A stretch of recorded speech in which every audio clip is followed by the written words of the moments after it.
from Carleton University, and I am a senior fellow at the Norman Patterson School for International Affairs at Carleton University, the oldest institution in Canada. I have been following the Nile waters for the last 50 years, 50.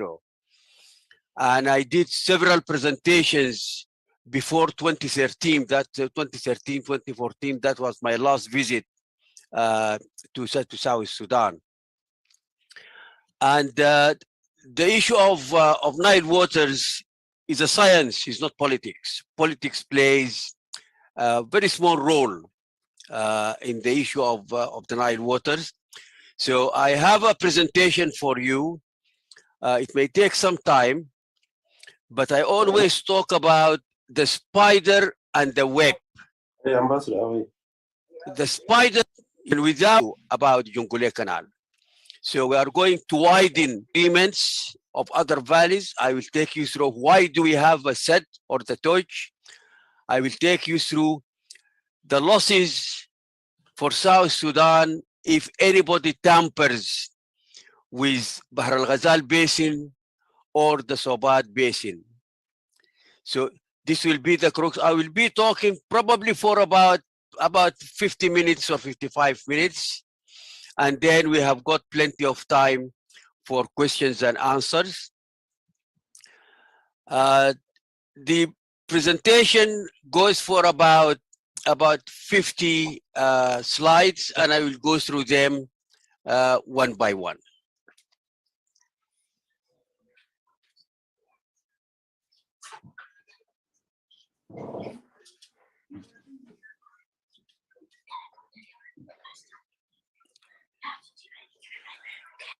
We have Bahr al-Jabal Basin, we have Bahr al-Ghazal Basin, and we have Sudan, Sobat Basin. All those are in South Sudan. Can you hear me well? Yes. Lovely. Lovely. There are other basins not far from you, and that's the Blue Nile Basin, the Adbara Basin, Dinder Basin, and other smaller rivers like Rahat and Sitate. Historically, we have the 1929 agreement, which is called the Exchange of Notes between the UK and Egypt. It is the first 20th century agreement signed on the Nile waters. You will need to find all those agreements. I can help so that you can compile a complete file about the Nile waters and waters in general in South Sudan. At that time in 1929, Egypt had the right to 48 cubic meters of water annually. Sudan and South Sudan had the right to only 4 billion cubic meters annually.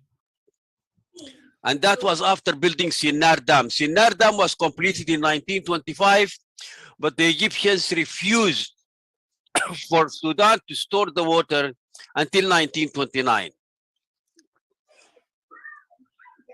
And then the biggest problem came in 1959 when Sudan and Egypt decided that only the two of them are sharing all 100% of the Nile discharge. A very unfair agreement that Emperor Haile Selassie objected to, and at that time nobody had a clue about Nile waters in South Sudan. Of that, Egypt had the right over 55.5 billion cubic meters, and Sudan had the right, both North and South had the right over 18.5 billion cubic meters, and South Sudan made use of zero of that quantity of water. Evaporation was deemed to take 10 billion cubic meters, which was not correct. The Egyptians took Sudan for a ride in that agreement. The high dam became functional in 1963 with catastrophic consequences on the Nubians of northern Sudan. Who uses the water? Who uses the Nile waters? 98% of Egypt's agriculture is dependent on Nile waters. 15% of Sudan's agriculture is dependent on Nile waters, 100% in the north. Less than 1% of South Sudan agriculture is dependent on the Nile, and that's through the pumps here and there. 3% of Ethiopia's agriculture is dependent on Nile waters or other rivers.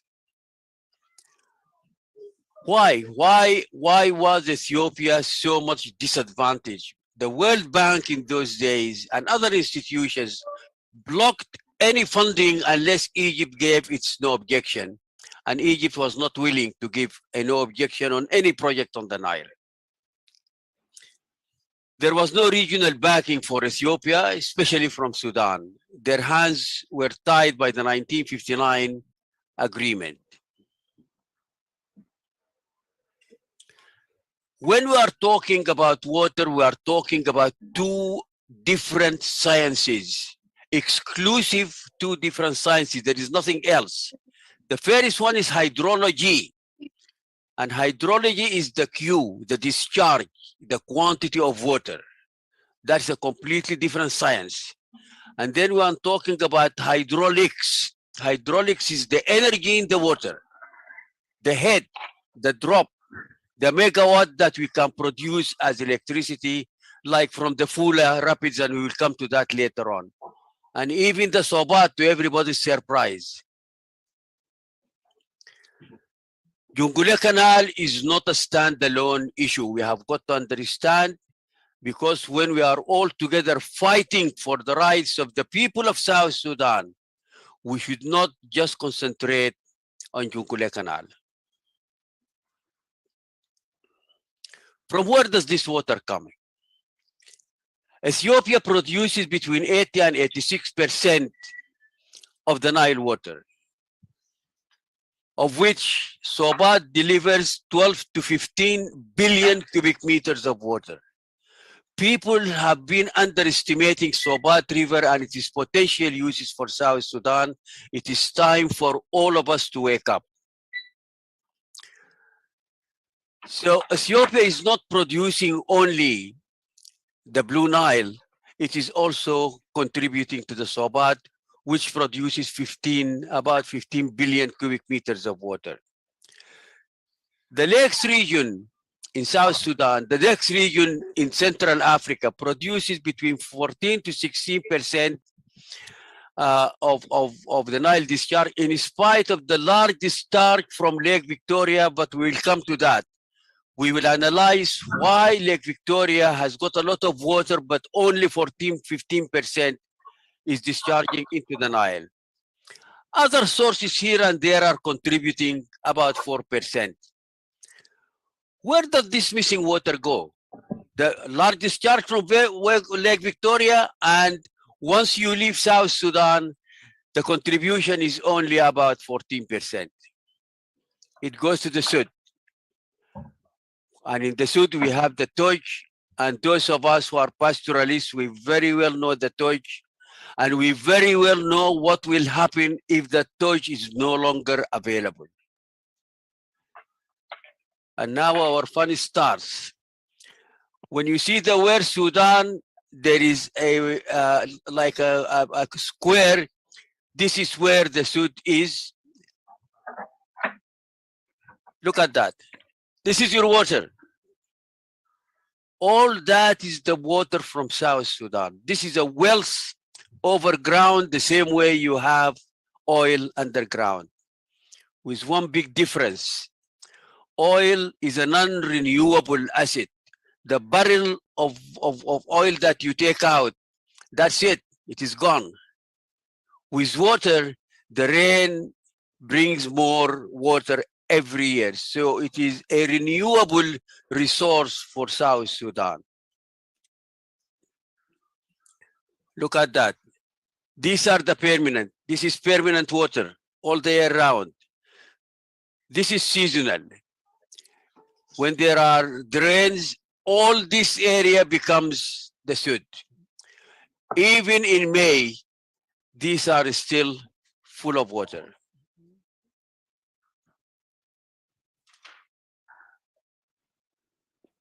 Look at that.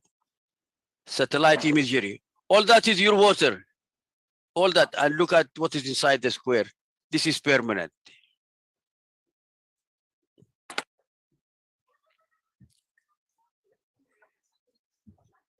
The catchment of the wetlands, which is the entire Sud, is estimated to be about 30,000 to 70,000 square kilometers. Different estimates and different times. It all depends on when you do the estimates.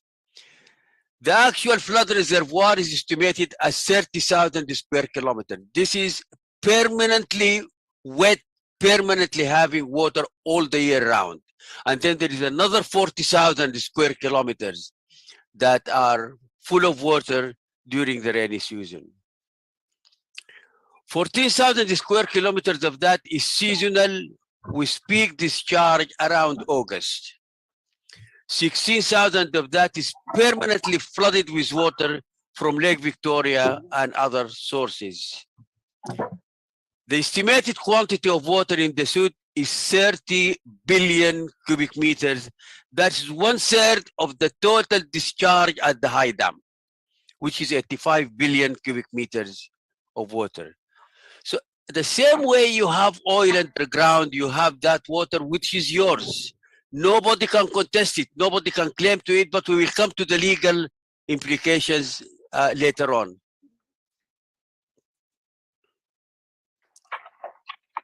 I want you to take a good look at this map.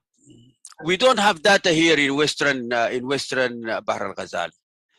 These are the Western floodplains, and these are the Eastern floodplains, and this is the Nile and Sobat plains. This is pastoralist land. These are hills and mountains. Sometimes we have droughts, sometimes we have famines in Eastern Equatoria. This is an ironstone plateau here. We can get very little out of that. But look at this. This is called the green belt. Why is it a green belt? I will come to that later on. This is Western Bahr al-Ghazal. This is Western Equatoria. And I hope among our colleagues and brothers and sisters, there are 1 or 2 people from Western Bahr al-Ghazal so that they listen to the analysis that we will give later on. And the connection of the Sud with this green belt in Western Bahr al-Ghazal. Now the question is, why do we have the Sud? What happens? This is a profile of the relevant heights of the Nile from Kagera out of Lake Albert, coming down to Asyut and the Delta in Egypt. In this area, between Malik and Melut and around Malakal, you see this dip. The Nile, the gradient of the earth has a dip. It is the only place it has a dip. This is where the Sud is. If that dip was not there, if it was a straight line, we are not going to have a Sud. So we need to understand, why do we have a Sud? Why does this water stay there and evaporates? All that water evaporates.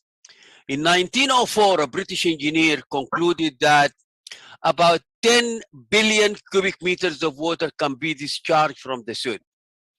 However, that British engineer never said what will be the ramifications on the local population, which we will come to.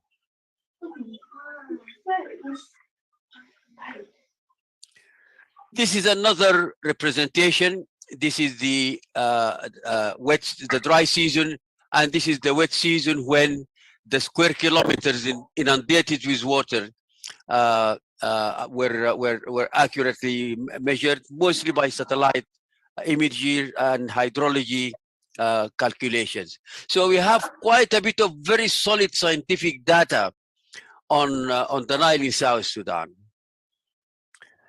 This is another way, if you can see 14,000, about 14,000 in May. That is the square area full of water. And in January, it is about a little bit over 70,000 square kilometers are full of water. That's the mighty Lake Victoria. Lake Victoria is the largest lake in Africa and the second largest freshwater lake in the world. It is just next to Lake Superior, which is in North America. That's again Lake Victoria, and you can see the amount of water in that area. Uganda, Kenya, Rwanda, Tanzania, Burundi, Democratic Republic of Congo, and South Sudan.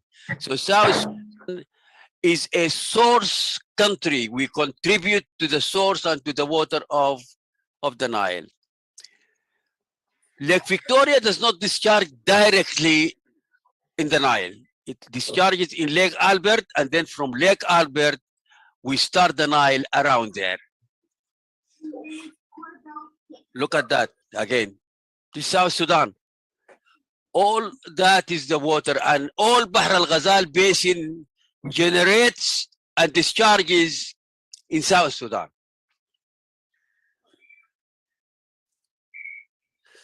Which countries make up the Nile Basin? Burundi. And Burundi was the first country among the Nile countries that said, if anybody wants our excess water, they have to pay for it. People laughed at them, but they were very serious. Democratic Republic of Congo, Egypt, Eritrea, but Eritrea did not want to sit anywhere where Ethiopia was sitting before they made the peace. But Eritrea discharges very limited, less than 1% of the Nile discharge. And then you have Ethiopia, Kenya, Rwanda, Sudan, South Sudan. What people tend to miss is that 90% of South Sudan falls within the Nile Basin, the highest density along the Nile countries. And then we have Tanzania, and then we have Uganda, so there are a total of 11 countries. This is a map of Africa, and all this area is concerned with the Nile water. So the geographic spread is quite big. Who owns the water after 2011? The 1929 agreement between the Brits and the Egyptians was completely silent about the issue of the water. Although the British engineer studied the Sud and concluded that in 1904 and concluded that the water can be drained. 1959 talks about sharing any additional discharge from the projects of natural rises in Lake Victoria, 50% between Sudan and Egypt.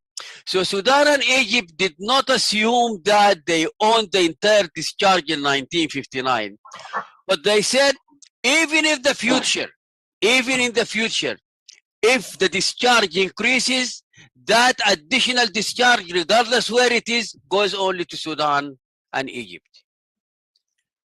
This was really, betrayal of the people in the source countries of the Nile. The 2005 CPA was silent about the stagnant water rights, and I was very heavily involved in that issue at that time. And Dr. John Garang was pressed very hard not to address this at all in the IGAD talks. So if you read the 260 pages of the CPA, you will hardly find any mention of the Nile waters. By default, the stagnant water belongs to the people of South Sudan.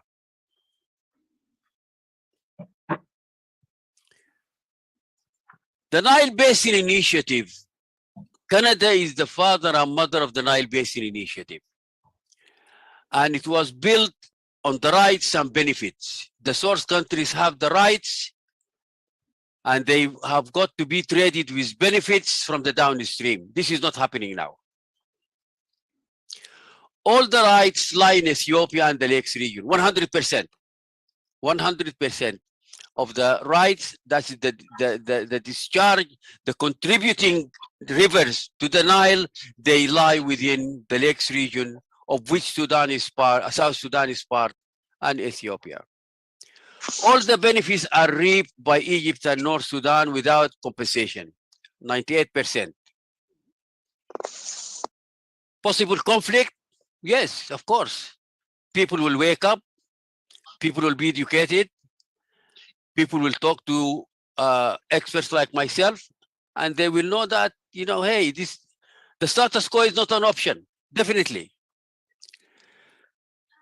Can we trade rights with benefits? Yes, provided that they are equitable and provided that there is no cheating. The Egyptians cannot come and dredge Sio, Busari, and the Ur rivers, and they want to dredge the western swamps, and they want to dredge Lake Sobat, and all they give is a hospital or a dispensary or a diesel generator to a country or the other. That's not equitable. Those are not benefits. So we don't want the people of South Sudan to be taken for a ride, and I will come to that. Canada is the father and mother of the Nile Basin Initiative since 1992. And one day, I would like to host you, if you are interested, to talk particularly about the Nile Basin Initiative, how it was established, how it was promoted, and then how it was abruptly killed, primarily in 1988, and then later on by the Egyptians when they had a disagreement about Article 14B of the draft. I will come that to later on. Ndogo in Swahili means brotherhood. This was a project initiated by Boutros Ghali, if you remember him. He became Secretary General of the UN. He was an Egyptian diplomat of Coptic origin, and he was touring the Lakes region to forge brotherhood between Egypt and the Lakes region. And then in 1988, when we got all those floods and heaps of rain, and Lake Nasser was full to its maximum capacity of 170 billion cubic meters, Egypt dropped the Ndogo project like a hot potato. I started with point 3 so that you zero into it. Sobat can only be dammed in Ethiopia. What if South Sudan cannot or does not want to make use of the Nile waters? That's not the case. That's not the case. I mean, South Sudan needs to start thinking seriously about the Nile waters and the general water they have as an asset, not as a curse. Yes, there is malaria. Yes, there is water hyacinth, but there is water.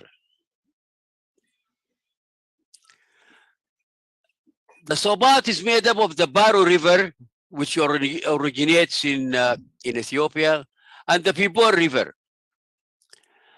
And 2 to 3 billion cubic meters of water can be made available for mechanized irrigation.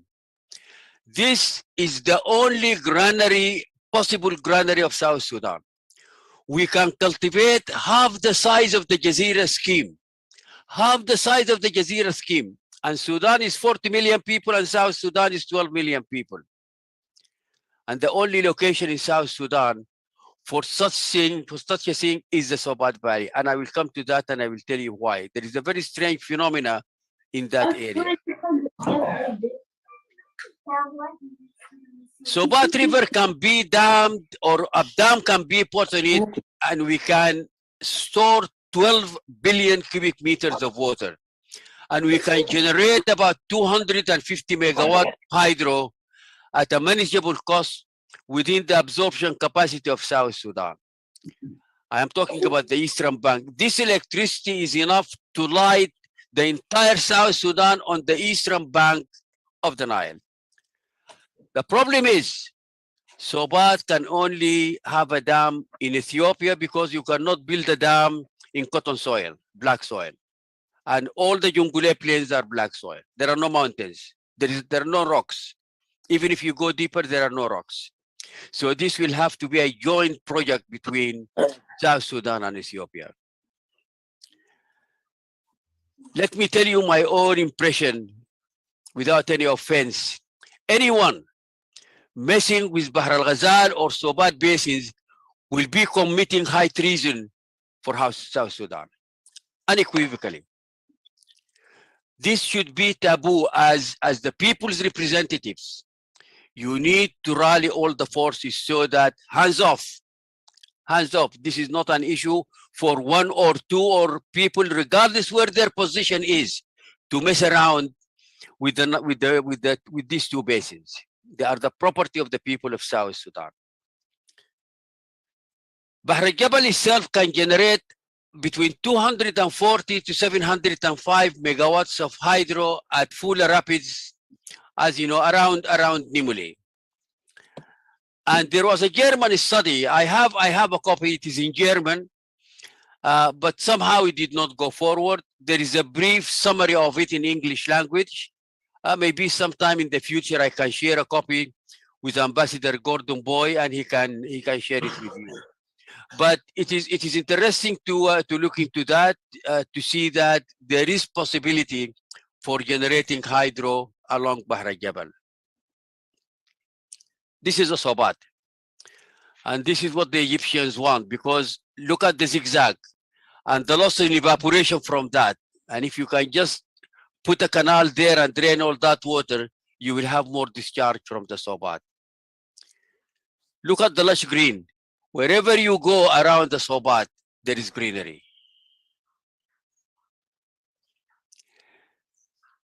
This is a table that shows you the lengths of the river, the discharge area, the annual discharge, and the discharge per unit of 1,000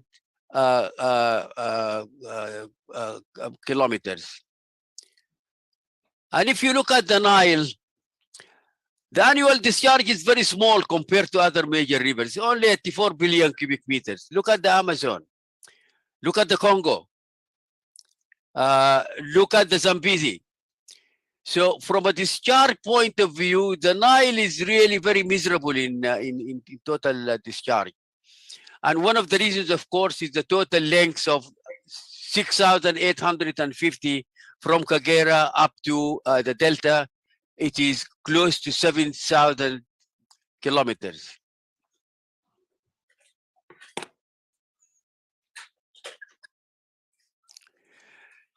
This is the important part of this one is what part of the country falls within the Nile basin. And as you can see, Rwanda has a very large part that falls within the Nile basin. South Sudan, 79% of South Sudan falls within the Nile Valley, the highest along the valley. After Uganda, which is 98%, thanks to the lakes that are around Uganda in the lakes region. Bahr al-Ghazal Basin, CO, Busaris. Normally people forget about the CO, but there are two rivers that join just south of Wow, around Masnat Talib.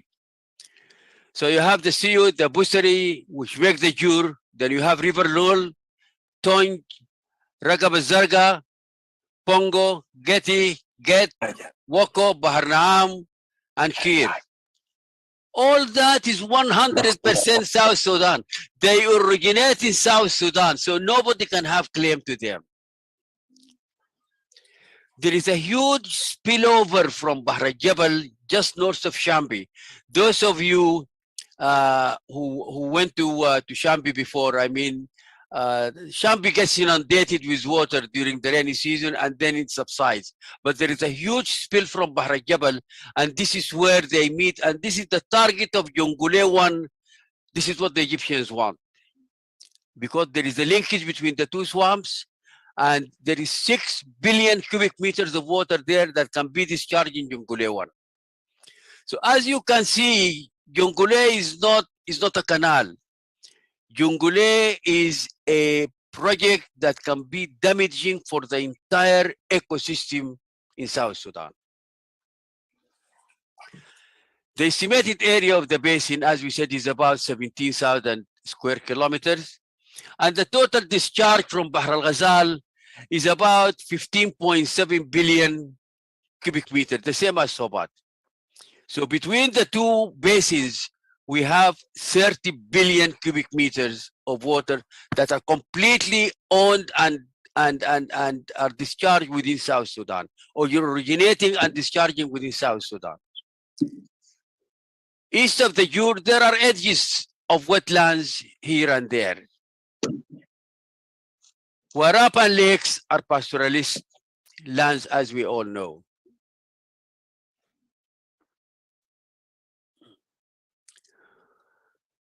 Dredging.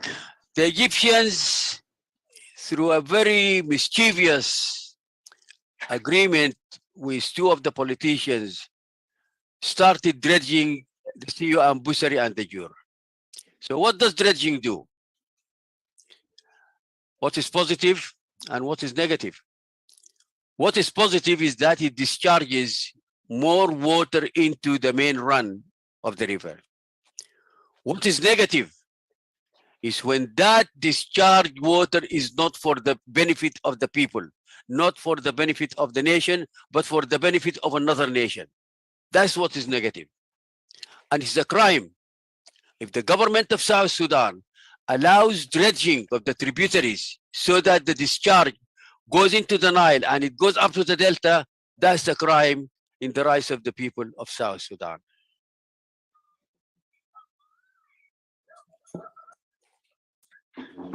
Why Bahr al-Ghazal Basin for dredging? Why didn't the dredging start anywhere else as Jonglei Canal did before in the 80s, 70s and 80s? The reason is that this is an area that's not densely populated. Nobody's talking about it. Juba is not there. Malakal is not there. Bor is not there. So, you know, from where does the Siyo and the Busari come? If you ask 90% of the people, they never heard of the names. The impacts of dredging are everlasting. That's the problem with them. Once you dredge, that's it. The water flows and you lose it. Finished. The big question is, why the hurry? Is this really a priority now to start dredging, to talk about Jonglei Canal, to bring in foreign contractors for the benefit of another country? What is the price? And why is the hurry? When South Sudan is riddled with problems, structural problems that need to be solved. Let me very quickly share with you a story. President Kiir went to Egypt during the days of Mubarak. My good friend, Dr. Barnaba Marial, was with him. He was Minister of Foreign Affairs at that time. And the Egyptians were pressuring President Kiir. He was annoyed by it. So Barnaba contacted me and he said, Taj, what do we do? And I said, let the president leave Egypt. He did. Without proper protocol, he took the plane and he went to Kenya. Hello? And I think this should be the attitude of everyone when there is pressure. Just don't talk about the subject, because right now, as we speak, South Sudan, yes? Professor, Yeah. can we tell the rest of the participants on the Zoom meeting to mute? Because some of them are talking and they're interrupting. You want the name of the participants? No, I want them to mute their microphone because it's picking some signal from them. They mute until you open the floor for question and answer. I see. So can you hear me better now? Yes. Yes, we can hear you better, but others have to mute. I think they already did, except for one or two. Yeah, right. The host can mute everyone. The host. That's right. Let me. Okay, so Professor, mute everyone. Right. I will call very quickly. Let me call my my assistant, and she will do that for us. Just carry on then. All right. Okay. So he took the plane and he left. And when the Egyptians are looking south, they don't see people, they don't see land, they only see water. We have got to be careful about that. Now, I hope there is someone from our sisters and brothers listening or viewing from Western Equatoria. We never heard of a famine in Western Equatoria. We never heard of crops failing. When our people, the Dinka, were attacked in Bor by Dr. Bashar's forces at that time, they took their cattle all the way, they crossed the river, and they came to Western Bahr al-Ghazal. Why?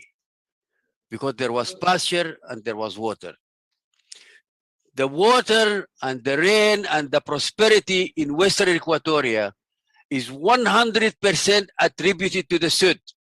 And the reason is water evaporates, and then the northern winds come, they take the moist air and it drops it as rain in Western Bahr al-Ghazal and northern Uganda. So if the swamps are drained, Western Bahr al-Ghazal is not going to be as prosperous as it is now. And the Moro people do not deserve that, and other tribes.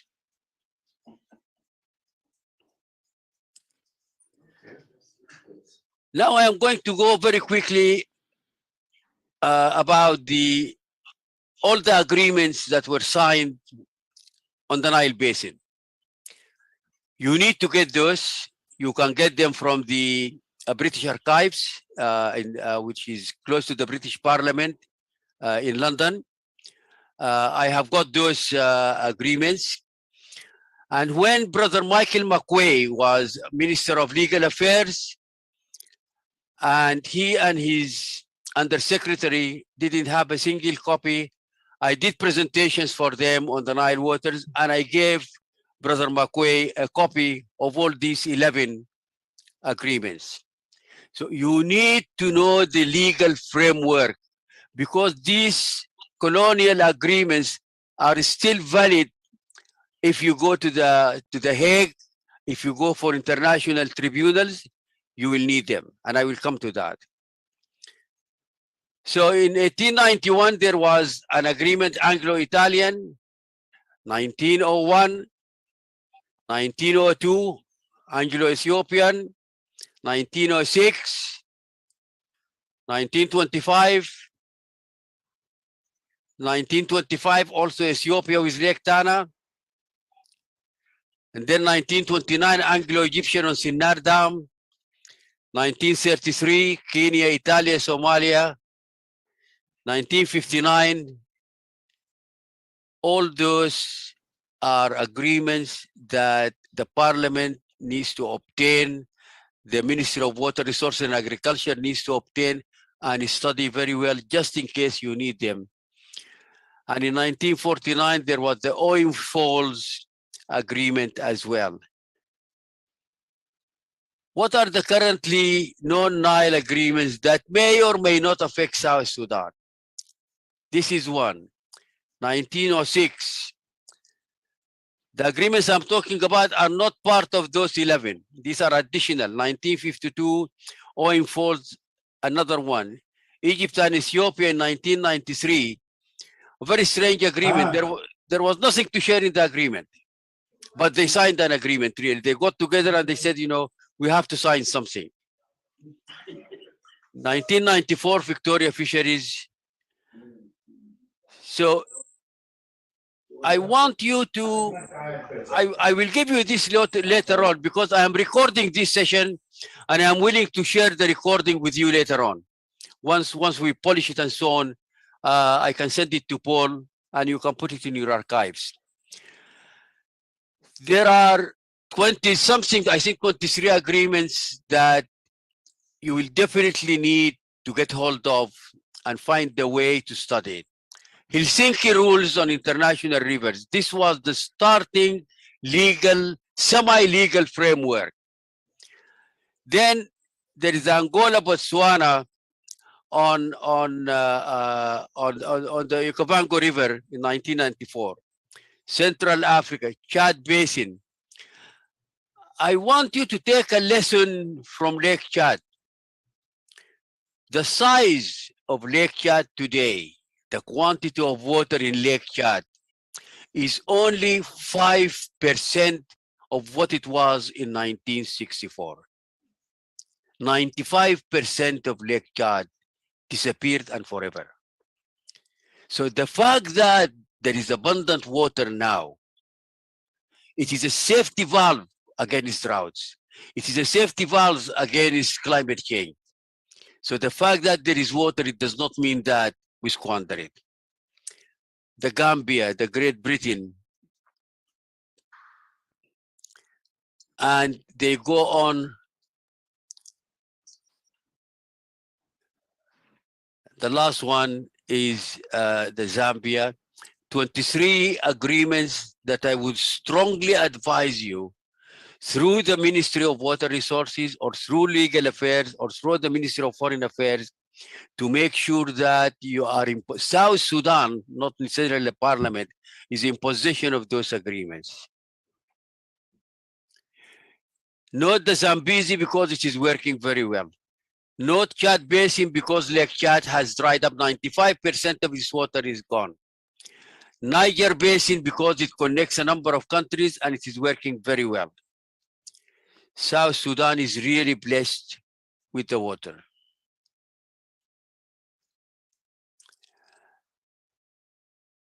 There was a document called the Water Plan for South Sudan. It was started in 2007, concluded in 2009. I had a very small part in it, I must admit. And then I hope you can get hold of it. I have a copy, but it is in Canada and it's quite large. So you need to, I hope it will be found. There was a cupboard in the Undersecretary's office where those agreements and studies done by the Japanese, done by myself and others were stored. So on page 26, there is talking about the transboundary nature of the Nile waters. In page 14, there is mention of the Kineti River in East Equatoria. Those of you who are old enough may remember the Kineti River hydro plant. It was a very small plant, but it was the only experience, and I don't think it is working now. And then in page 14, it goes, currently there is no hydropower station existing in South Sudan, which was correct. There have been plans to generate electricity at the Fula and at the Basin Rapids, if those of you who know where the Basin Rapids are. Those are the two areas other than Sobat if the dam is built in Ethiopia. Sobat is not even mentioned. In the literature of South Sudan, the hydraulics of South Sudan, hardly anybody talks about the potential of Sobat. Let me tell you where the potential lies. Sobat runs east to west. The Nile runs south to north. Between the two of them, there are the Jonglei Plains, what we call Jonglei Plains. If water is taken from the Sobat Valley, which runs east to west, the gradient of the land goes south instead of going north like the Nile. So you can do gravity irrigation like the Sudan Jazeera. You can do gravity irrigation from the Sobat.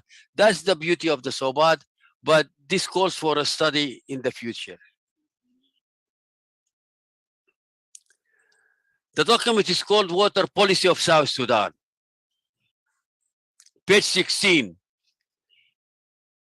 It revealed that there is no single document which brings together existing policy and legislation relative to water resources management and utilization in South Sudan. And this is a serious issue that the government of South Sudan, regardless of the problems we have now, they need to look into it. In page 17 and 18, there is a list of 18 major challenges facing South Sudan. Not one has been addressed. So probably our sisters and brothers in the legislative system can dig out that document and see where are those challenges and how can we deal with them. In page 21, 22, and 23, there is a list of 19 bullets relating to what they called guiding principles for water resources management. None of them deals explicitly with the Nile waters. Just imagine. This is water policy of South Sudan, and the challenges that were listed, none of them talks about the Nile water. So we need to rethink. Bullet 327, to streamline institutional and legal frameworks relating to water resources management with clear separation of functions, roles, and responsibilities. My goodness. I contributed to that coining. And if I were you, and when I share a copy of the recording with you, a copy of this presentation will be with it. And I beg that you take a look at this part, to streamline institutional and legal frameworks relating to water resources management with clear separation of functions, roles, and responsibilities. Highlight capacity building project. There was a body called Joint Donor Team. That was a team of 6 donors in what we call the New Deal. It was a $1.2 billion after the 2005 agreement that were given by 7 countries. One of them was the US, who did not want to team with anybody. The other 6 formed the team, and they pooled the money together, and they had projects in South Sudan. And I was talking to them. I did several presentations for them, and they were willing to undertake work so that we have got a good library about the Nile waters and about water.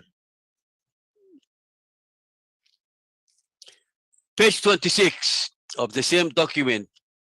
Government of South Sudan will need to undertake detailed assessment of its own needs and priorities. Development of the Nile waters, technical understanding of status and trends in the availability and use of the Nile waters due to lack of scientific research. There was some very good work that was done in that document if people were willing to read. Page 27 again, Government of South Sudan shall take all the necessary steps to establish a supporting legal and regulatory framework to enable efficient and effective functioning of newly established water resources management institutions in South Sudan. That has not been done. My comment on that disproves that such institutions still do not exist. The draft of the policy was developed in 2007 and was launched in 2009. Floods do not need canals. Basic statement, definite. If you have floods, you don't need canals. Flood needs dikes, not canals. No relationship. There is no relationship whatsoever between floods and canals. Dikes are designed through satellite imagery, identifying catchments, runoffs, and discharge. So this reconnaissance is done by satellite, and there are several companies. They will be commissioned on the area, they will zero into it, and they will give you the information for probably as little as $3,000 or $4,000, $5,000 per area. Floods are not rivers, they will change direction. So the flood that comes to town A might not come to town A. Next time it might come to town B. But there are means and ways of dealing with that. If there is a will, professional consulting and technical advice, funding, expertise, floods can be prevented and controlled through dikes. Very quickly, I want to take you through Hafirs because 40–50% probably of our folks in South Sudan are pastoralists. And a lot of fighting, a lot of conflict, if not fighting, happens in the Hafirs, probably around April, May, when the water in the Hafirs is drying up. A Hafir is a dam. It needs to be studied like a dam. It is constructed like a dam that has got no discharge. I built 130 Hafirs in South Sudan. It is a science. And if the Hafir is not properly built, it can cause more trouble than if it was not built alone at all. It can be useful for probably 20, 25 years, and it can be dredged. The mud in it can be removed. There are technical ways for doing that.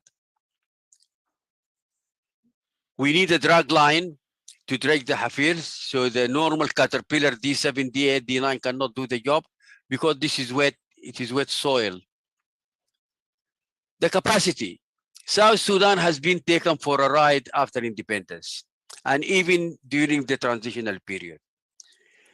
You cannot build a Hafir with a capacity. There is no point in building a Hafir with a capacity of 50,000 cubic meters of water. It wouldn't last. Once the pastoralists start coming to it, the water will dry out.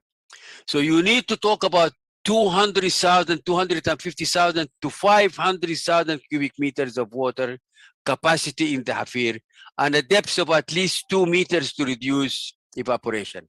If that's not done, if you don't have an expert in designing and building Hafirs, then it will not work. It will not do the purpose. Hafirs need to be aligned in series with the grassroots. In South Sudan and all the pastoralists, the people follow the cattle does not follow the people. And the cattle needs grass and water. So there could be a line.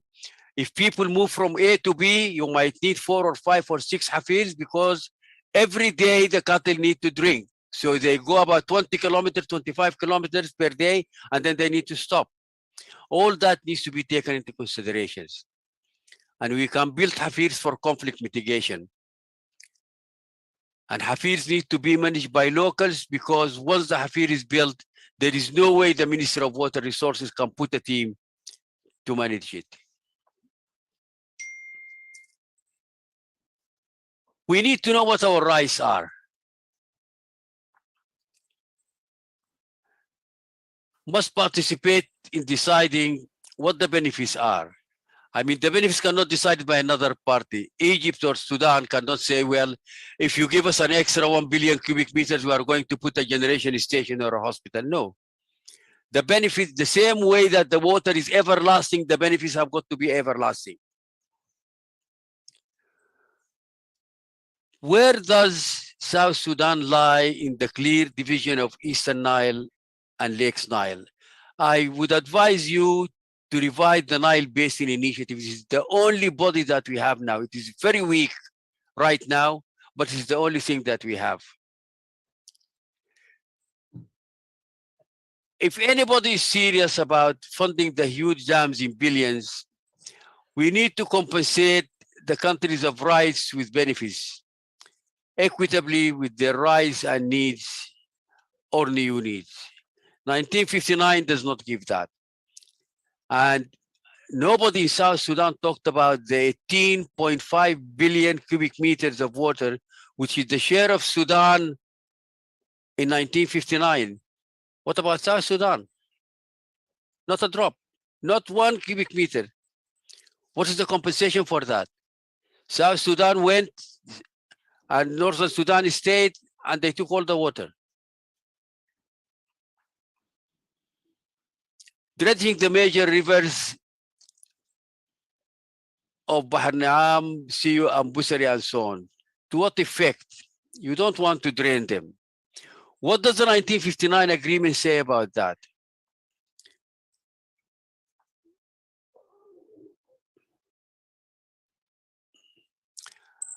My recommendations to you, you need to study all the 9 agreements of the Nile.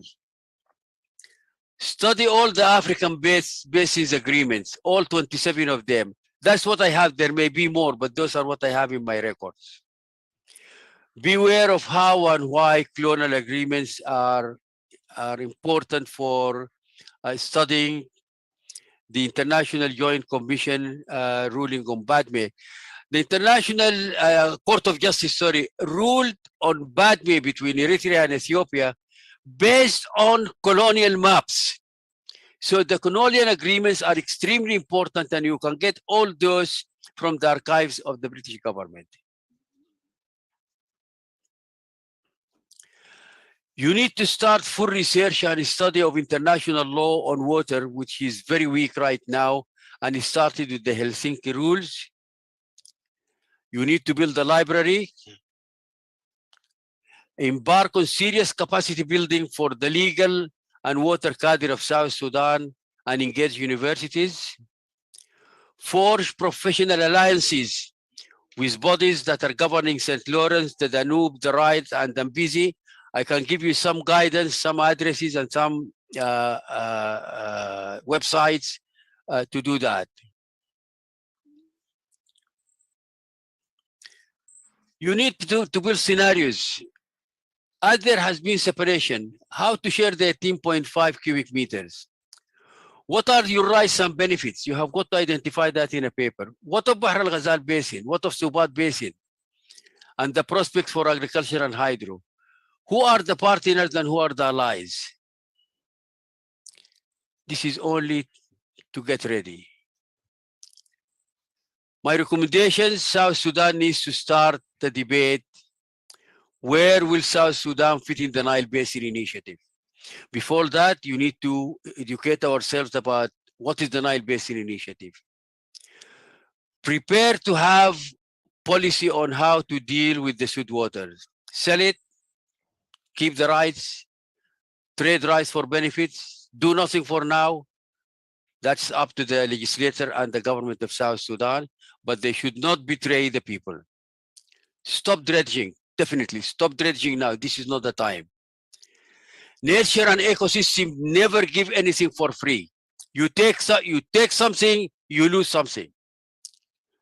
What is the price of dredging? The Nile hydropolitics are not an issue for politicians to play with. It is an issue of national security. One time, President Mubarak went to the meeting of the Nile Basin eastern flank. He took with him the Minister of Defense. The Minister of Defense with the Minister of Water, he took the Minister of Defense to say, hey, if you mess around with our share of water, the Minister of Defense is there. We are going to use the military arm. That's how, although it was crude, but I really admired him for doing that for the interests of his country. We need to do something different.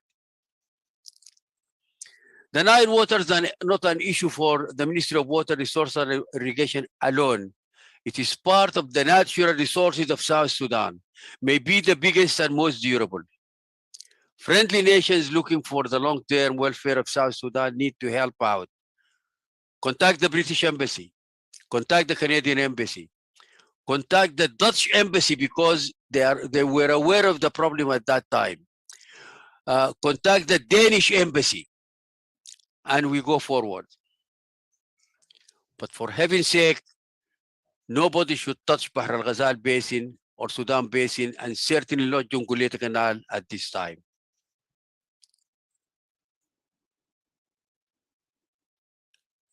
I would advise you to form an all-party parliamentary committee for water resources, environment, and ecology in the parliament, the two houses, an all-party joint.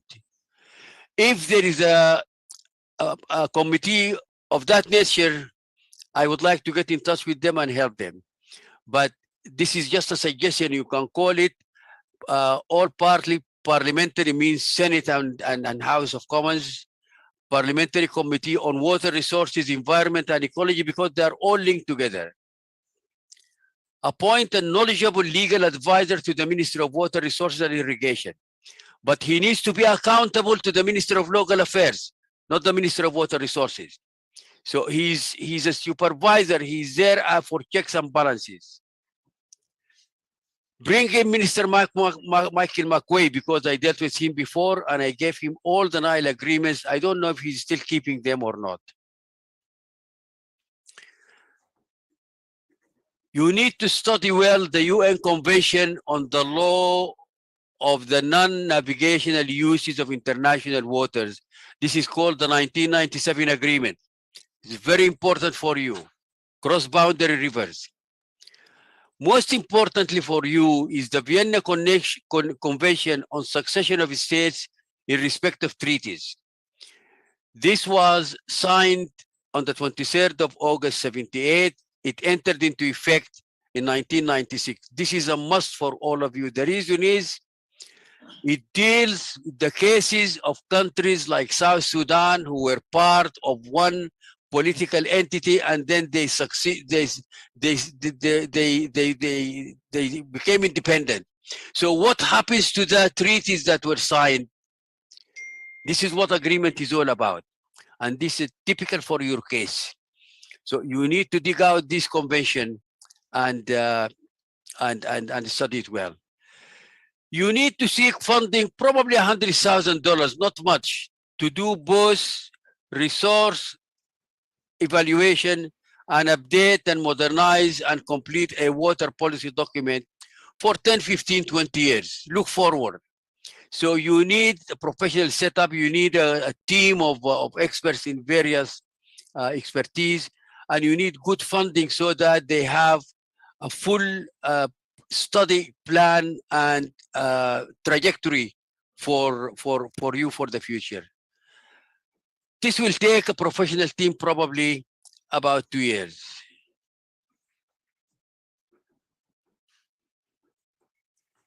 Do you remember that machine? This is called the Rupel. This is what CCI, Company Construction International, brought to dig the canal. And this was one of the first targets of the SPLM, SPA, and Dr. John Garang to disable the machine. Single-handed, he's the only one who could see the danger, and he attacked the machine and he disabled it. Most of it is now spears and arrows heads used by the normal people, and I hope that it stays there as a reminder that the crime that would have been committed, and the heroic role, the nationalistic role that Dr. John Garang played in disabling that machine. Thank you very much for listening, and we can go into Q&A now. The floor is back to Brother Joshua. Thank you. Please raise. Anybody with any question?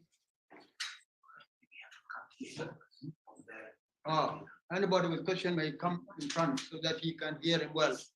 Are you hearing us, Dr. Taj? Yes, I am with you. تعالي دقيقة لو سمحتي.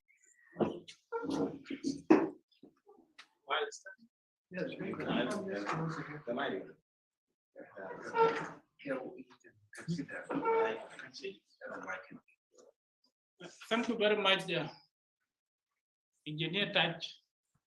You're welcome. For this very informative, educative, and enlightening lecture. I'm God Makwat Mayol.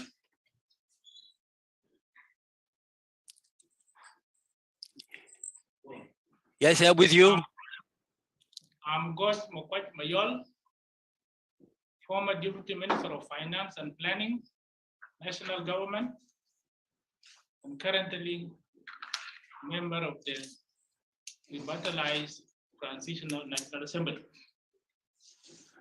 Engineer, you have done a very wonderful lecture that for me as a person, you have solved my worries about this issue of dredging and the digging of the canal. I come from Baragazal,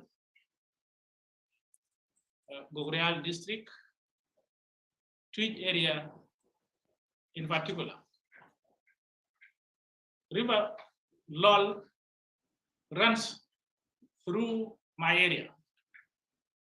It comes from west to east until it reaches Baragazal.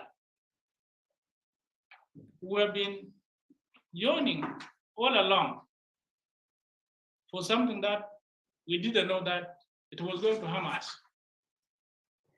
I'm one of the people, because I'm representative of the people in my area, where we were questioning the government Because if you visit my area, Lol River is not like before. The Lol River has become very shallow. It is full of mud. So we're thinking that if it is dredged, such that it becomes deep and deeper again, it will help us. But with this lecture now, it was a wrong assumption. The concern now is there are two issues we need to address.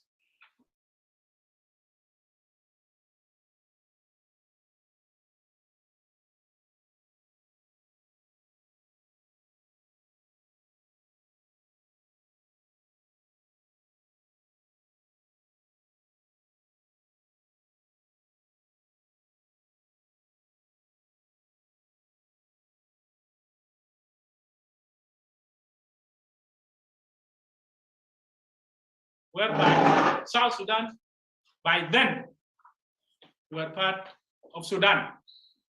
Now we became an independent country. My question is, what is our right now at this moment, whereby that agreement is still binding and we are not part any longer of that agreement? Where do we get our right now? Number two, as you said, the water of the Nile benefits us a lot, especially the people of the Republic of South Sudan. And you have convinced me. You said flooding is not a case. And our people have been flooded by water all along, if not 1,000 years. But I believe when flood comes, it comes with benefits. It gives us water, it gives us grass for grazing, and everything, we get it from there. So now I have to convince myself as the member of parliament that it is time now for us. If our people could object the digging of Jonglei Canal in 1974, whereby the level of education in South Sudan was not like this time around. Is it now difficult for us at this level whereby we have got people who have got PhDs in this field of water, leave alone the other fields? I'll take it as a member of parliament and I will fight for my right. Thank you very much. Thank you very much. You raised a good number of issues. Let me first start by River Lul. You don't dredge without a study. The first question is, if I dredge, will the discharge, because this is what you want to discharge, you want volume, you want quantity of water. So there is a way of studying to know if I dredge, will the discharge increase? Or will the water just go down 4 or 5 feet, but the same quantity? So you need to have a feasibility study, a technical feasibility study by experts to map river rule and to decide if dredging will increase the discharge. It can increase the discharge if there is water that is not pooling into the main run. Then if you dredge, yes, you would lower the level and the water will come in. If no, that's not the case, then dredging is not going to help you. On the contrary, it will just make the water deeper. In that area, if you want to dredge, the first step, the legal framework is important, but the technical framework is the starting point. You need to conduct the study first, and within the study, any competent expert will factor in the legal part. According to the 1959 agreement, the 1929 agreement is not really that dangerous because it was built around Sinnar Dam. But the 1959 agreement that was signed with Aboud regime and Jamal Abdel Nasser was the main killer. And it does not leave any water for anyone. But when you talk about the legality, when those agreements were signed, there was one country, now you have separated, which takes me to your second question. If you want to know what are your rights to do with the floods, what are your, if you are to dig the canal or not, you need to go back to the Vienna agreement that I told you about before, because this is the agreement. It has entered into force now, so it is a law. It's an international. It's part of the international law, and it puts a certain responsibility on countries that have separated to honor the existing agreement before separation. So there is a trap there, but for every trap, there is a way to go around it. If you take the Lul as a study case, that's fine. I hope the government will take that.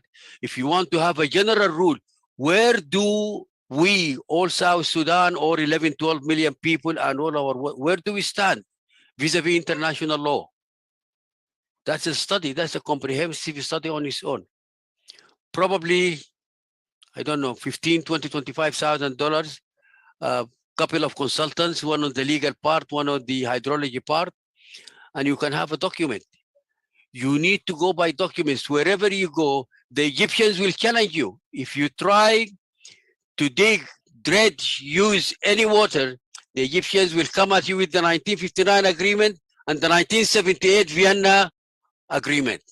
I'm saying, no, you cannot do that, because when you are part of Sudan, this agreement was signed. It is binding on you. The agreement is weak. The agreement is weak because it took quite a while for it to be ratified, and you can argue, there are legal arguments against it. So the legal framework, if you go back to my recommendations, I would recommend that you start in-house. You start by the two houses, form a committee just to deal with that, and all parties, so that you do not, because it's a national issue. If it is Taban Deng or Salva Kiir or Riek Machar, it makes no difference. It's not General Gachwek. Everybody is in this.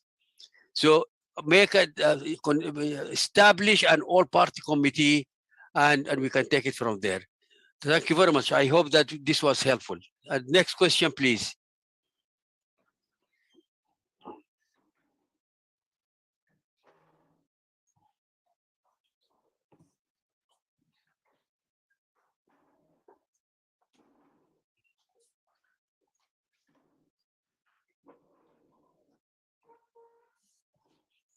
Thank you, Dr. Taj.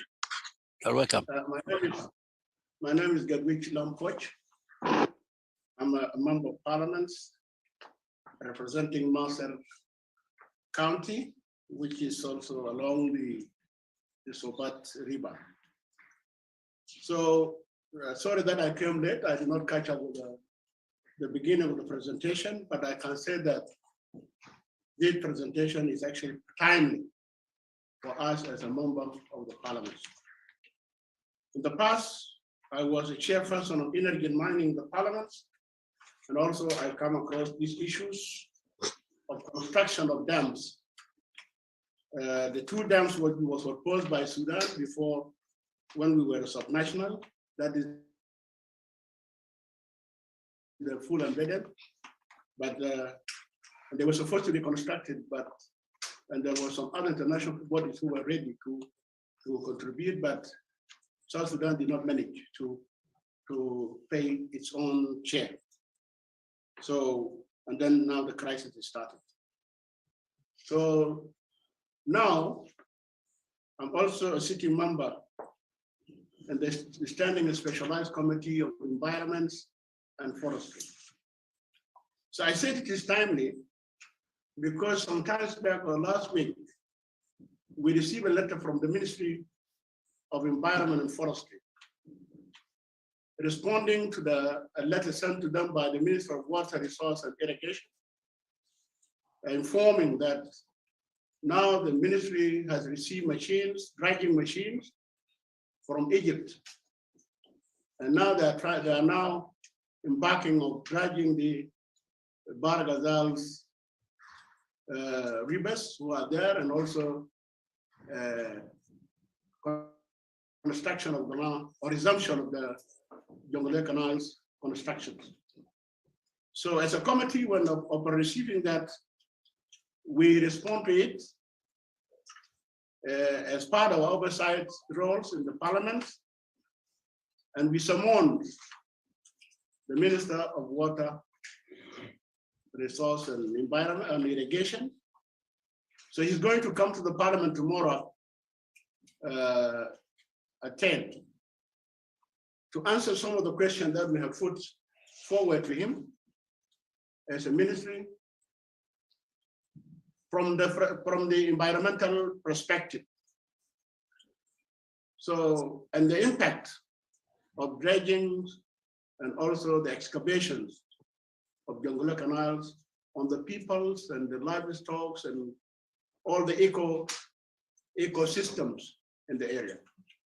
So he's going to present to us tomorrow and then explain to us. And we are also invited some relevant committee in the parliament, the livestock and fisheries, the petroleum, the water resource and irrigation, and other relevant committee who have connection with the environment and also with the natural resource in the air. So we invite them, they are coming tomorrow. So now, as I said before, I missed some part of the presentation. Let me start with Jonglei Canal. The issue of Jonglei Canal, with the history that we know, which started in 1904 and then coming to 1972, and also 1974, then 1978. 1978, I was already in second year, the second school, and we were very young and energetic at that time, but aware of what is happening in Sudan. So, little knowledge were actually mobilized. Our senior colleagues in the school, because Nimeri by that time took a decision that three orders that he had made, that the borders should be also demarcated and annexed unity state to Sudan or to northern Sudan after discovery of oils. Number two is also the excavation of Jonglei Canal. Number three was the construction of refinery in Coasting. So with that three issues, we demonstrated, I remember in Malakal, and we were protest against the construction of Jonglei Canal particularly. And again, also, I think one of the reasons which also led to the rebellions in 1983, Jonglei Canal also was a factor of rebellions and one of the reasons of the rebellion. And that's why in 1984, it was targeted by the SPLM to be destroyed and to destroy that machine, proper machine. So this is what has happened. And I think the current Minister of Water, Resource and Irrigation, by then I think he's a child. He's still a child. And he may not be informed about that situation. He will be, maybe he's also born in the middle of 70s. So he's not aware of that history. But it's also, there's a need for him to study and read the history so that you can also address the current issues. So with that, the Jonglei extraction, we did a lot of reading. It's going to affect the ecosystems. Also, it will reduce also the fisheries that we have, but also it will affect the livestock, and also will reduce the level of rainfalls in the area, and also it will create a lot of environmental impacts on it, because the Sud wetlands is one of the best Sudland or wetlands in the region. So now, with constructions of Jonglei Canal, to us, I think it's advantage more than advantaging us as a South Sudanese. So for us, we don't see it as a priority. I agree with you that why hurry now? And I know Egyptian because I already studied in Egypt and I studied also science in Egypt, and I know the attitude of Egypt, of how when it is something that for their interest. So now, the ministry made a presentation in the Council of Ministers, but focused mostly on positive part, which is not actually benefiting South Sudanese. Because even the agreement that was signed in 1904 or even 1959, the Jonglei Canal construction is benefiting Egypt and Sudan more, and there's no any benefit for South Sudan. So we need more information about this, so that we address the issue correctly. Another issue, as I said, I'm from Nasser, and Nasser, as you know, is along Sobat River. Sobat River is sometimes sandy and muddy at the same time. So now, we are hearing that sometimes back, even before the crisis, or even before the independence of South Sudan, that they want to drag, because they have also a station in Nasser, I remember. They have a station in Nasser where they can also measure the water in Sobat River. So if they decided to dredge not a Sobat River, what will be the impact, particularly the environmental impact on the area? Will it cause also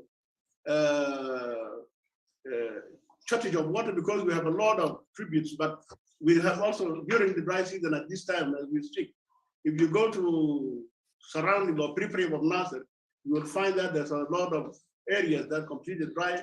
And I remember in 2011 or 2011, I have to work hard to see that there are some boreholes that are installed in the area, so that to address the issue of water.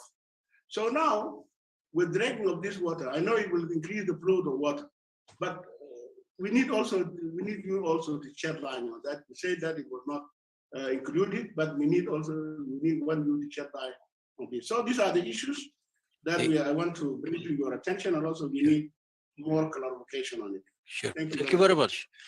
Thank you very much. There is quite a lot there. Let me start on a personal note. The late Peter Jatkot was a friend of mine. He's the father of the current minister. And there were only two people by his bedside when he died in England. It was Bona Malwal and myself. And the World Bank hired me as advisor to Brother Coleman Young and Manawa Peter Jatkot.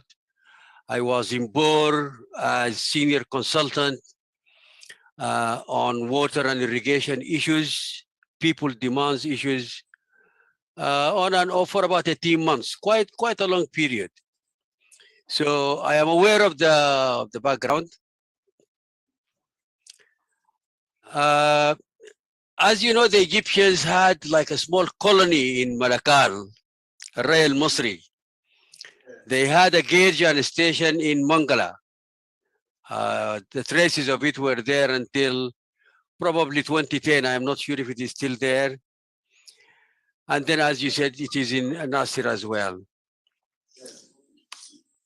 There is always a starting question that you may ask Manawa.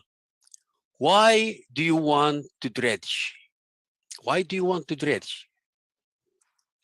What is the value added for the people of South Sudan? Because if the value added for the people of South Sudan is not the guiding principle, then Manawa and everybody else is missing the point. You don't do work in your own country simply because the Egyptians gave you machinery. Why did they give the machinery? What is in it for the Egyptians? Now, there are normally, when you have any project, there are 4 impact assessments that must be done.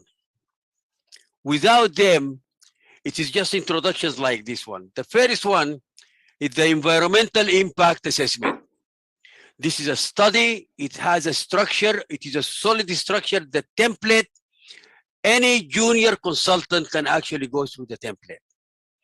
So what the parliament or the joint committee needs to do upfront or instruct the minister to do upfront is an environmental impact assessment. The second one is the PCIA, Peace and Conflict Impact Assessment. What will happen to the communities around the facility if we do the project? Will it impact negatively on the peace and conflict? Are there any unseen, unintended negative impacts that will come out of that? So the PCIA, the Peace and Conflict Impact Assessment, is another assessment that has got to be done. The third template that is available is the Health Impact Assessment. What will be the impact on the health of the people? And the last one, which is very important for the pastoralists, is the Economic Impact Assessment. Right now, our folks from the Nuer and the Dinka and other tribes have a movement east and west, and they also have a movement north and south. During April, May, they come to the Toj because there is water and grass there. When the water recedes, the grass comes out.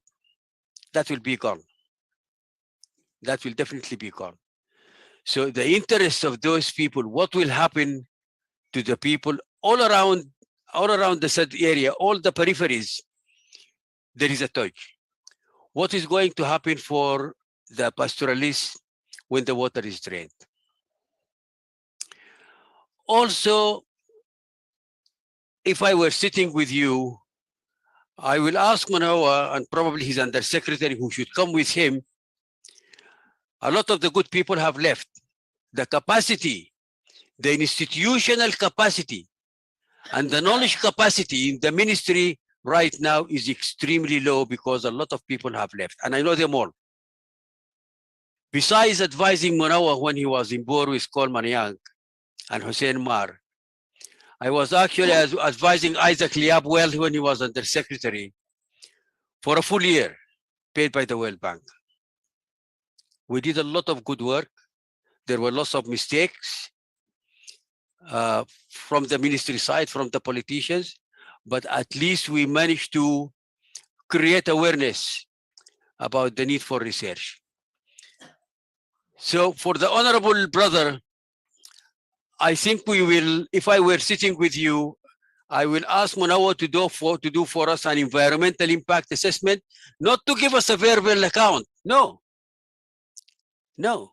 It has got to be a scientific environmental impact assessment. Manoa wouldn't have a clue about what the environmental impact is. He's not an engineer. He did not do the study. So he cannot come and talk. This is not an issue for talk. It is not an issue for defending a decision. The fact that the Egyptians gave the equipment, they want to stand back. It is not us who are dredging. It is the government of South Sudan that is dredging. It's a trap. You need to be extremely careful. I aborted the first attempt of dredging the Siu and the Busari and part of the Jur. And at that time, when I was giving a presentation, someone said, Engineer Taj, you are dredging, you are not draining. And of course, this is very stupid because once you dredge, you drain. When you dredge, the water will come in and it will go into the main channel of the river. So if I were sitting with you, I would question Manoa and his undersecretary. Why did the Egyptians give you this equipment? Why did you take it? And above all, where are the studies? The impact studies, all the impacts, economic, environmental, health, social impact. And I would differentiate between the environment and the ecology. You need to be careful about that. A lot of people are living on the fish which is in the sea. And probably this could be a project for the future to have a commercial enterprise out of the massive quantities of fish. The limitation is the water hyacinths. What do we do with the water hyacinths? So tomorrow, I would suggest that you prepare a set of questions for Manawa and his undersecretary. And if I were you, I would ask him to bring the undersecretary with him because he's supposed to be the technical person. I will ask him for a credible environmental impact assessment, for a credible peace and conflict impact assessment, for a credible health impact assessment, and for a credible economic impact assessment. What is in it for our people? If there is nothing in it, it should be scrapped. If the equipment has arrived, it should be turned back. This is the time when you can stop the Egyptians from taking the people of South Sudan for a ride. And I wish to reiterate my previous very harsh statement that anybody who messes around with the Nile Basin issues in South Sudan is really committing high treason. Thank you, brother. Hello, Professor. Can you hear me? Yes, I do. Very well. Thank you very much. Yes, I have a question and Sure. perhaps just a few remarks.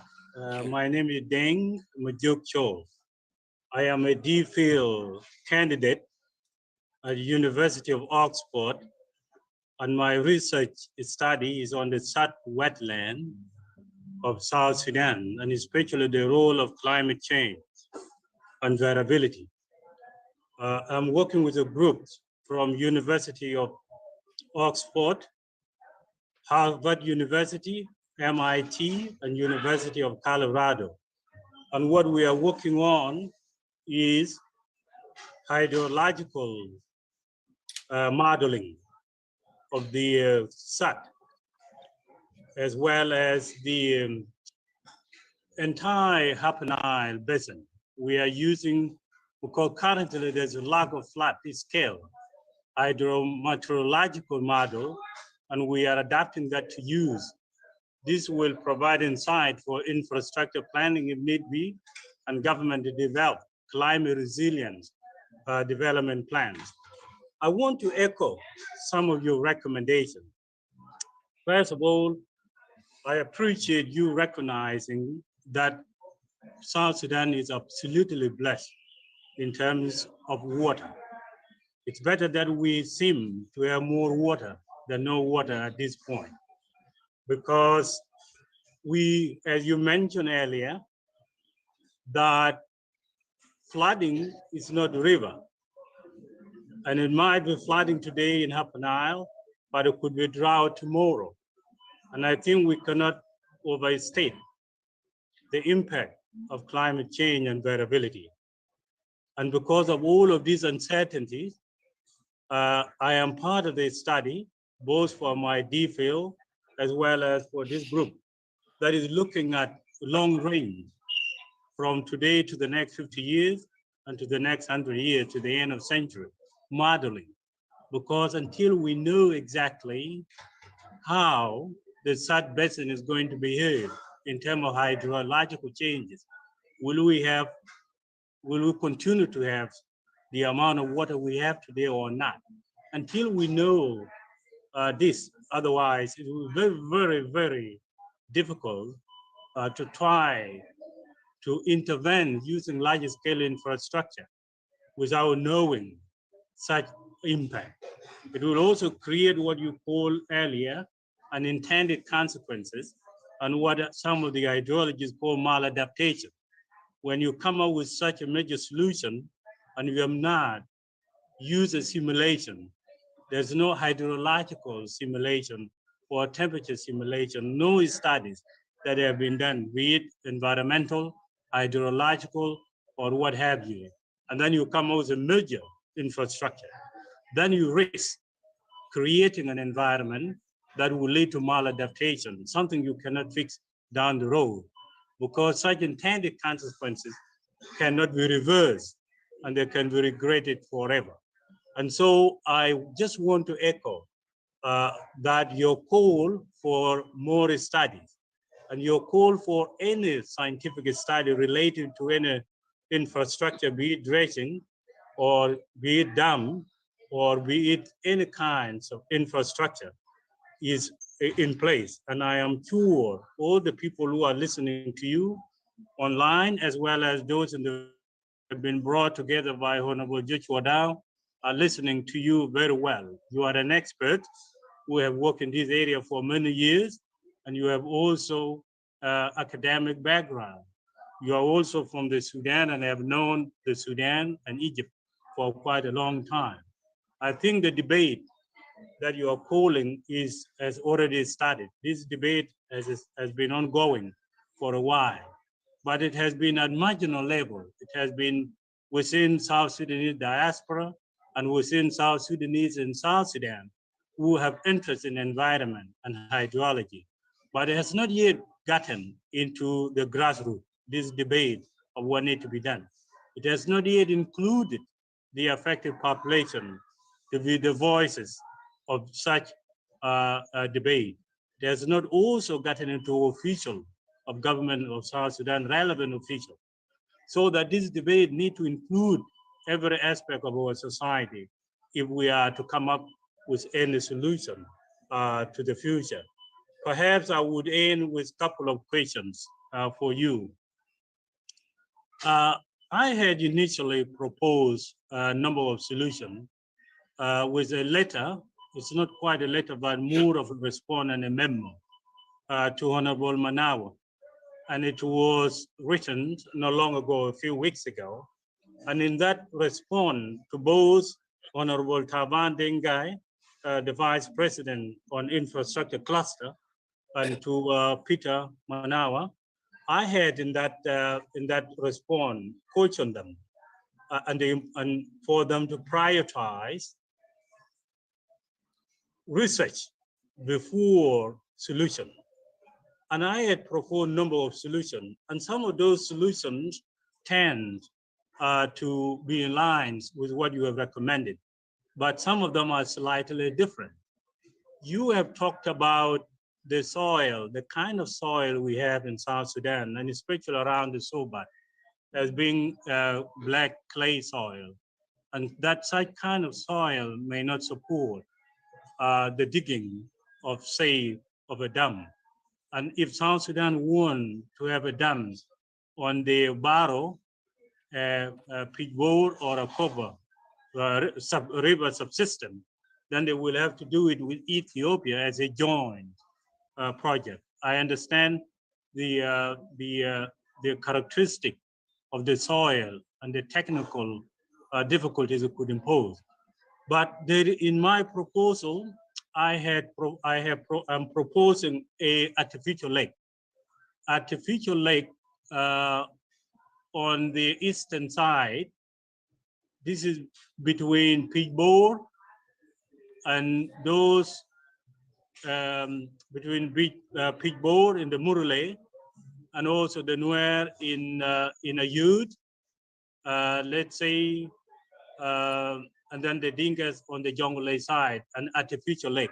I wanted to hear your thought in terms. This is again need to be preceded with scientific study, but I would like to get your take on the issue of soil as it relates to artificial lake.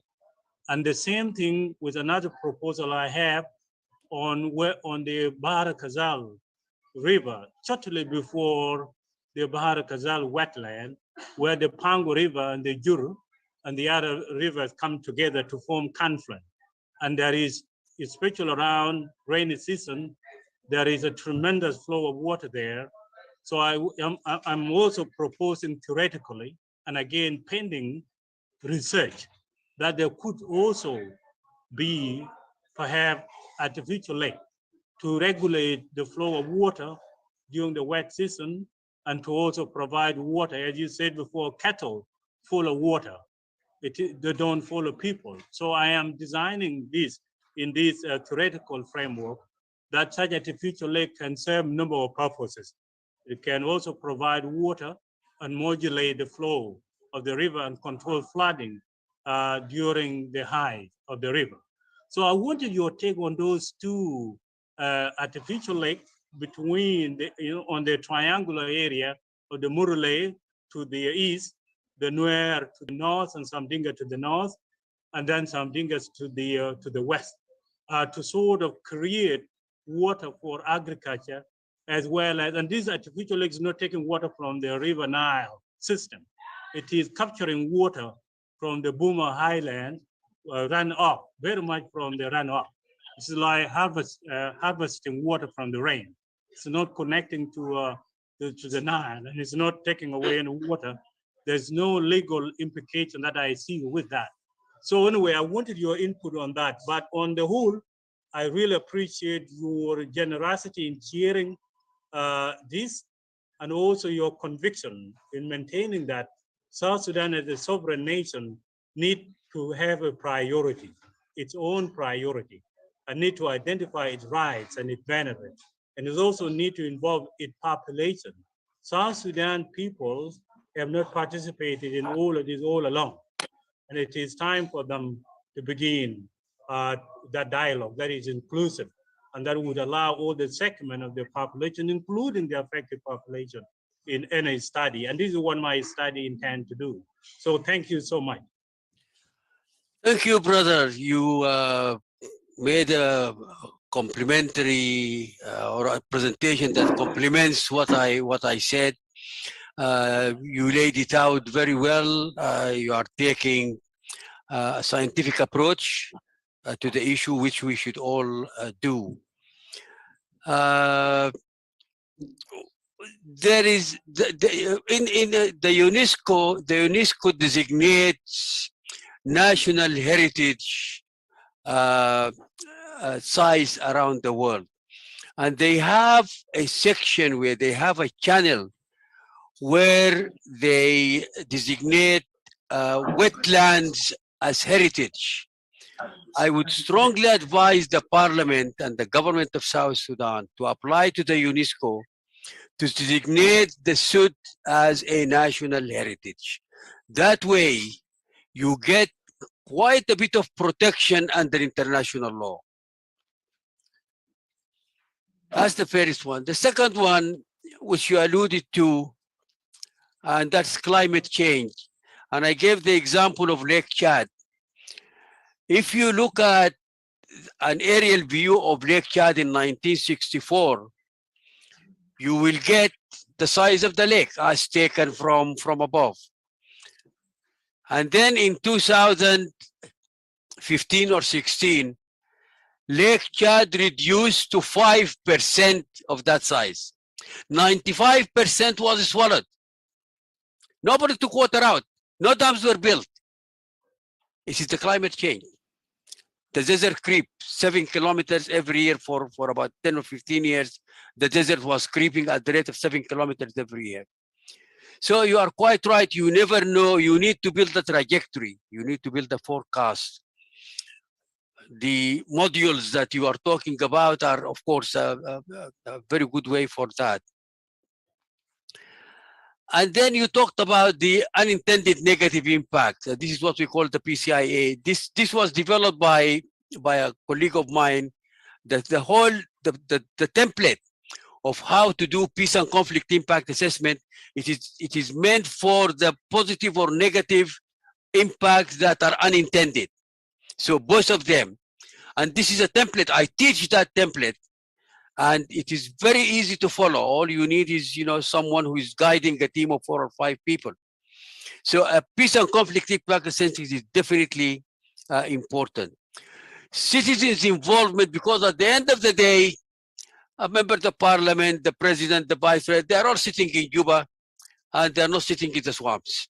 So the citizens' approach and citizens' interests are extremely important. You asked a specific question about the soil. Soil analysis is a solid and very simple testing. Whenever I built in the 130 hafirs that I designed and built in South Sudan, mostly in Greater Upper Nile, for each and every hafir, we did soil testing for disturbed and undisturbed samples. We used to take the sample and send it to Khartoum or send it to Nairobi, and we'll get the analysis. So this is a very simple soil analysis test. If you want to build a lake, all we need to do is to do a demarcation of where we want to do it. And if it is a large area, we can probably take 20, 25, 30 disturbed and undisturbed samples. We send them to a soil analysis lab and we'll get the result. Now, if the soil is porous in the designated location, it's not the end of the world, because we can have polyethylene sheets underneath and then the water will not seep through the sand. So there are remedies. The primary objective will be who will benefit from this lake? What is the size? What is the purpose? What is the best surface position? And then we go down. We go into the soil, we take the samples, and we decide. Sometimes you have a clay deposit at the top, then you have sand, then you have clay deposit again. Or you can have rocks if you dig deeper. We will never know unless we actually dig and do soil analysis. It's not expensive. All we need is what we call a rig, drill rig, and it can be a mobile one. A second-hand rig is probably $20,000. So the ministry can actually buy one and do any soil analysis that's needed to be done. Of course, as you know, there is a big difference between artificial lakes and a dam. The reason why I am suggesting that South Sudan cooperates more with Ethiopia than with Sudan and Egypt is that your next door neighbor in Ethiopia, going to the south, from Buma going south until Moyale in Ethiopia, that's SWMPR, Southern Nation Nationalities and Peoples Region. 13 million people. And it is not really very productive within the Ethiopian economy. So I would expect that Ethiopia will be very soft, very cooperative. If you want to do anything in Baro River, Pibor River, which formed the Sobat, and there can be a kind of sharing.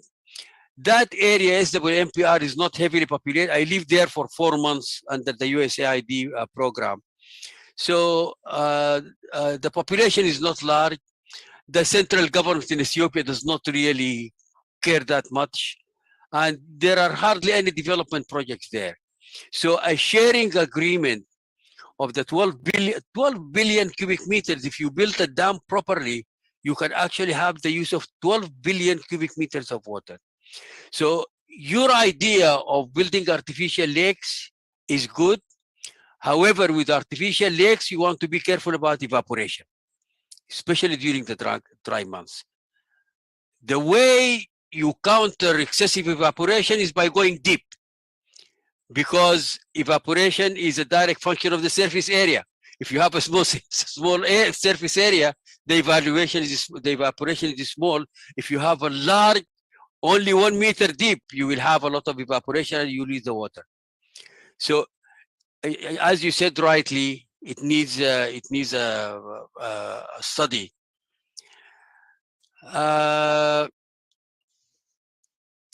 I lived for a good time of my life in Greater Upper Nile in the Eastern Bank.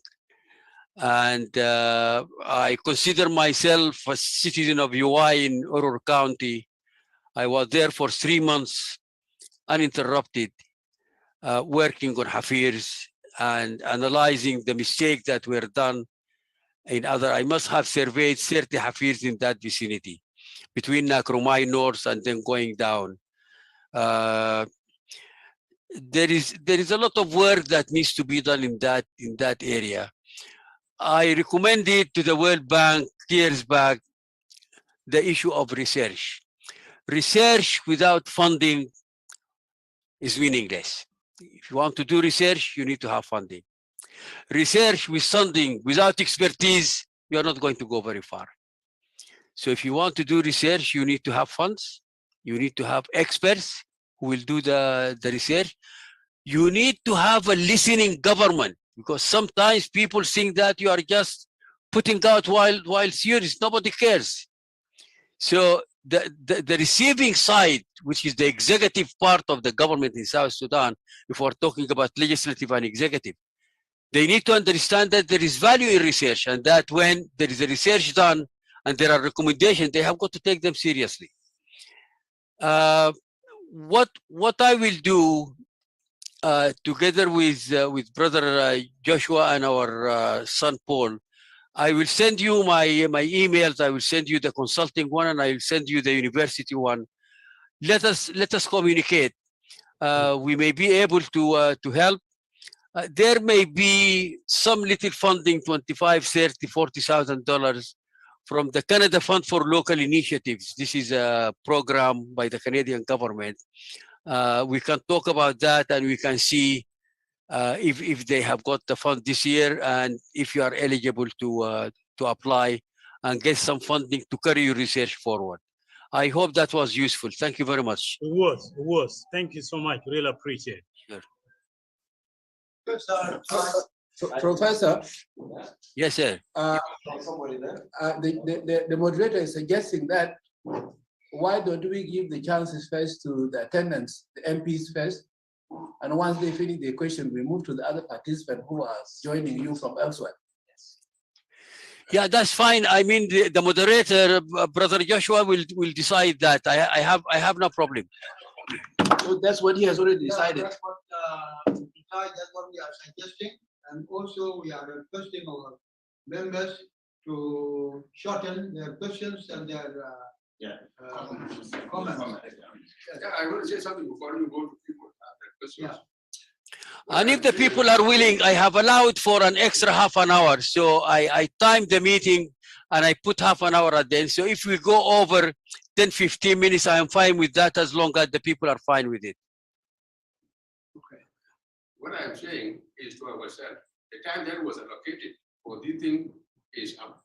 2, it will be good for us to stop from here and we call another meeting of ourselves and we digest what has been presented to us, and from there we inform person that some can go to the Minister of Water, some can go to whatever part of the government, and then we consider ourselves maybe something like a think tank. But we're talking orally like here and we discuss.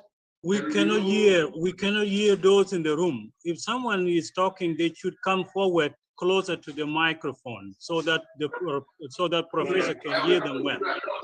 That one we will handle it. We will all of you have your list, and we will have not some other time to come and discuss what we have received from Dr. Chad. But for the time being, we have Honorable We start with the seat of the Minister of Environment. Okay. I wanted to give the chance to the members of Parliament first, because I started this thing and we're following from that. And I would just want to say what we the Minister of Environment.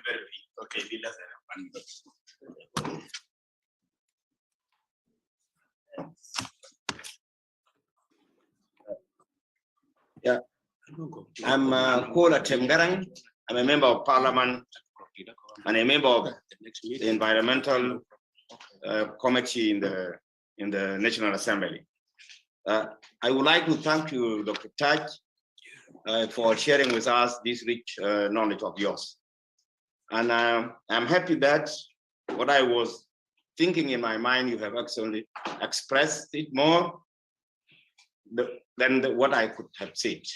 I've been writing about Jonglei Canal, but in Arabic, because I want to send a message to Egyptians that we know what Jonglei Canal means to us. It was a colonial project, and it's still up to today. It is a colonial project in its aims and intention. And therefore, it's not a national project. And if we want to turn it to a national project, then we'll have a different canal, not Jonglei Canal. Number 2, mine is very simple. It's about the dredging of the river. As you know, from 1900, the British authority, and after that, the Sudanese authority, they have been dredging the rivers, but for only one reason. It was for navigation. and they were moving only two substances. One was the floating vegetation, which used to block rivers. And you know, this is why they call the area set, because it's when it is floating and it becomes very huge, it blocks the rivers, and then they have to remove it.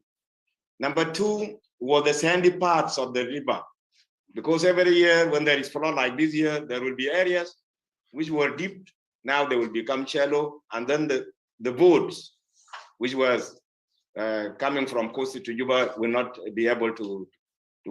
But what was not done, and I think this is what the Egyptians want to do this time, because they think people in South Sudan are not that intelligent. They want to tighten some parts of the river, and they want to make the river some parts be very deep, which have never been the part of the dredging of the river since 1900. So mine is just, you can explain to us, the dredging for navigation, is it also can be harmful to us because it has been done since 1900? And the example is the river, one of the rivers which is in my area called Atem, where I got my name. That river is now blocked by reeds, by papyrus, and all the type of vegetation. It used to have running water. Now water doesn't run there. So is it really harmful if you dredge it, you remove the vegetation, but don't touch the bottom of the river? This is what I want to know, because I have been even trying to reach Egyptians when I was in Sudan in 2007 to get us some machine to come and make a dredging to the river for navigation, but not for it. But they might have designed something which our people may not understand it, that they want more water. But we want just only to make dredging for navigation. We want to navigate the river up to Wau, want to navigate the river up to Pibor, up to Akobo, want to navigate the river up to Joko, as it used to be. We want to navigate the river up to Juba, because now between Juba and Mangala, you cannot use huge barrages because it has become sandy. Thank you so much, Doctor. Sure. Thank you very much for bringing those points. You know, the history of Jonglei Canal is not all that brilliant. If you remember the late Dr. Gama Hassan is a Mahdi, and he was the commissioner for Jonglei Canal project based in Khartoum. So there was a commission during Numeri's time, and a Southern Sudanese was put at the head of that commission. All this was Egyptian engineering. Just a point, as you have an all-party committee on environment and forestry, I would strongly suggest that you add water to it. Water before the environment, water before the forestry, because if you don't have water, you don't have forest. So I will strongly suggest that within the two houses, you add water so that you have an explicit responsibility for the water. Let us come to what we call surface dredging. The water Hyacinth was brought by an Englishman and was it is not an indigene of the White Nile. And he put that water Hyacinth in Lake Victoria. He just floated it and it multiplied until we have the problem now. Water Hyacinth is actually an enemy of the Nile. The reason is when you have the water Hyacinth, you have all these leaves, and it increases the evaluation by about 100%. So wherever you have water Hyacinth, other than the blockage, you have very high evaporation. Dredging the Nile, collecting the water Hyacinth does not affect whatsoever the flow of it. Improves the flow of the water, but you have the water Hyacinth on top and you have the water underneath. It is a surface plant. The roots do not go into the soil. So it is a surface thing. Once you take it, that's it. You actually reduce the evaporation.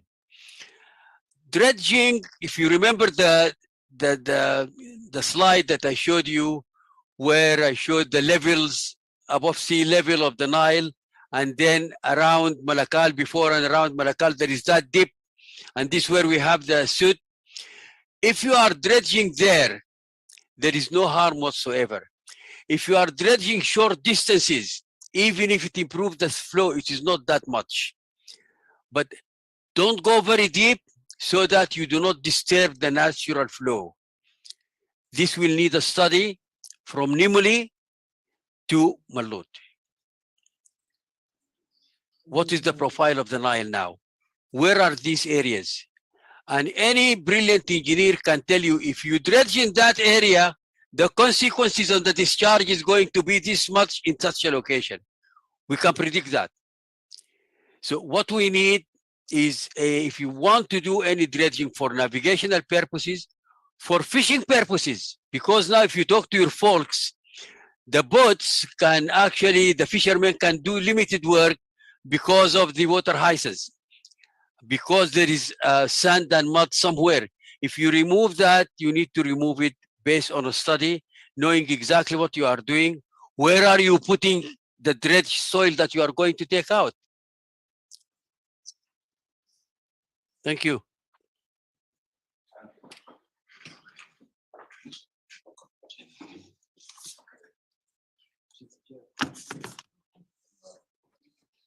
Thank you so much, Professor. My name is Helen Lukunyanglado, a current chairperson for Environment and Forestry Committee in the National Legislative Assembly. I came late and I think I missed out on most of the important points, but I'm happy that I caught up with what interests me most about the Jonglei Canal. You mentioned earlier that South Sudan does not need canal, it needs dikes. Yes, I do agree with that. But then there is a question about those areas that have been experiencing droughts throughout the year. And those areas have got shallow rivers, talk of Bibor and Akobo. During the dry seasons, those rivers are totally dry. And these communities are pastoralists and they are forced to move out from the original places to look for water somewhere else. And the water points actually become the source of conflicts between those communities like the Nuer and the Murle. Does that mean we cannot also canalize the Sud wetlands to those dry areas to supply water for those communities living in those areas that I've mentioned, like Bibor and Akobo? Right. The problem with Jonglei Plains is that the level above sea level, the height above sea level of all Jonglei Plains varies within 2 to 4 meters. So you don't have enough gradient to create massive runoff and store the water. If you go to Jonglei by helicopter during the rainy season, you will find that the water is everywhere, because there are no runoffs. These seasonal rivers, you can create sand dams. Well, you just block the river and then you have sand, and then you dig a well to take the water from the sand and then for the underground water from the sand. That's one way of doing it. So there are ways. However, whenever you have a seasonal river, you need to study up front. If I dredge this river, will I change the course? Yes or no? It depends on the study. Will I increase the water discharge? Yes or no? It depends on the study. Is that temporary or permanent? Yes or no? That needs to come into the study. So at the end of the day, it really all comes through the soil analysis, through the hydrology. And today you can actually commission having aerial photographs, aerial resounding for as little as $5,000 for an area. So this is the aerial reconnaissance as well as the ground reconnaissance will determine the answer to your questions. The seasonal rivers, the people are intelligent. And if you are talking about the eastern flank of the Nile, the Nuers, the Dinkas, the Morle, the Nangatoms, if you are talking about those people down there, this is pastoralist area. And the need is really for more hafirs rather than working on the rivers. It is less expensive. It is targeted, because what happened in northern Uganda was catastrophic when they made permanent places for pastoralists, and they overgrazed the place we used to call it the tennis courts. They changed the grasslands into tennis courts. Nothing was growing. So you don't want to overgraze the area as well. And the pastoralism is an integrated system. It is not just people carrying. I lived among them and I have a lot of respect for them. So if you are talking about the Jonglei Plains, probably hafirs to store the water, but what we call hafirs in series. Because as the cattle is moving, they need to drink every day or sometimes twice a day. So if they go 10 kilometers, they want to stop and you want to have a hafir. The pastoralists follow two things in life. They follow the water and they follow the grass. The grass is stagnant. You can play with the water, don't play with the grass. There is nothing you can do about it. The grass is stagnant. But the water, you can store it. So if you are talking about our people, Morley going up to New Year's and then the enclave of the Denkas close to the Nile, right there, probably hafirs in series is a better solution. The seasonal rivers, we need to have a study. We need to identify those rivers. We can do what we call a pre-feasibility. If I can get 2 or 3 young engineers from the ministry, I am willing to coach them. I don't want to be paid. That's not an issue for me. I can coach them to do a pre-feasibility on these seasonal rivers on the eastern bank. Thank you. Okay, I think I'm going to now say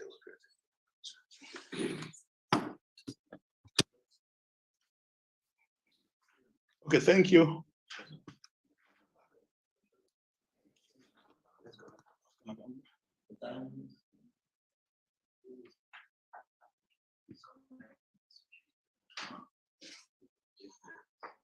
The default, is it working? Can you hear me? Yeah, absolutely. Go ahead.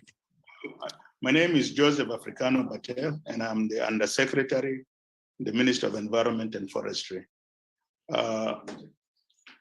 All what is happening now emanated from our ministry, because of late, there were some events between the Ministry of Water Resources and the President, the Office of the Vice President for Infrastructure Cluster. The new ambassador of Egypt came to South Sudan, and the first person that he met was the Vice President. And the first thing that he requested was the resumption of the Jonglei Canal. And secondly, because of the flooding that is happening in about 5 of our states, the UNCT decided to meet with the Vice President for Infrastructure Cluster, and there was a joint meeting between government and the UN. So the floods have been used as a reason for the resumption of the Jonglei Canal. Goodness gracious. So during the meeting we had with the UN, the VP went ahead and assigned the Bahr el-Ghazal River and Bahr el-Nam, and he said he's already given it to the Egyptians to dredge it. So I took the opportunity when there was a Q&A, and I raised the issue of conducting environmental and social impact assessment before conducting any dredging in those rivers. Yeah. So what happened was a committee was formed, chaired by the executive director for the Road Authority. I'm part of that committee. Then the secretary for water resources was also part of that committee, and some people for us now to try to look into that. But as an undersecretary for environment, I won't be able to be in any of the committees, because what Minister of Environment, what we like to see is the conduct of an environmental and social impact assessment by a third party, vetted by us. Then the report is handed to us. We review it and we see the management plans, the mitigation management plans. And if everything is okay with us, we give a no objection letter for that project to proceed. So the next thing that happened, which I dodged again, was a presentation for a Jonglei Canal development project document. And to the best of my knowledge, and with the capacity of our staff in the Ministry of Water Resources, that document has not originated from us. It is an Egyptian document. Correct. Correct. So what happened, I was asked to go and attend that meeting. And again, I decided not to go and attend it.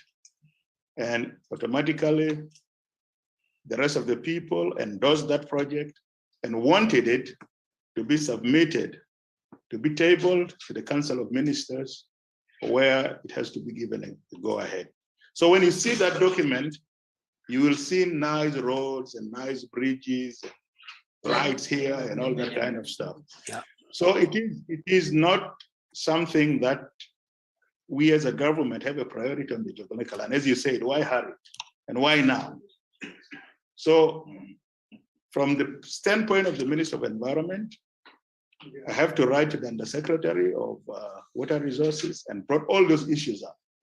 And I'm glad, and I'll thank all the members of Parliament here, especially the head, the chairperson of the Environment and Forestry Committee, for summoning the minister to answer those questions. And what you have done, and with your presentation, it augments our position as Minister of Environment to make sure that before conducting any developmental project in the country, we are not in 1904, we are in 2020. And we have gone to the schools that most everybody has gone to. And we really understand what is supposed to be done before just anybody takes us for a ride. We know the ecosystem services of the, we know the ecosystem services that the Sud wetland is providing. You mentioned rightly that Western Equatoria is there because of the Sud, but I can still extend that even the Congo forest is there because of the Sud. And one thing that I would like to bring to your attention is we in the ministry made sure that the Sud wetland is now a Ramsar site. It is a wetland of international importance, and at the same time, it's a UNESCO World Heritage Site. Besides everything that's happening, if we are going to do something, we need to bring in the Ramsar Convention, where the convention protects the place.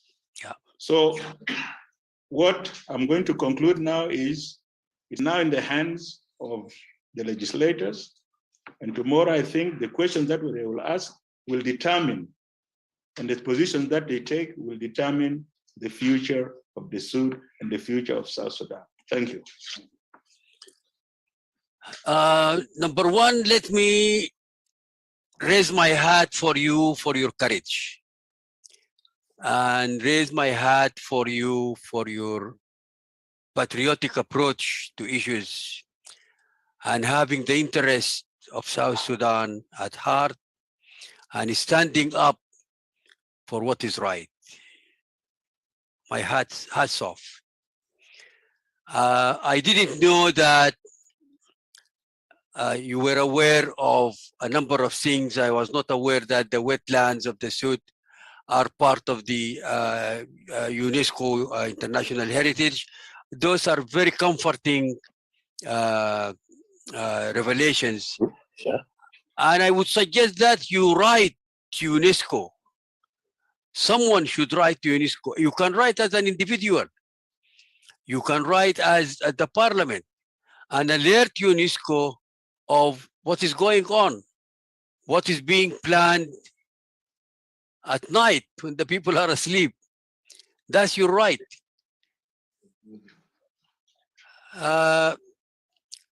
The second thing, I am recording this this event, and I will send the recording so that you can refer to it if it will be useful. And I will send the recording to Brother Joshua for keep for the future, and if we are going to have other events in the future. It is important that we bring in the executive as well. It is important that we bring in the president's office, whoever he's willing to delegate. And then probably in another separate meeting, we bring in the friendly embassies, those of Denmark, those of Norway, those of Holland, those of the UK, those of Canada, so that we have some kind of diplomatic pressure on doing things the right way. The issue of Jonglei Canal, as I said, I have the document that that was developed presumably under the name of Manawa. I have that document. And I fully agree with you that it is it glossed over a lot of things and painted the picture that's not correct. I also have the original study of Jonglei, and all the benefits were the bank so that they could build roads on the banks of the original Jonglei. Now the danger comes as follows. There were two scenarios. And Maulana Abil Alair was, of course, was right at the center of that during the negotiations. There was one scenario of dredging stroke draining only 4 billion cubic meters of water. And in those days, those 4 billion were going to be shared in the same proportion between Egypt and Sudan. That's recorded, that's in the documents. There was another scenario that, no, we can actually drain 10 billion cubic meters out of the 30 billion. And again, they will be shared with the same ratio as the 1959 agreement. So in the conceptual framework of Jonglei, there was absolutely no water sharing that involved South Sudan. The Egyptians and the Sudanese wanted to take the water and use it, and you lose the wetlands. So I think your actions are important. If I were you, I would look into the legal framework. How can we stop people like the Ministry of Water Resources going out in a tangent and doing what they want to do without even the approval of the legislative, without conducting these studies? The danger is that with passages of water, water itself, rainwater, collection, storage, I mean, those things are not for individuals to play with. They are not for political decisions. They are for political decisions, authority decisions based on solid studies, solid information, and the basic principle is do no harm. Do no harm. Any project must not do harm to the status quo. Thank you. And if you will be kind enough and take my my email from Paul or from Brother Joshua, I will be more than willing to work with you. I will be more than willing to help. And as I said, this is not about money. If the time comes for consulting, there is international funding, that's a different story. But standing with my brothers and sisters in South Sudan, I wouldn't even dare to ask for a cup of coffee. Thank you.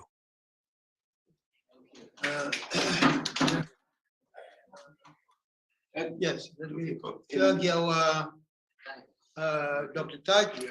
We would be happy if we can have our ambassador, Golden Boy, to have a word and to tell us something about the occasion before we close. Thank you. Yes.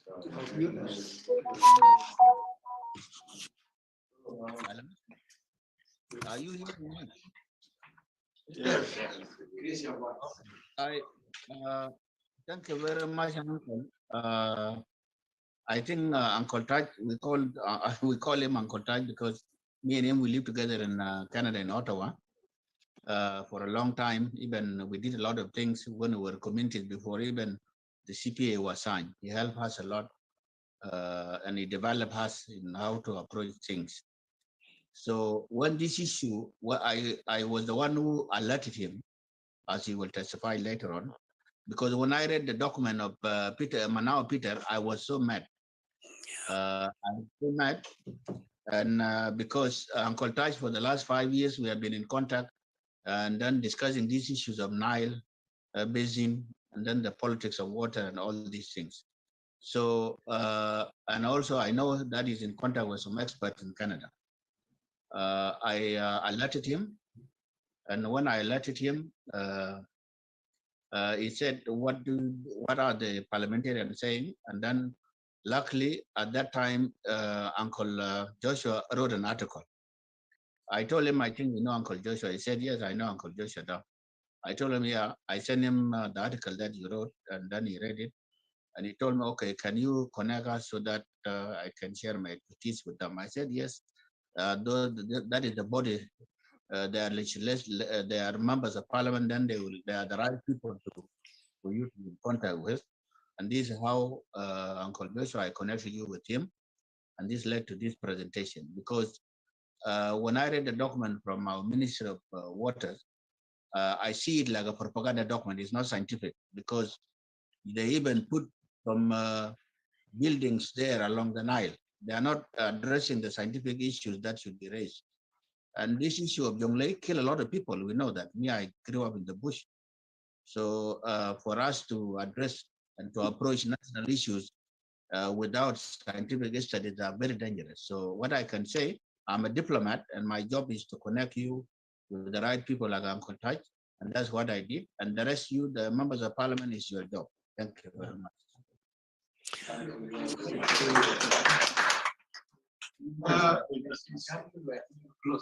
I think we are going to close. Yes. Thank you, Professor Taj.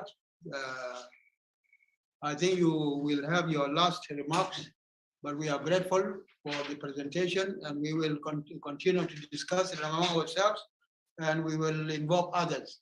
And as I said in one of the messages to you, we might organize another occasion for the diplomats and our executive members in the government. But this is yet to be discussed with them. If they are ready for it, we will then pursue the possibilities of doing so.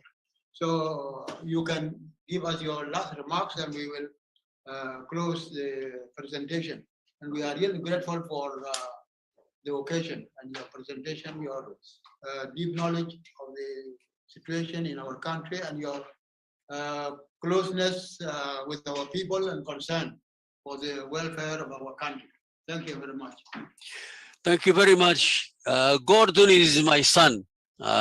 He's one of my sons, and he's very loyal to his country. He keeps me informed of any developments where he thinks that I could add value. I commend him for that. I am also impressed with the level of responsibility and nationalism that has come out during this meeting. And I will conclude again that anytime you feel that I could be of help, writing a small note or doing a presentation or just going into consultations, I am willing to do that at any time. God bless you all. Thank you very much, and God bless South Sudan. Okay, bye-bye. We will be expecting the recording with through Paul, and I'm happy that Paul will be in close touch with you, and I will also be following with you on issues of the same nature. Thank you very much. Okay. Gentlemen, ladies and gentlemen, you have those of you who did not get my articles. I have 10 of them here. So you first of all,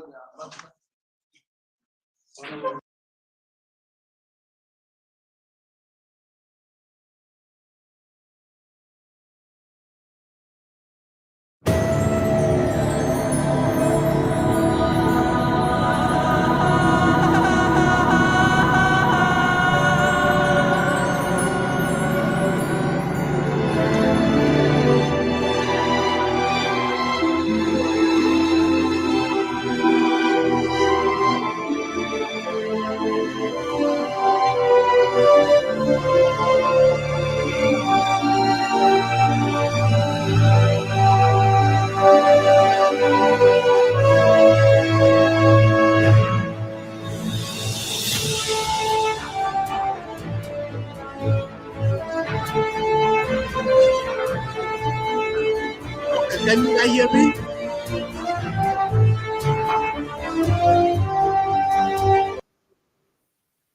Okay. My bad. Okay.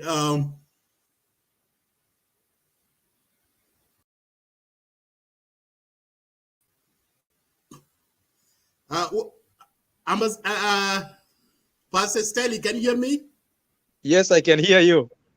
Okay, good. I'm sorry. There's a lot of screen, so I could not know which one do you want to mute. Okay, Yeah, thank you, guys.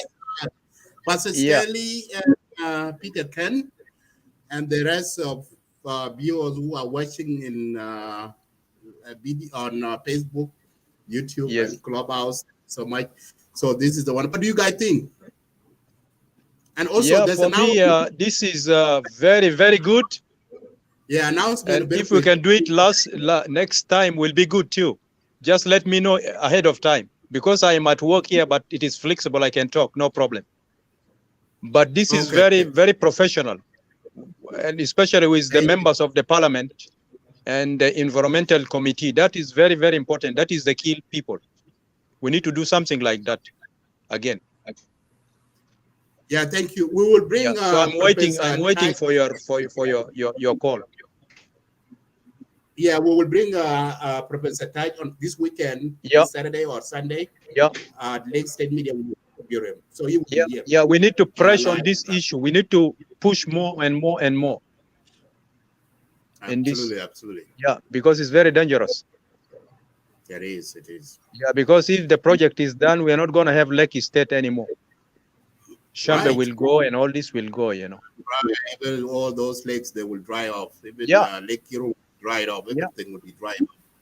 Yeah. Because we're talking about the climate change, you know, there is flood in Kenya, there is flood in Uganda, even worse than one that is in Jonglei area. But they're not touching anything, you know, they're just moving, because this type of flood happened every 50 years. Yes. Yeah. Yeah. So, but it is, you know, so loud actually, you know. Yeah. So we have to continue in this direction. Yeah. Thank you very much. I'll be waiting for your call, Madid. Yeah. Definitely. Yeah. We will. Yeah, we will call you. This weekend, this coming weekend, we will interview Professor Taj. Okay. So we'll bring him. We are arranging right now, so he will be with us. So if you guys having a question for him, please send it to me in my inbox. Okay. So we need to arrange this. So so he will be here this weekend. Yeah, I'll be sending some videos to you, Madid, so that you can see, you know, how people are dealing with this climate change in some areas of the world. Okay. All right. Okay, thank you, guys. Thank you. Good evening. It was nice to see you, brother Richard. Yes. So, if you are hurry, that's fine. But I want to actually second your point that it is the first time ever I have seen a members of the parliament, a part of legislative assembly, doing their job, get those well-informed, those professional people that can do a study. This is how this is how it's supposed to be, and this is how all the branch of the government doing it. Some people might have questioned why is this a topic right now? Because it is a topic. It came out from a minister who is holding that position. And if that's the case, it becomes a national issues agenda. And I am glad members of the parliament are taking it seriously. It means they are doing their ultimate job for a check and balance, doing their part as a legislative from executive. So this is how it should be. And I'm glad they are going to continue with it. And this is how our things should be done. This is the right way, because you need a study. These things have not even been done. What is called feasibility have not been done. The issue here, because someone get a job and maybe in 2 or 3 months they get relief. It's simply, it's not this for this document is not talking about this particular minister. It has been studied for, it has been done for the last couple of years. So each minister came in and tried to do that. It is simply going on selling is free. Someone want to sell Junub Sudan. So whatever way mean they can get money, this is what this guy is trying to do. Which he went out when he's supposed as a minister on that portfolio to do what is called feasibility. Just do a survey. When you do a survey, just send professional out there, study it, come and a result, and bring it to the parliament and say, hey, this is what I find out, and this is what needs to be done. But I'm glad the Legislative Assembly is taking that serious, and they are on that. And that I or someone else should start giving a credit to the parliament. If all the lawmakers start doing that instead of fearing of losing their job, because I know it is hard for someone to get right now to go against executive because it is an appointment position, because tomorrow you might find yourself on national television that you have been released. It is hard, but it is the right thing to do. I think that's what I can add. You know, even during Abel Alier's time, there is very hot debate in the parliament here in Juba. I was young. People almost fight. And Joshua Dow was there. And Dr. Alda Joe was there. All these guys are there. It is a very, very hot debate. But because they don't have any power. But what Egyptians are doing, because they're under pressure, they need 80 billion. They have shortage of 80 billion.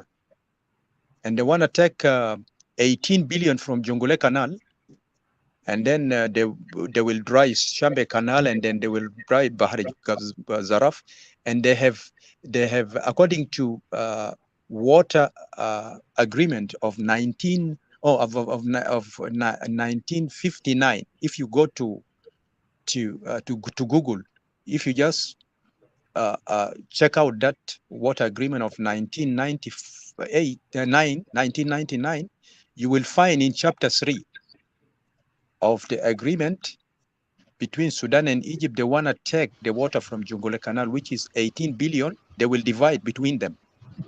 Not only that, they have to dig 2 canals in Bahr Ghazal, and they're going to take another water from there. And then when they're done with that, they're going to do some adjustment in Sobat River. So according to 1959 agreement, they have their own project. They have project in these 3 areas: Sud area here, Bahr el Ghazal area, and Sobat River. You can read it. The document is there. Just go to chapter 3. You will find it's very, very, very bad. So the Egyptians actually know what they are doing actually. The idea of digging and expanding the river, the idea was brought actually by William Garten, the British guy which innovated the Jonglei Canal. But he refused the idea because there is a great consequences from this project. That is why they stopped it. Even the Jonglei Canal itself is brought by him 100 years ago. But the British themselves, they have their own differences. Some of them rejected the project. That is why the project was not implemented. You see, because of the environmental, you know. Some of them disagree even within themselves. During the colonial time, they have the power, they can do the project during that time, but they studied it from other angles, then they canceled the project. But right now, Egyptian, because they're in a great trouble, they just need water. And then they manipulate our government by saying that now we are here to develop the Jonglei Canal, development. Well, And when they dug this Jonglei Canal and it is about to finish, they didn't even build a tukul to Junubin. Brother So the idea Richard, is just to take water, and then tomorrow after tomorrow, they will say that we don't have any finances for that, because the development project that they presented even to the government, this will take 20 years. And the first stage is to dig the Jonglei Canal. And then they're digging, right now they're digging and expanding Congo River. That is why we have too much water coming, and nobody knows about this. And they want to do the same thing in Rwanda, in Burundi, and in Tanzania. So when we started, when the project is completed, then we're going to have constant flood in Upper Nile. Constant. Some cities like Malakal will go away. Some cities will disappear. So you cannot solve a problem of climate change with created climate change. Bangladesh has worse problem than this, but they turn it to agricultural project in the swamp itself. And I will send you the video so that you can see more detail and share it with the members of your team, how they're handling it. It become a benefit for them. They're using the water Hyacinth, they're tiding it together. They use it as a soil to cultivate very good vegetables. And it produces money for the locals there. I will send you the videos so that you can see how Bangladesh is handling their climate change, their flood like this. Thank you. Brother Richard, the problem is not only Egyptian right now. The problem is every country that is trying to get the resources is trying to take advantage of our own crisis.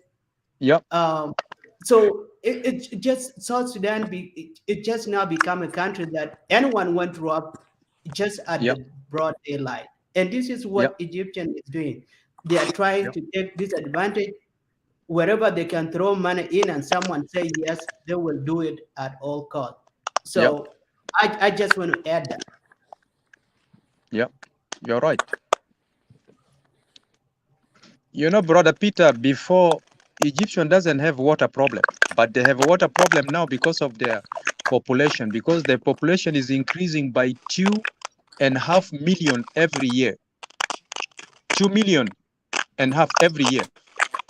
You know, now they're using the sewage system water for irrigation, and they will purify the water that is coming out of the sewage system for 4 times. They will purify number 1. They will send it to the agriculture area, and then they will redo it again. They will send the next. They will redo it again. They will send the next. Then after that, all the debt will be sending away after 4 rounds. They're in big trouble. Can you mute yourself?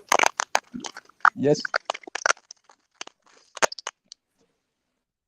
So this is very good, very professional. Let us continue in this direction, because it's a national security. Because the future of our country depends on this. If the project is done, then we are done also. Many will die. Exactly. Because these Dinkas, these Shuluk, this Nuer with cow, without cow, what can they eat? You're just killing your people. For other people, they're just using milk and then some other stuff.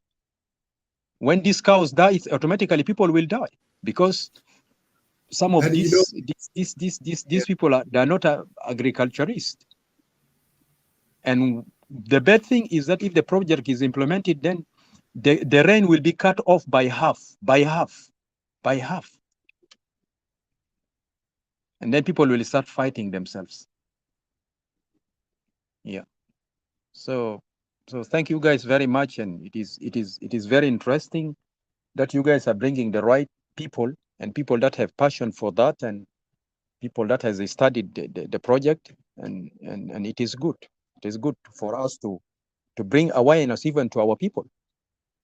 Because when Jonglei Canal was planted and then when they start implementing the project, even they didn't inform the locals. The locals show up, the bulldozer just show up on their land. It start destroying their graves, it start destroying the trees and, without telling them what is going on.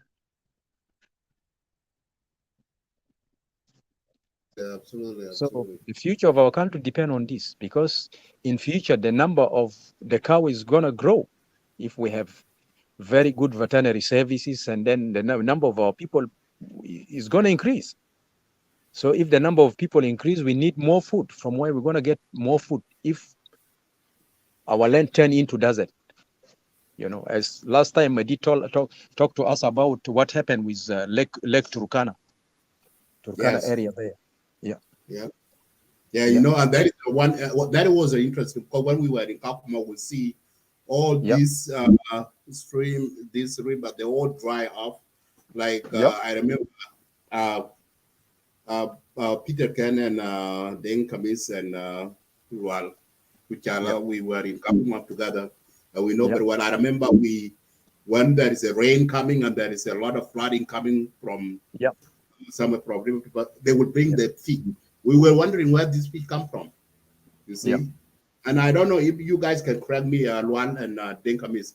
I hear I think his allegation was true, because the reason why they drain all this river from the Turkana province area is because way back then, Turkana tribe usually fight with other tribe in Kenya, and then the Kenya government even drained this area to be a dry desert.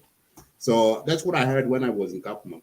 So I don't know if it's true or not, but that should be the right, and that's the same thing they want to do in South Sudan. So Lazim, you don't need to accept this. So it's a livelihood for the whole. Anyway, I need you guys to read the water agreement between Sudan and Egypt of 1999, 59. If you guys can pull it out later on, so that you have the idea that, because the Egyptians are not only after Jonglei but after Barigazal, and then they're gonna go to Sobat too. It's a non-stop. When they're done with this, they're gonna go bring Congo River, and it's gonna pass through our land as well. So there is like 4 projects together. In chapter 3 of this agreement, you can find it there. So okay, thank you, Pastor Stanley. So I will give you a work. So I will let you know. So we will bring Professor Stag on this weekend. So in our show, so he will be talking more about these things. So yes, so much. Okay. Thank you very much. Yeah, thank you. Okay, well done, congratulations, well done. Thank you, Pastor. Welcome. Thank you, everyone. That was a really very good video. I love it. The good thing, my brother Peter Ken is here. We always struggling, being supporter and what have we. That I would say the same thing I said last time, my brother. Last time I told you the government is not actually in that. There's no proposal that is actually being presented to the parliament in the government. It's just South Sudan is it's like a White Nile where somebody can just go ahead and grab yourself some water and go take shower and whatever. That's what happened. Those 2 statements came out from the vice president and minister, and you see, like you see now in the video, that presentation, the reaction of those lawmakers, the parliament, how they react. So sometimes we have to slow down and try to go to the grassroots, where it came from and where it's going to end. And my argument was last time when Stephen Dew, was it Stephen Dew or with Deng Majuk? When they came to the clubhouse and they briefed us about the Jonglei Canal project that could be one of the options, or a dam can be second option, and the list goes. But our comments last time that that Jonglei Canal should not take place, cannot be, will not sustain any economic life in South Sudan. It will make our life worse than what we experience at this moment. So now it come to the point that everybody is realized it was some individuals' opinions or their presentation, whatever they go across, try to sideline the government and do whatever they do. We the citizen now, we all out here. Only what we can do, the expert will work on it. Why are you shaking your head? The expert will work on it, and we have to put a pressure on those experts to do the best to stop flooding in Jonglei area, in Apanan and some areas. That's one of the main issues we have to settle. And I don't know how much it's going to cost for the dam. If we can, the option would be the dam, by the way, but how much will it cost to get it done for the all of us, for the region to be safe? But Jonglei Canal, when it's come to that point, all the expertise, they put the experience that is going to drain out the water, and in maybe 10, 20 years, the land will be dry, and there will be a drought, and least goes. So it's not the best option, by the way. Not everything have to be supported, either whether you are opposing or you are supporting. It has to be balanced. We have to balance our life with our country, and we have to make the good choice that will live longer with our children. And when we are not here, by that time, it will be a different world. We're not going to be here. So that's what I would say. It was a very good, very interesting presentation, and meaningful. I'm happy with that. And only what we need to pick up to advocate for it, not to threaten the government, by the way. Let's just advocate it so that the government can hear our voice, that the option to dig that Jonglei Canal is not going to help, then it will be a good point. At the same time, we have an economic crisis, and Egyptian they are actually taking they will take advantage if we are not careful, or if we use it as a political monopoly, then we will lose. So we have to look into it very careful and try to spend time being in some good when educated about how to deal with it. Not somebody like me. I'm not expert. I don't know about that. I can just advocate for it, but I cannot say this is what we can do. That's what I can. That's my opinion, and that's my view. And I appreciate you, Madid, for bringing up that. And those who are making noise in the clubhouse, they will go to sleep. If not, then they need some medication so they can take rest. And now it's in the hand of government. Thank you. Yeah, those of clubhouse, they are talking about the Okay. Okay, brother Marit, I'm going to respond really quick to brother then, because I was laughing and checking my head, and he actually realized that I was doing that. The reason I was laughing and checking my head, brother Deng, it's simple fact that you said it was an individual opinion. If you look at the document, it just did not start with this minister. And first of all, minister is not individual. it's a person that actually part of the executive branch. So is the vice president. The only part of the government that have now spoken against is the legislative assembly. And the only part that is not there is the judicial, which is not, it cannot involve right now unless it is a time when it is going to court between the judicial, between the executive and legislative. So you can term that, is something that, people are trying to blame the government for it, because vice president is a part of the executive branch. So is the minister. So this is where we have to think. It is the pure blame should go on the government, because someone, if that was the case, a president should have come out and say, vice president or the minister, absolutely, this is wrong. You can't do that. But it is their field. And they could have even gone and do that contract right now without somebody saying anything. Nobody will reject that. Unless the legislature took them to court and say, you have not consulted us, we do not know what the benefit this is going to bring to South Sudan. That's the only alternative where the legislative will have it say. But the guy could have gone ahead and do it on his own, because that's what he has been tasked for. It's a minister. So if you say that, the government can't be blamed, no, brother, we have to be sincere. It's not because someone is against the government, but sometimes we have to point things out that the government is not doing right, so the government do the right thing. And this is one of the things. If it is going to be the best thing ever done, it's because we, the citizen, have get involved, and the other part, the other branch of the government that has been neglected for a very long time, get involved, the legislative, because the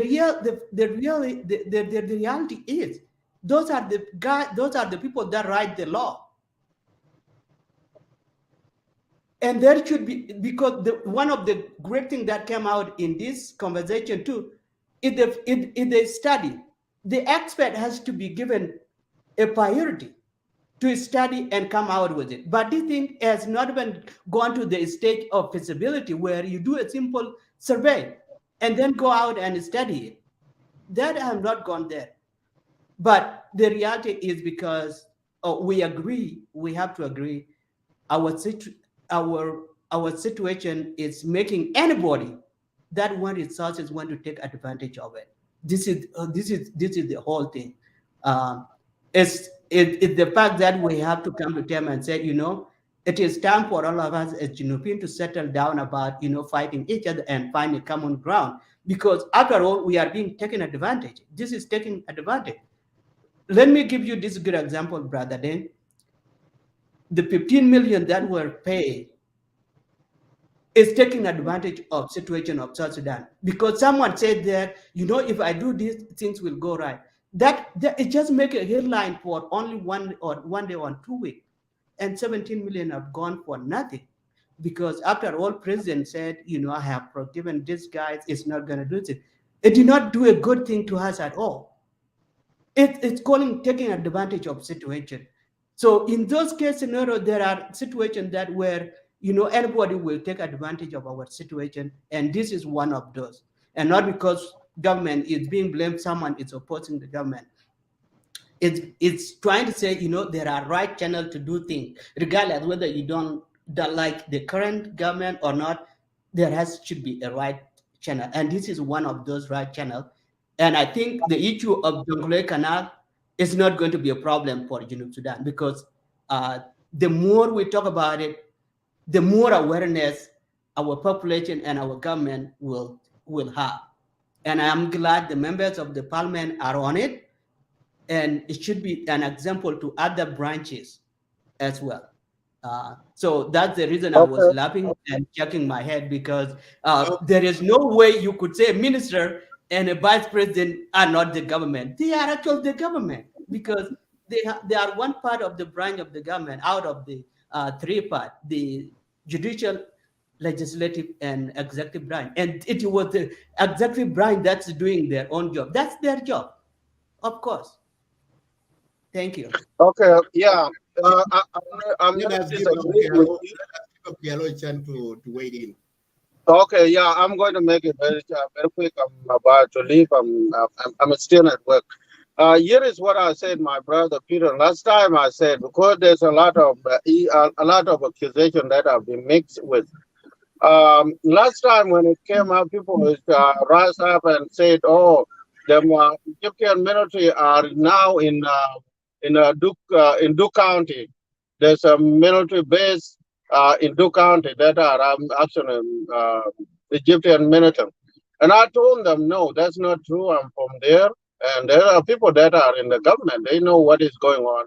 That's one thing I was trying to correct last time, and our people, they don't listen. There's no troops that are based in that county, called Duke County. There's no military there.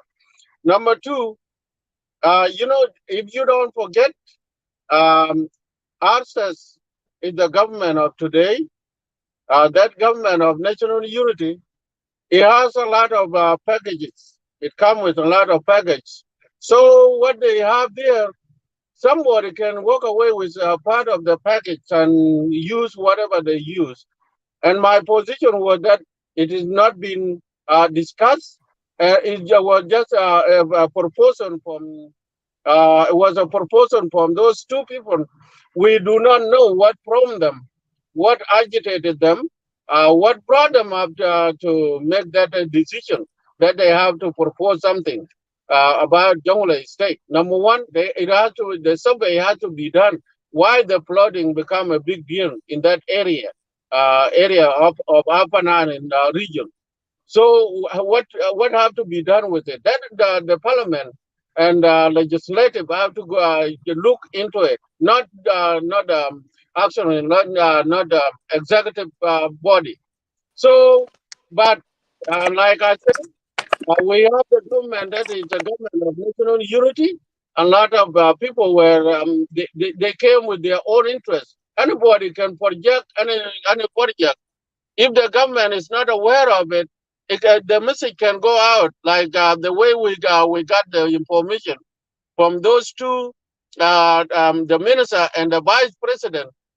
It came out from them, and it's not being presented in the parliament, and it's not even being presented in their own circle, in their executive body, within those other five vice presidents, including the president himself.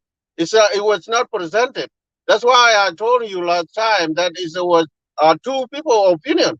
Because there's nothing, if you are working for the government, then you cannot just release the document that came out from your department without being presented to the parliament. The parliament have to look into it. The legislative have to look into it. Then they will come out with a survey how that the conducive environment can be prevented, so we can have we will not get into where we will lose our element, where we can lose our environment and struggle with a lot more than the flooding that we are struggling with it today. That's what I was correcting. And it's we are all citizens here.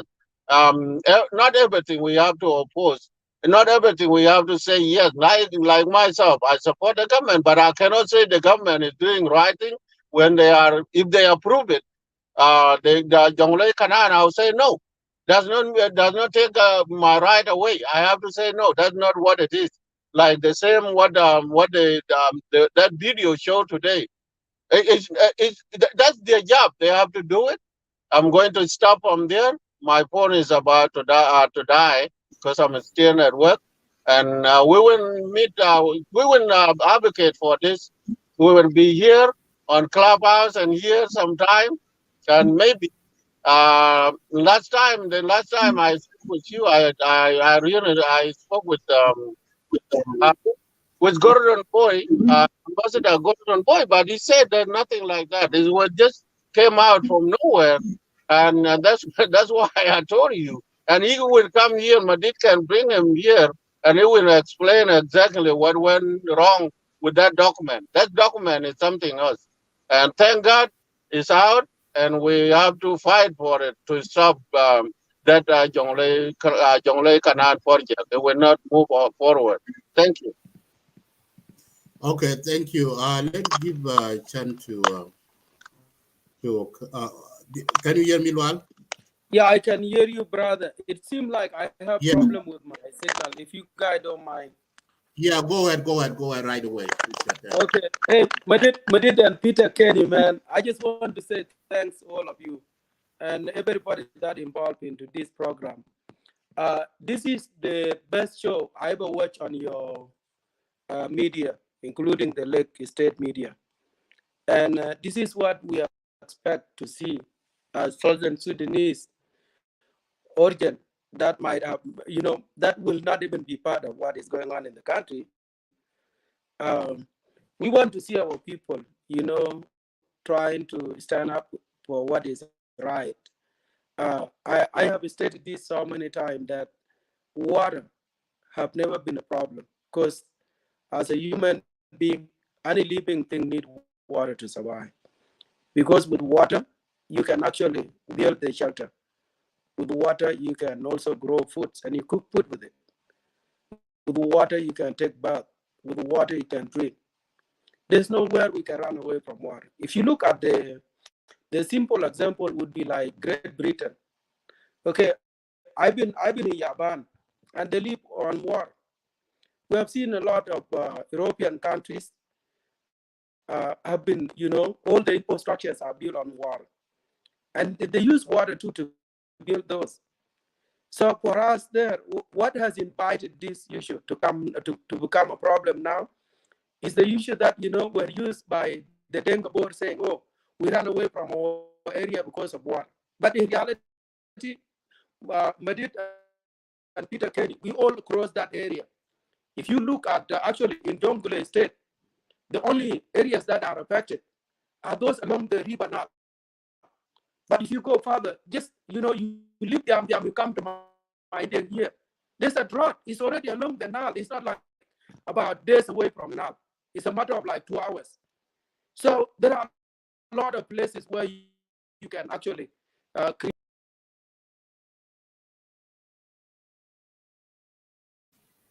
Yeah, so Lualo Chale having a network issue, so he'll be back. So while we're waiting for him, Brother Francis, welcome. Oh, he's here. Let him come up.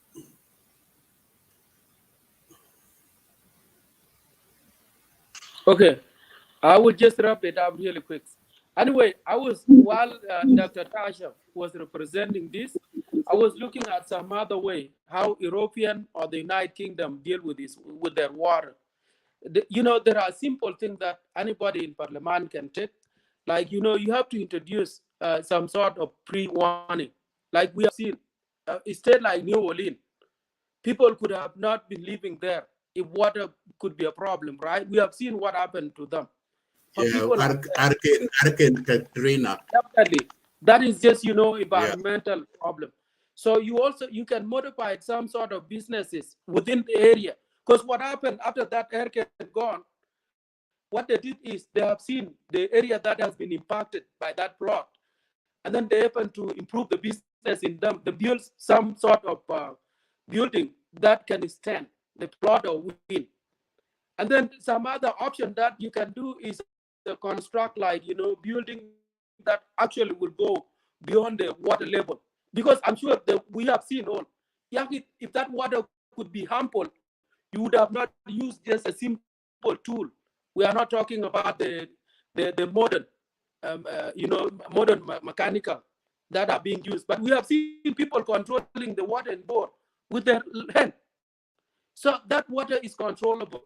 You can also use some sort of technical climate change like Dr.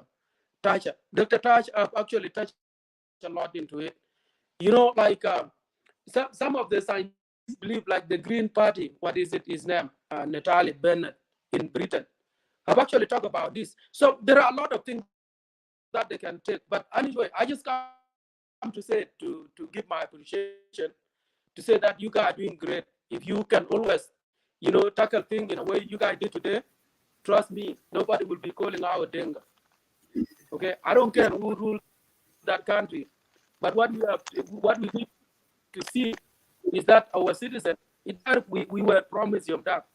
Galu lo kita shunu gale kena bai ai kuben piu ai kuben pia inda we pia chol canal.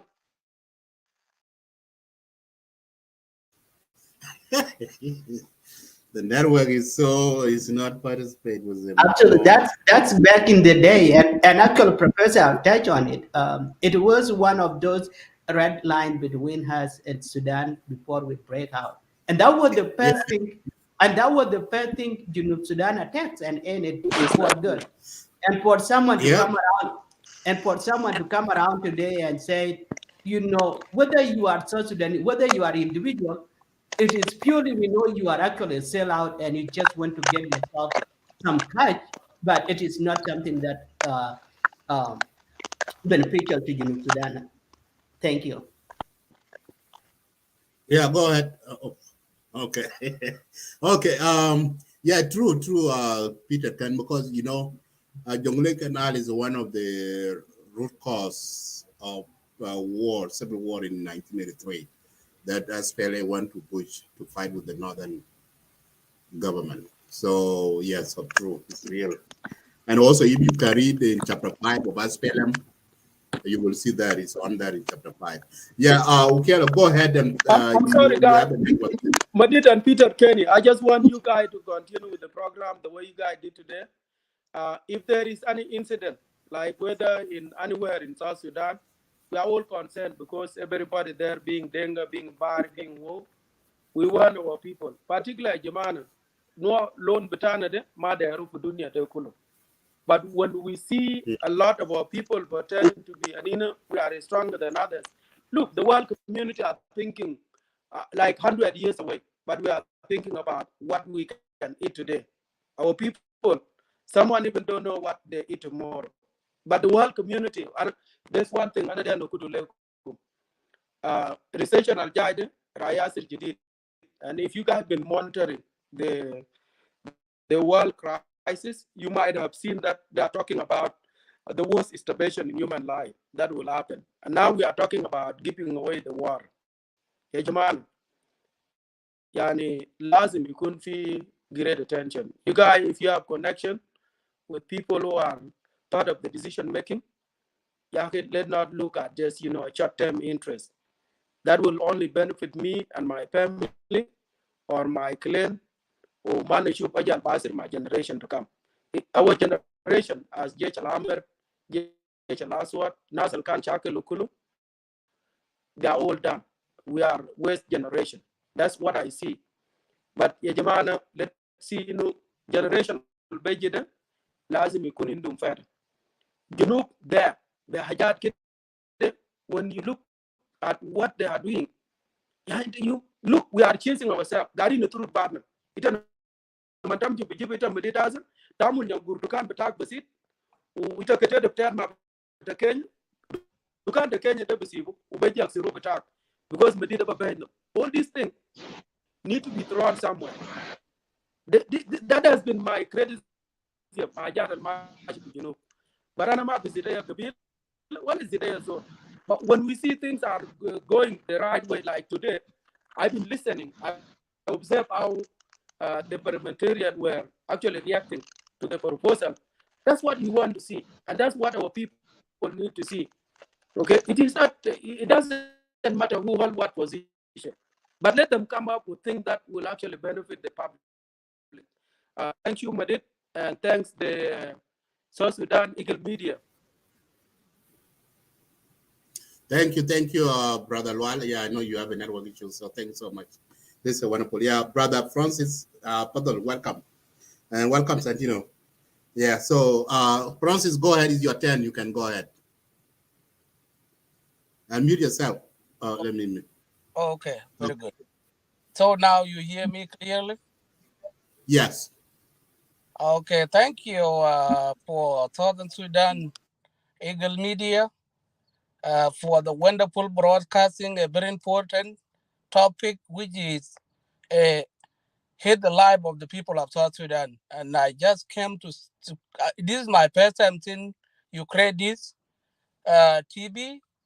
I was joined you couple during the Lake State media, and brother Peter, you were a little bit disappeared. Good to see you there. So we appreciate you guys for the wonderful loyalty you did always to bring something into attention. So what happened today is a very wonderful thing. And the reason I'm saying it's a very wonderful thing, there were the members of the national legislatures between University of Sudan, which is government of national unity, were sitting and they were comment about it. And this thing will come to light. And if people don't bring it into light, they used to get away with it with our people. And that's not all the thing when we support the government. We don't need to favor the government. If citizens don't criticize the government, they are not citizens. So the government need to be correct. The government need to be correct. It doesn't matter you are government supporter or you are government representative. You have to correct your government. The reason you correct yourself, you don't need to be held accountable for what you're doing. But our government need to adapt what the world government did. We need to think 100 years to come. What will be the consequences of that we do today? But we don't have that in South Sudan. We have a right to judgment. We are hurried. We don't sit back and calculate the cause of that. If it will cause good thing for us or will cause bad thing for us. So we need our government to start thinking. And also, we need the government to appoint people who have that knowledge of that. If it become a environment issue, Minister of Environment or agriculture should be put as somebody who start that measure or who own that degree. And that is why sometimes people go and grab something, a wrong agreement without read it. They don't know. They are not expert about it. So our government need to start put the right people to the right place. If you a minister of foreign affairs, you need to have a background of political and international relations. And if you economy, you have to have a background. We need to stop throw everything randomly, and that's what affects our country. So this thing must be done in the country. So I appreciate you brought it to light, and if something appear in the public like this, they will not get away with it. So this thing will come to debate, like what I heard from the parliament representative. So the minister may now have they sermon him tomorrow. He will praise, and not all from there. Let this thing go to all the people who are the people of South Sudan who are hosting the media or whatever to make sure that this thing must stop. Egyptians try to use the advantage, and later and they need to get the advantage all the time. There's so wrong agreement. I wait all some years people come and sign things to Egypt. I don't know why our government are so stick with the government of Egypt, and our people keep dying there. You can go by plane, you good, and so we had this person die. I don't know why they keep good that relationship with the government who killing people. How many people brought by Sanduk to Egypt? Even person much is healthy. I don't think Egyptian. I don't agree with people saying Egypt need to help South Sudan. Egypt try to get rid of us while we don't know, and that is lack of politicians. But I believe our people is still working out even within the government. So we need to keep an eye. These natural resources, which is water, that's the one who led us now. South Sudan is almost number one, or will be number 2 or number 3 in terms of livestock. And this is because of the water. This is the water we have. And also people are rushing because of the flood. This flood sometimes is not, is coming 1964. The one which is affect Unity State and Jonglei. The one 1988 was not this level. But the one we have now is a kind of like a world one, but it's just come 1964. It's not come always. Why we right to judgment? And if and if we have a government, and if there is no fighting, and we come together as a Southern Sudanese, like the one they formed the government of national unity, and they just purposely form the South Sudan National Army, then there will be no enemy to enemy. We will be a brother, and we will think, we will sit down and sort our future and see how to prevent the water flooding the area. Instead, to welcome Egypt for wrong pact agreement, come and draw our water to Egypt. And Egypt thinking about here, look what happened in Egypt. They are the one who hostile Ethiopia because of they need Ethiopia to not benefit from their resources. And they're threatening Ethiopia. And that's why they create the problem between Tigray region and the government of Ethiopia. So we don't need to look at that. So we need to be very careful in terms of take the action for everything. We need to sit down. Now we are an independent state. We don't need to write to judgment. We don't need somebody come and come to wrong mobilization agreement and come and say yes. I remember last 2 years or last before after independence, Egyptian, when the South Sudan tried to say we will build a dam in Nimli, they say no. This thing, we will bring a tiny state all the very automatic generators, because they don't need has to benefit from our resources, from the water. They need also to all our what is called peach or crocodile or everything. When they're trying to drill all the water, everything will. That's the one who protect our animal. So we don't need that. If a minister of Mana will listen, this is a phone call now. He need to make sure that he need to withdraw this pack letter before it's spread to the high level. So he need to withdraw, and he need to own apology to the people of South Sudan, and our government must be criticized. How the government of national unity, the minister, went ahead and go and sign the document, the wrong agreement, which is not being agreed upon by the national parliament. And that is something sometimes our government need to start everything must start from the legislature, which is the legislature can debate further and board. If this is board by the national parliament, which is legislature, council of state, and if everything verified, then it will move to the council of ministers, what is called council of ministers, and then from there it will hit the president. But the opposite in South Sudan, everything starts from the presidency to the council of ministers, and then going down to the national parliament. I don't know which country have that system.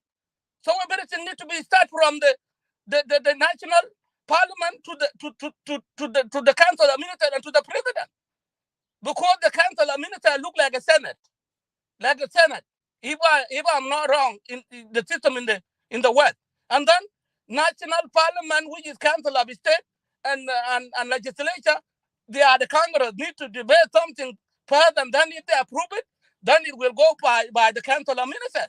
That's the everything work. We don't need to keep to drive the car in the wrong way all the time. You have to learn when you got the ticket from the police. And this one I'm saying you need to learn when you got the ticket from the police. We need to learn the thing went wrong, because, and that's why nothing going on well in South Sudan, because that things are not going in the way people supposed to do. So thank you so much. I will not talk much.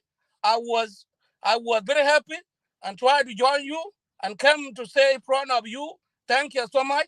Keep doing that, and we need to focus to target, not because when I'm a government supporter or a member of the government, it does not mean I will not support. Does not mean I will not criticize my government. Government must be held accountable, and then that government will keep the road. Otherwise, without criticize the government, then nothing be done in the country. So thank you so much for the wonderful job, and we need you to continue for that. Thank you so much. Yeah, Yeah, but what I you say? just want to correct out to my brother. There's one thing. Yes, if it is come as a proposal from the president, from the executive, then it has to go to the parliament. But that one, it was not even a proposal from the president, coming from the president itself. So it's it's very crazy. I agree. That's why I really don't understand how this guy came up with the proposal and vice president himself. Instead of presented to the other four vice president, including the president, then they will take it to the parliament as their proposal so they can discuss it, whether it will be approved or not. But they just show up from nowhere. Thank you. Thank you, brother Dan Kamis. Okay, let's give a chance. Santino, can you hear me?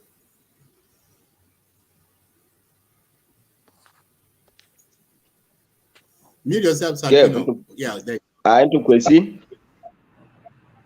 I need a question.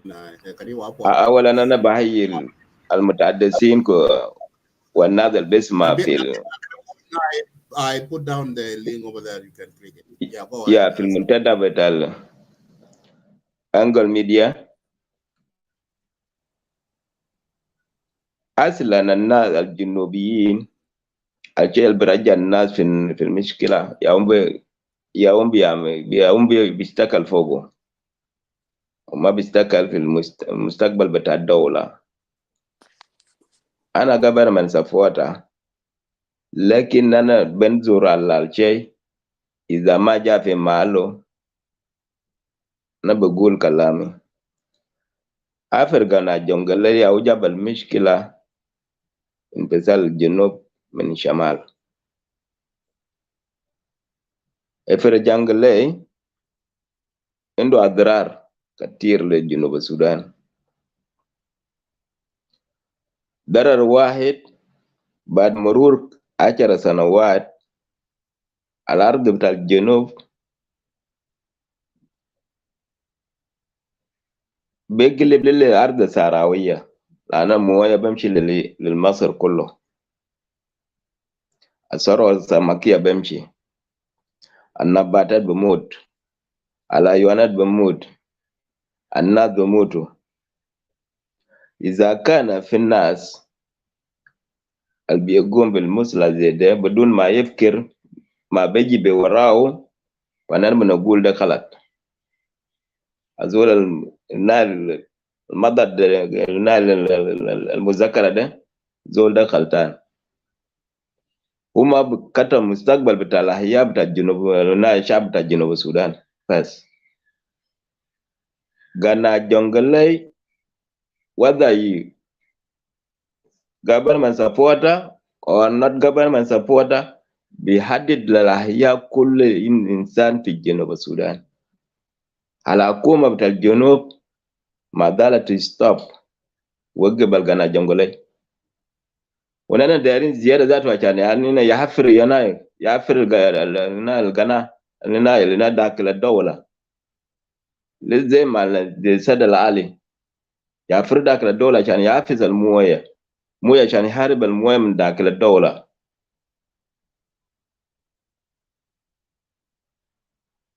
فأنا بشكر الناس المتحدثين من قبل وده لا حقيقة للجنوبين كله بما فيه رأس ذاته لأنه بيخلق أوضاع الانفايرمنت بيمشي ما بيئة بيكون في الجنوب.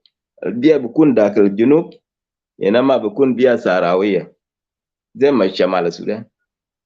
ليه الناس بفكر على الأشياء بتدمر الدولة؟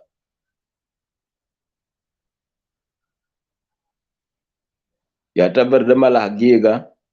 نمبر 2 المشكلة المنستا برو بمشي يعني بإنسان الدوكومنت ده ما يرجع للبرلمان. ليه أساسه برلمان؟ بعد البرلمان بدول الشعب عشان الشعب ذاته يصوت هل قناة يفر لو فافرنا قناة جونجل ده هل بكون دارينه ولا ما دارينه؟ لو الشعب ما دارينه يخلوه. دي الطريقة الحكومة بمشي فوق. مو النفر واحد بمشي بقناة بيفكر فكرة بتاعه ويعمل قناة براو اجريمنت براو ما بيجي. الشعب عنده حق في الدولة. برلمان ده سكن. تعب الشعب هو أفضل من كتيب الكثير. إذا كان أنت تخلق شيء براك ده ما مستقبل بتاع الدولة. أنا قبل من سفوتها وأنا ما بشجع هنا أنا جنجلي يستمر وقفه.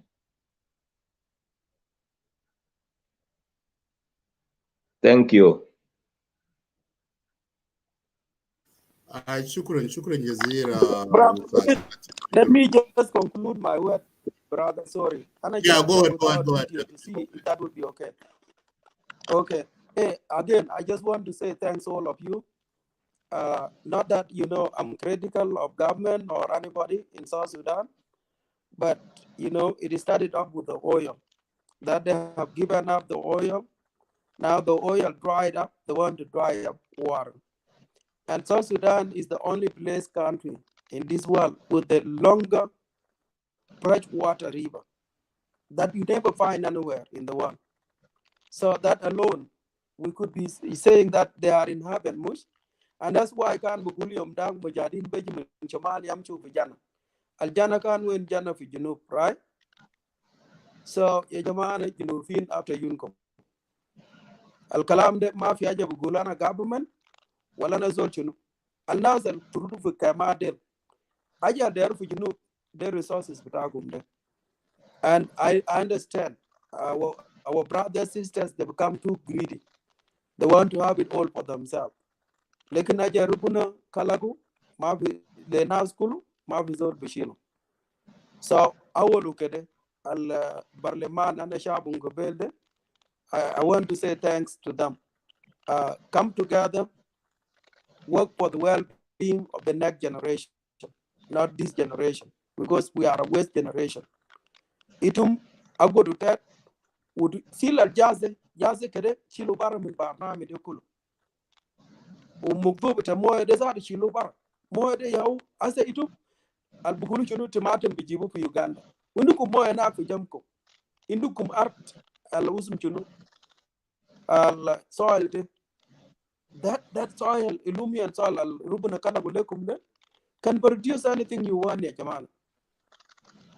Almo ita na mandishilu le diam ina teji tishilu shahara bitana yom dagde. What is it? It took out like 2 days or 3 days if I can remember. Nakta sahara mudun moya. The only water we had. Dela jari ta bukudu fijirki sakar kide. Na mandaya tichirop ita bishil bisit. Lekin ya moya sibna ini finir.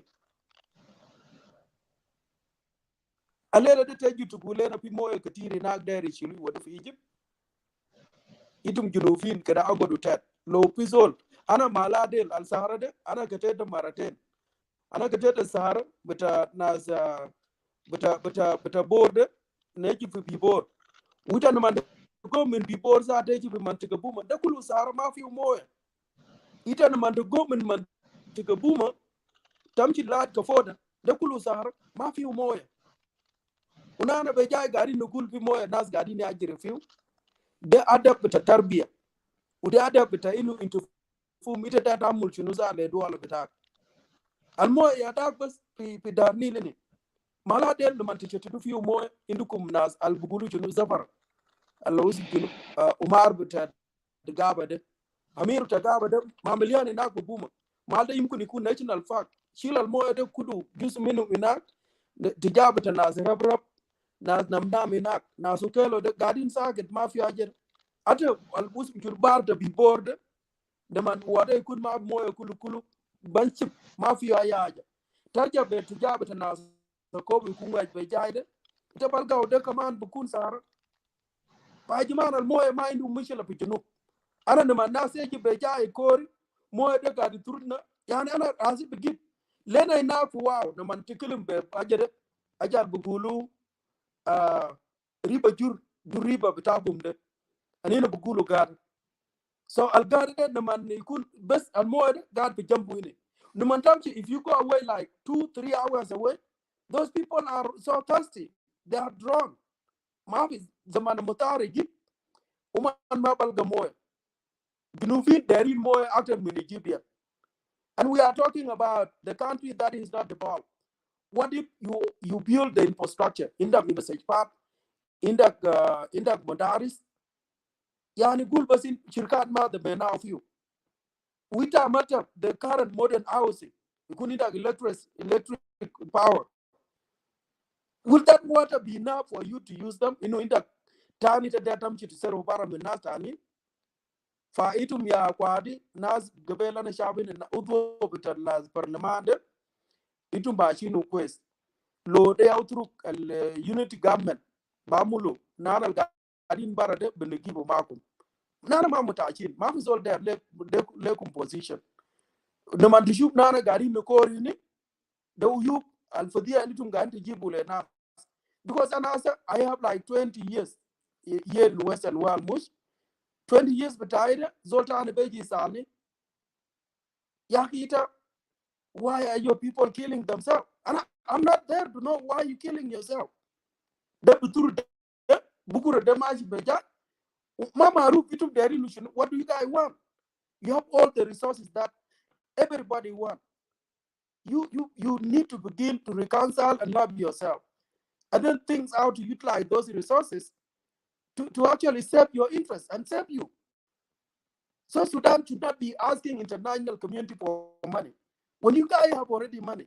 So Sudan should not even be asking Uganda for tomatoes or mango. Yajamana Vitori, Yumda, Arabia, and Maneji, ita bijur mango, ita god brass, ejere batana, bugulu, gondral, batana.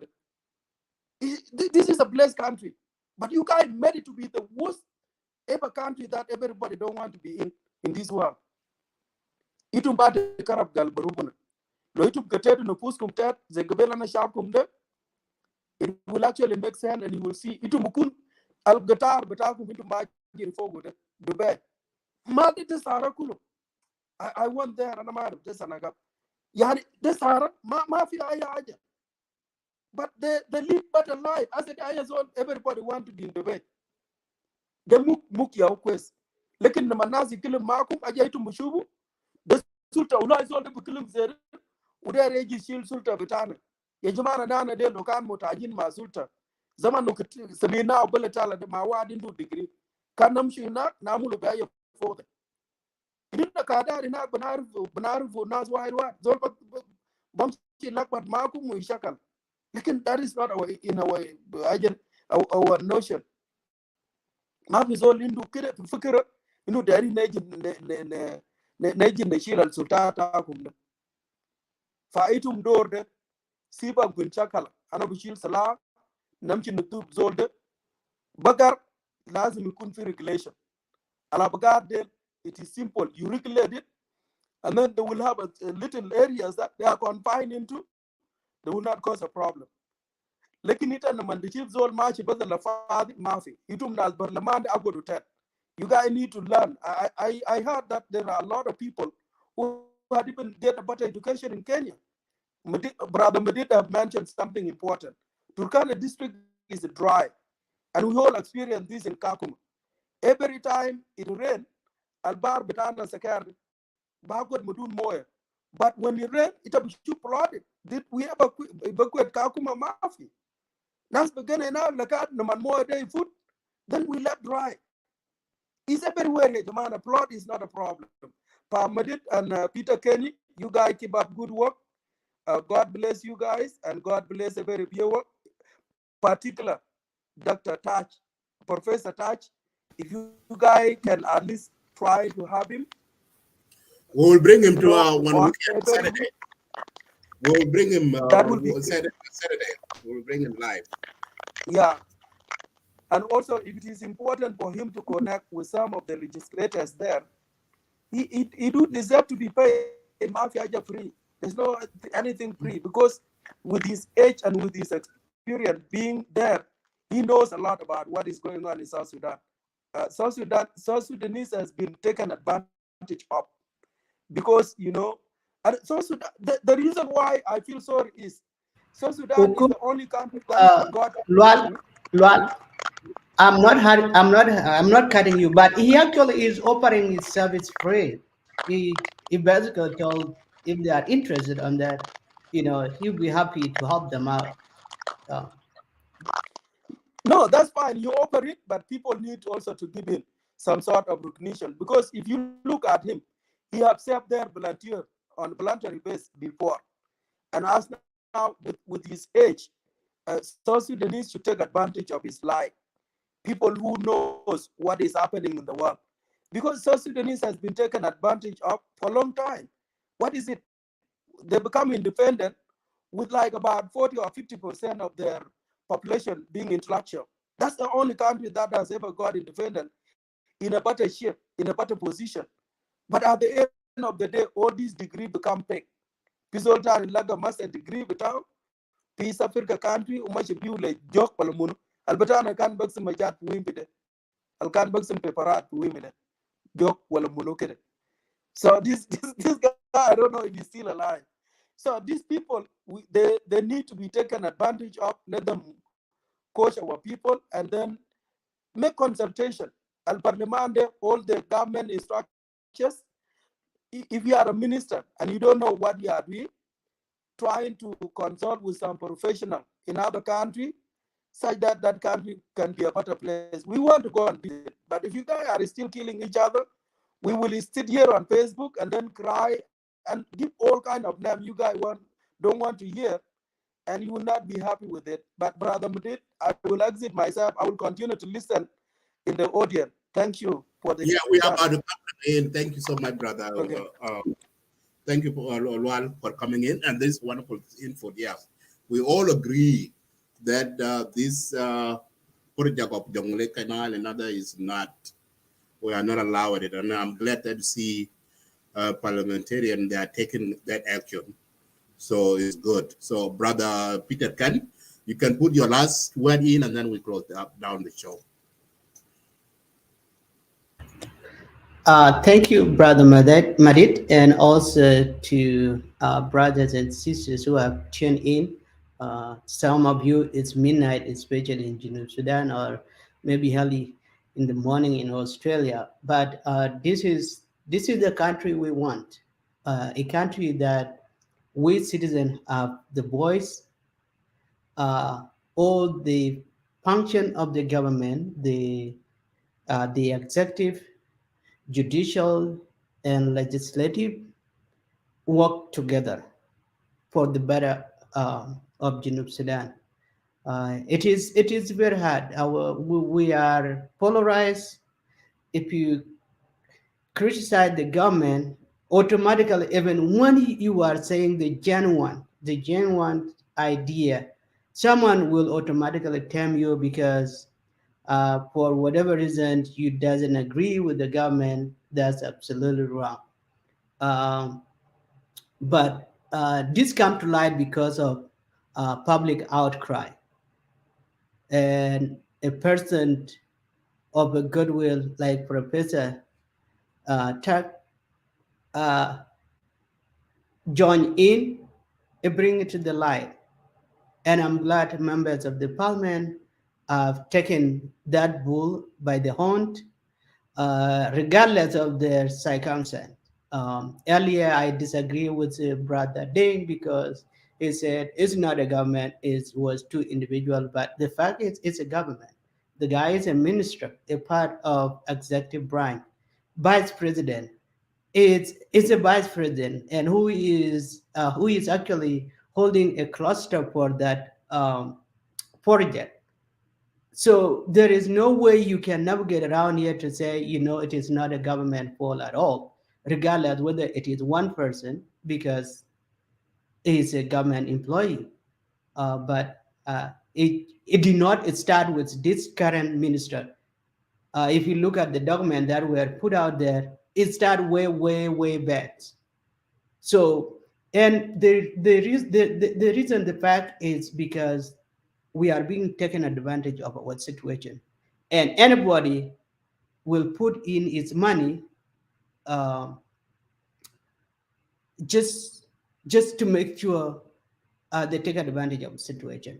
But I would like to thank you, South Sudan Eagle Media. As always, this is what we have been doing around social media, making sure our people actually get the right information, learn themselves. I have seen some comment earlier. I think people are saying that the government, if the president is talking about and minister is talking about, what would make you think the government it is not a government? Who will be the government? Unless we expect it, if the president said that's the government, then you are absolutely wrong. But then our people should keep follow our social media, because we are going to inform you, tell you exactly, and you make a choice by yourself. We don't say this is the right thing, but we give you a chance to know what are the consequences and what are the goods of things you are about to know. So thank you. I will not be here on Saturday, and I will be happy, to watch it on when I get time. After that, when you bring Professor to Eagle Media or Lake State Media, whatever platform that you are going to host it. And I'm sure those who have missed it will not miss that part as well.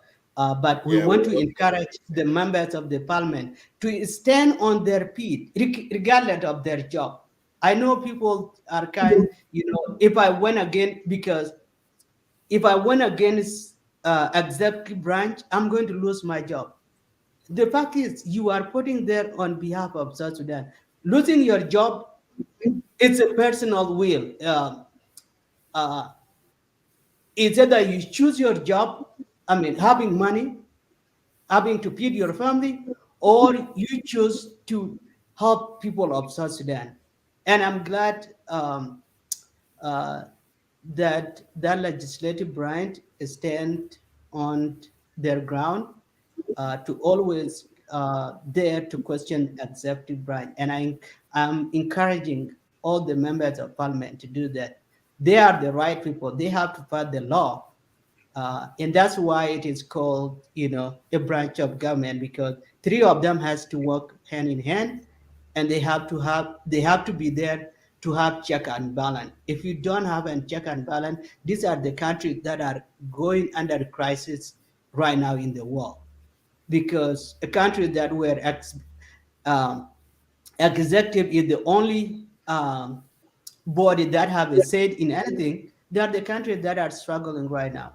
And I'm glad if our members of the parliament start picking on that, stand on their ground, regardless whether they will find themselves being read out through degree in the morning or in the evening. It is the right thing to do. We, the people of South Sudan, will appreciate you unless you have tried to do a good thing rather than losing your job. So I will end it there. But thank you for inviting me. This is my first time to be on Eagle Media, and I have been trying to be away from social media for a little bit while. Yeah, thank you. Thank you, brothers.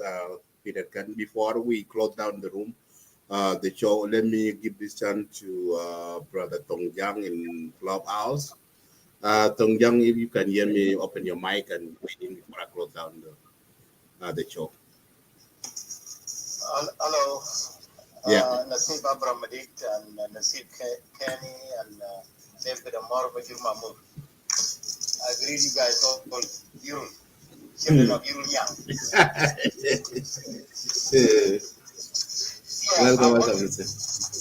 Thank you, Nasib Madin Majab.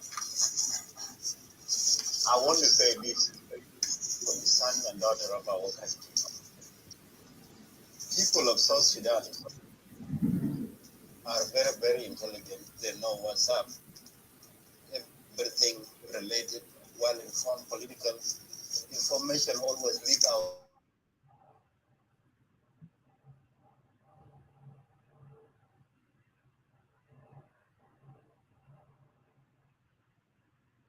Look like Tongjang is losing connection.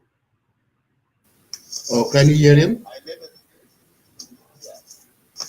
never seen such a government when citizens are talking government and thousands of people to define government. That's what involved the government of our country. Hello? Yeah, hello. Yeah, go ahead. We're listening. That's what involved the government of our country.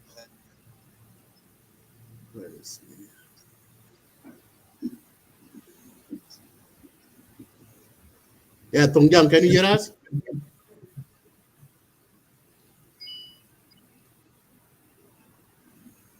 Yeah, the network issue. This canal Jonglei Canal team of the children.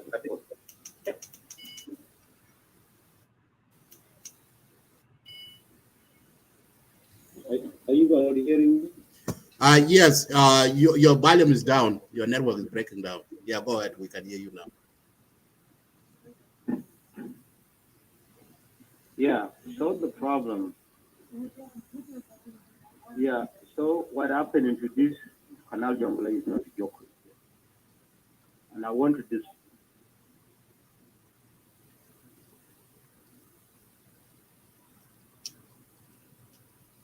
Manaus or Podwali, the one who signed it. In our country, only one signature work decree from President Kiir. If you guys remember when the so-called peace agreement was moved into Khartoum, that's what Khartoum and Egypt they were doing, taking everybody in Khartoum. Okay. Nobody will tell Canal of Jonglei was like, for those who deny it, and those who leave this out a long time ago, they're very right. And now there is no way it can be denied again. And the only way out now to be put in the neck of IO when every day Egyptian dictator Sisi comes to Juba every day to meet with the President Kiir, and what they talk about no one knows. President Kiir never no information out. And now people try to put it in IO minister neck. The same minister was not the same that time. Mabior Garang turned it down. Mabior Garang turned it down because Mabior Garang knew the Canal Jonglei is taking place and of water one time 1983 Father John Garang against it. Thank Mabior Garang for rejecting this and ran away. If Mabior was in this position now, will be blamed that is the one sold water out. I'm very proud of Mabior for doing that one. And now is another problem coming up. This is going to be fit to say where the one self thing out. While President Kiir is the one signing decree, no one can do anything in South Sudan without from President Kiir. But tribal mindset, then commit blaming Manaus or Pogwal. These type of evil and criminal activities are no longer to be accepted. President Kiir, when they make peace agreement to sign so-called revitalizing agreement, that's the time they were selling the country out. Thank God Mabior turned down this position. Manaus or Pogwal one day, they will say, Manaus or Pogwal minister cannot sell knives. Why President of Egypt, anytime he comes to Cuba, didn't come into Minister of Iowa, he comes to President Kiir. And what he visited Cuba 7 times, no one talk about it. Why all Egypt universities taking a student of South Sudan, a student of government? Why Egypt taking Southern Sudanese pilots to be trained?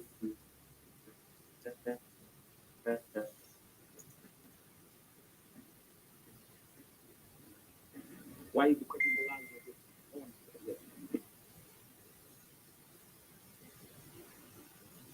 For these criminal activities. Thank you. I will end it here. Thank you. Okay, thank you. Thank you so much, Nisip Tongjang.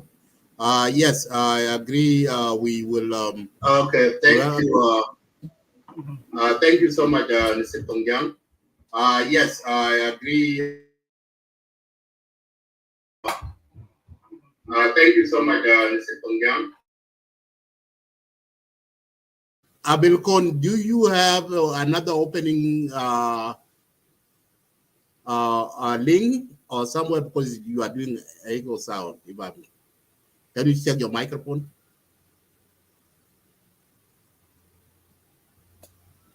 How is it now? Okay, now it's good. Yeah, it was Facebook was open, yes. Okay, good. Okay, it's good. Go ahead. So I almost closed down the room. Yeah, sorry. Hi, Brother Peter. Long time, man. How are you? I'm doing well, Brother Abiel. Absolutely long time. It has been a while. Good to see you guys back. The issue of, I know that you guys have enough time, but I'll just take maybe 2 minutes to comment on this topic. I think, Brother Madid, this is a very, very important topic, especially to we South Sudanese. The resumption of Jonglei Canal is something that needed to be condemned by open-minded South Sudanese that understood the impact of it in the long run to the people of South Sudan and the nation as a whole.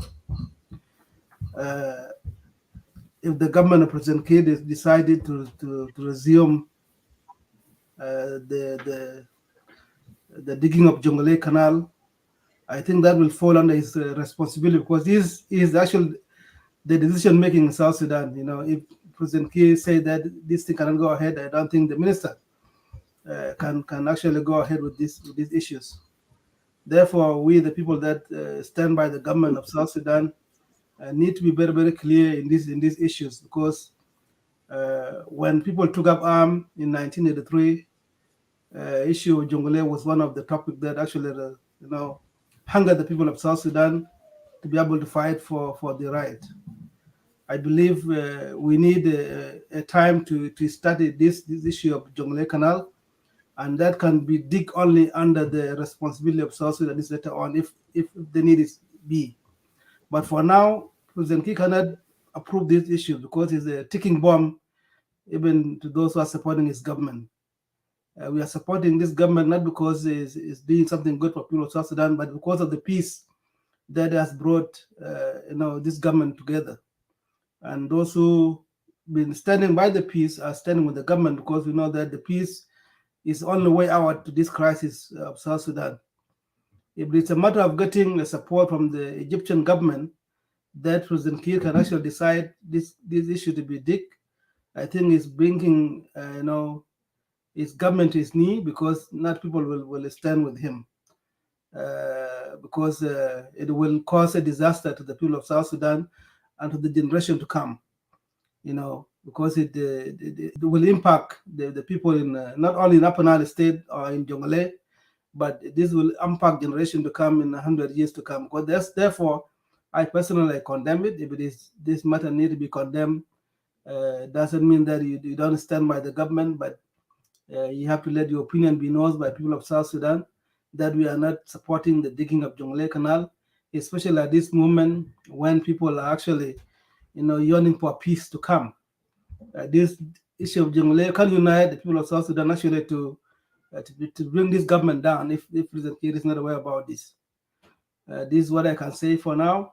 Otherwise, it should not be pointing at the minister or even the vice president, because President Kiir nothing can go ahead in this magnitude, like the issue of Jonglei Canal, without himself being aware of what is happening. Therefore, is the blame need to be questioned, the president himself need to be questioned, the whole government need to be questioned, because we are against it and we will never approve it, because the impact of it, not only President Kiir will go, the government will go, but the next generation of South Sudan will be there, and they'll face the consequences of digging this Jonglei Canal at this time.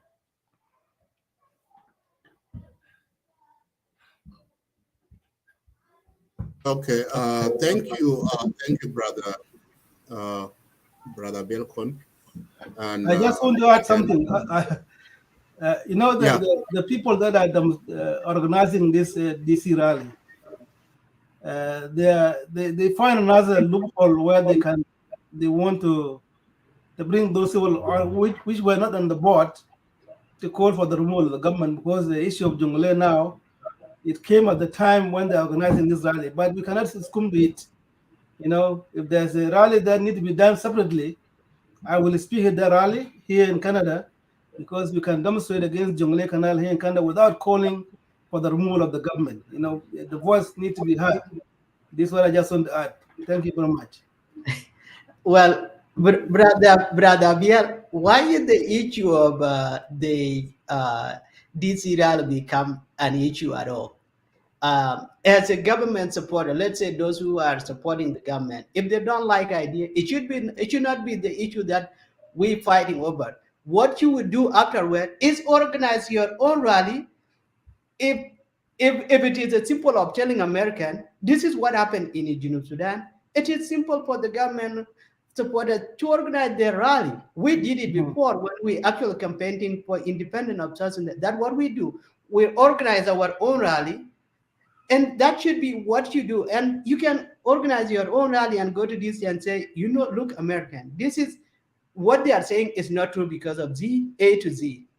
And now they are going to, and I believe this, as a member of civil society, I believe this. Whatever, we all have a freedom of expression.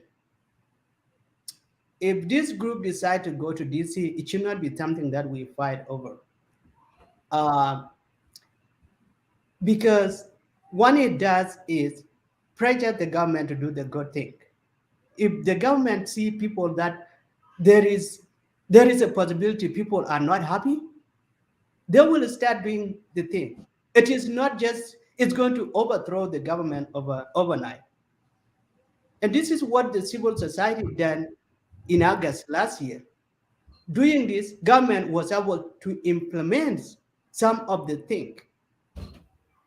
So I don't see as a big deal where people are really worried and want to fight over it.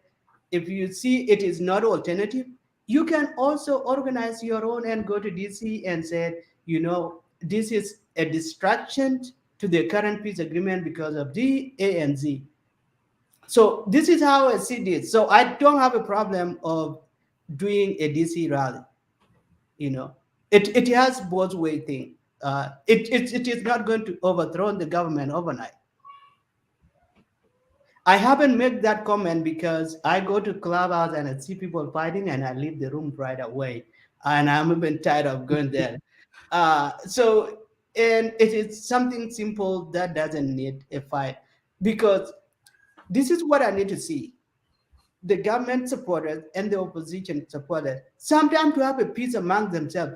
See the thing that they actually came together and say, this is where we agree and this is where we don't agree. That's what this is what the democracy is. It's not about what I'm saying is the better solution and is the right idea and you don't have to do it that way. No, that's not that's now become a polarized society where I will not have a conversation on the same table with you. That's not the country we want. Yes, Brother Peter, I think you brought up a good point. Even me myself, I've been saying that the issue of DC rally should not concern us, we South Sudanese, because we live in a country where the freedom of expression is allowed. Even in South Sudan too, is embodied in the Constitution of South Sudan that we are free to assemble. Yes, even if we don't practice it, it's in our constitution. So it should not be the concern, but you cannot, you know, there's different, because these people are rallying that they don't want this government, they want to topple this government. It is the different, but if you are demonstrating based on the lack of the services that are being not delivered in South Sudan, and asking the government that it is your democratic right, it is your right as a citizen of that nation to demand those services, I think it will, you know, have a million of South Sudanese backing this rally.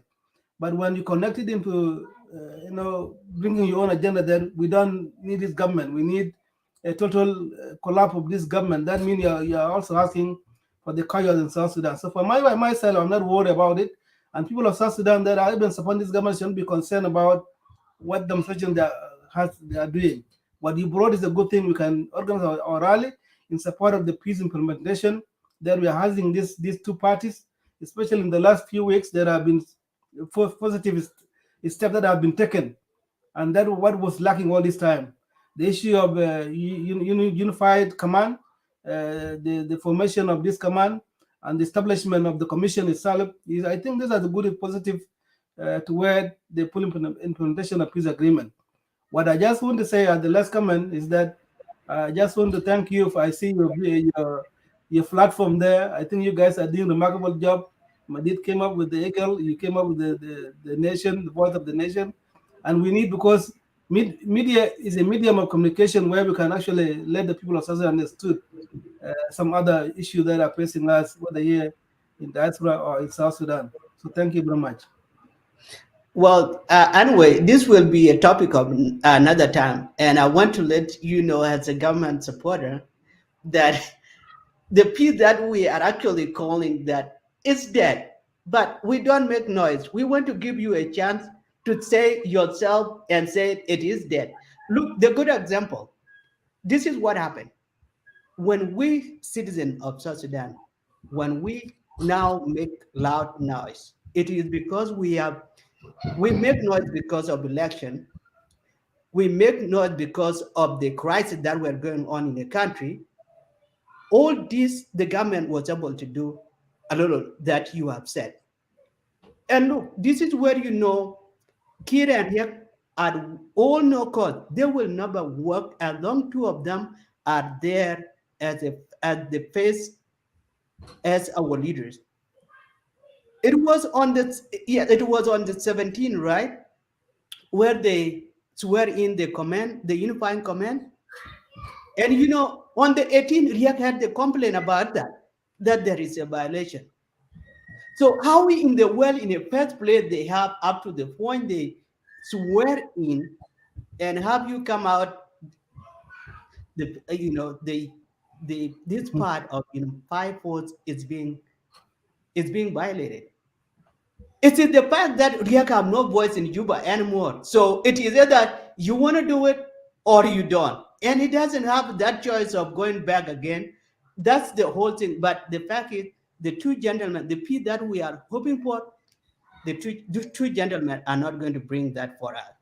And it's going to be a topic of another time, that if I want to debate it to a government supporter, I'll be happy, or an opposition or a Riek supporter, I'll be happy to debate that with them. But it is the reality, the two gentlemen will never bring the peace that we want, regardless of how much time we are giving them at all.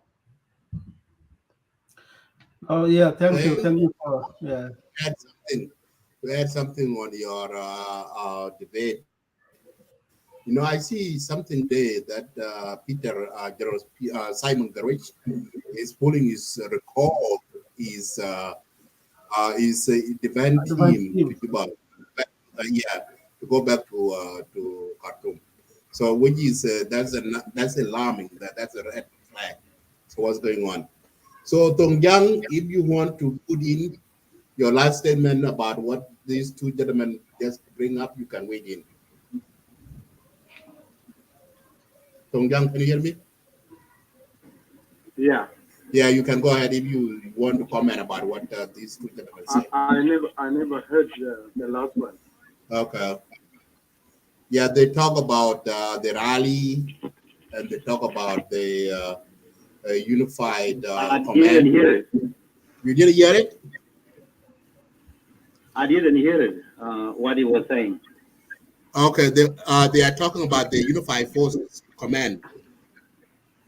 And no, this is so young. This is what I said because Brother Biel bring the issue of DC rally, and I told Brother Biel simply, if I were a government supporter, the issue of DC rally is not. I shouldn't be worried about it.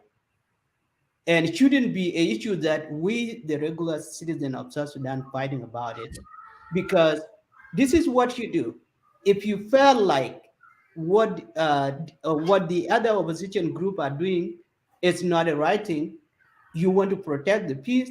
All you have to do is again organize your own rally, because we have a freedom of speech. If I felt something is not right, I have a freedom to protest it. So that you will organize your rally as a government supporter and say we need to support this peace and should be something that we fight over it, because it is almost now a 24 thing that people are fighting over it in a clubhouse. That's what I have told Brother Biel, and I just turn around and tell Brother Biel, in fact, the peace that you are telling us is not working at all, because there is no way at any day both Machar and Kir will bring the peace to people of South Sudan.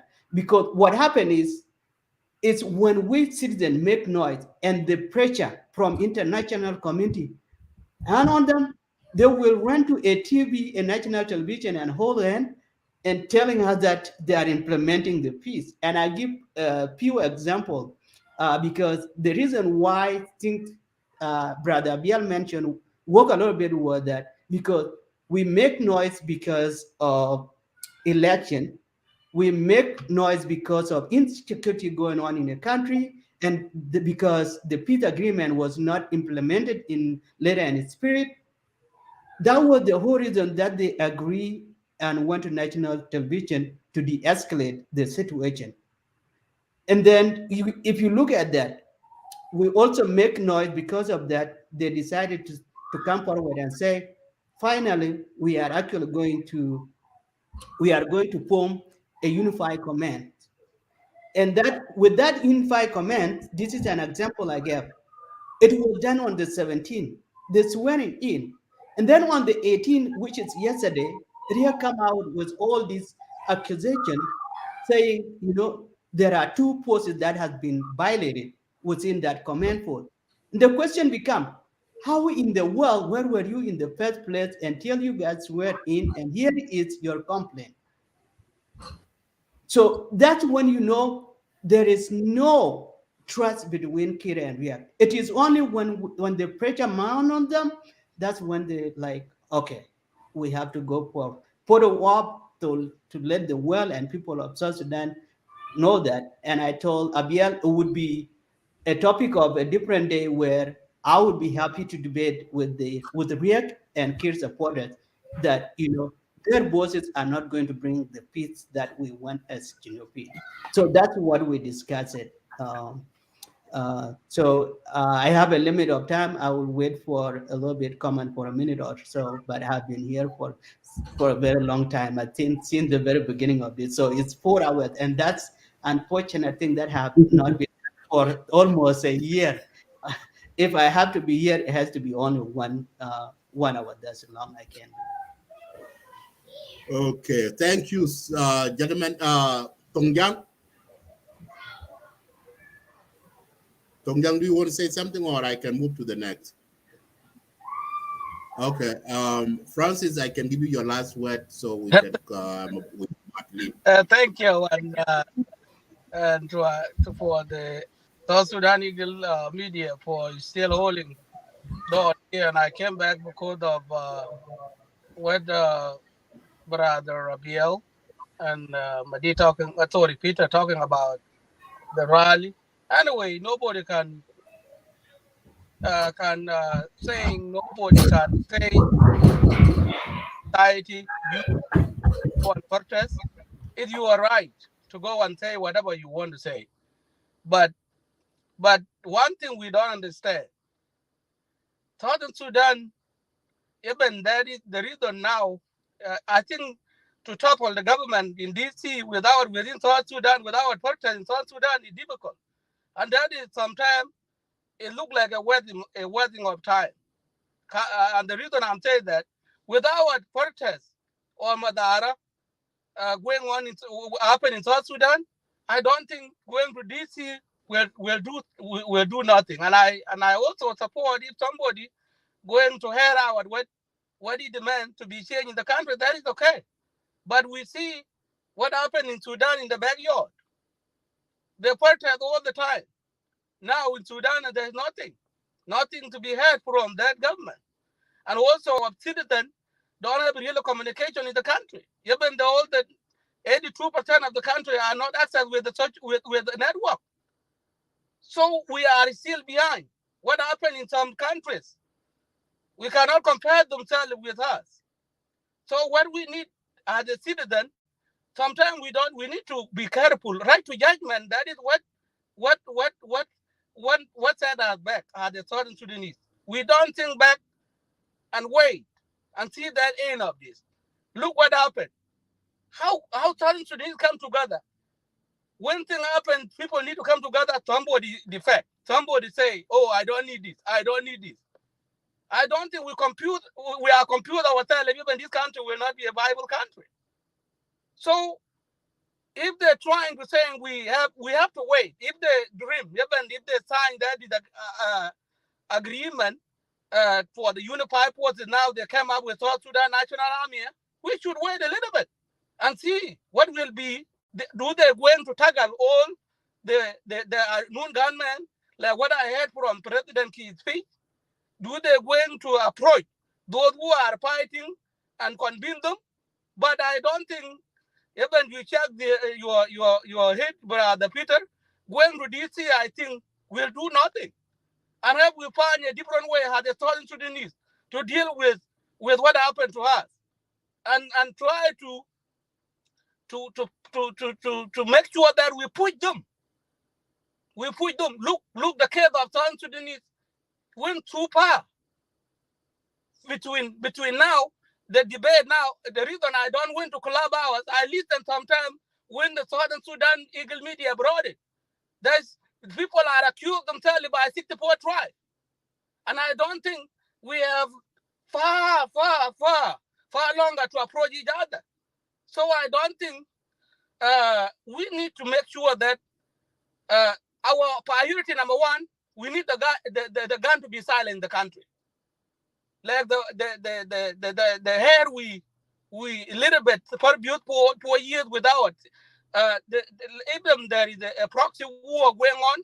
It's not worse like what happened, like what broke out in 2013.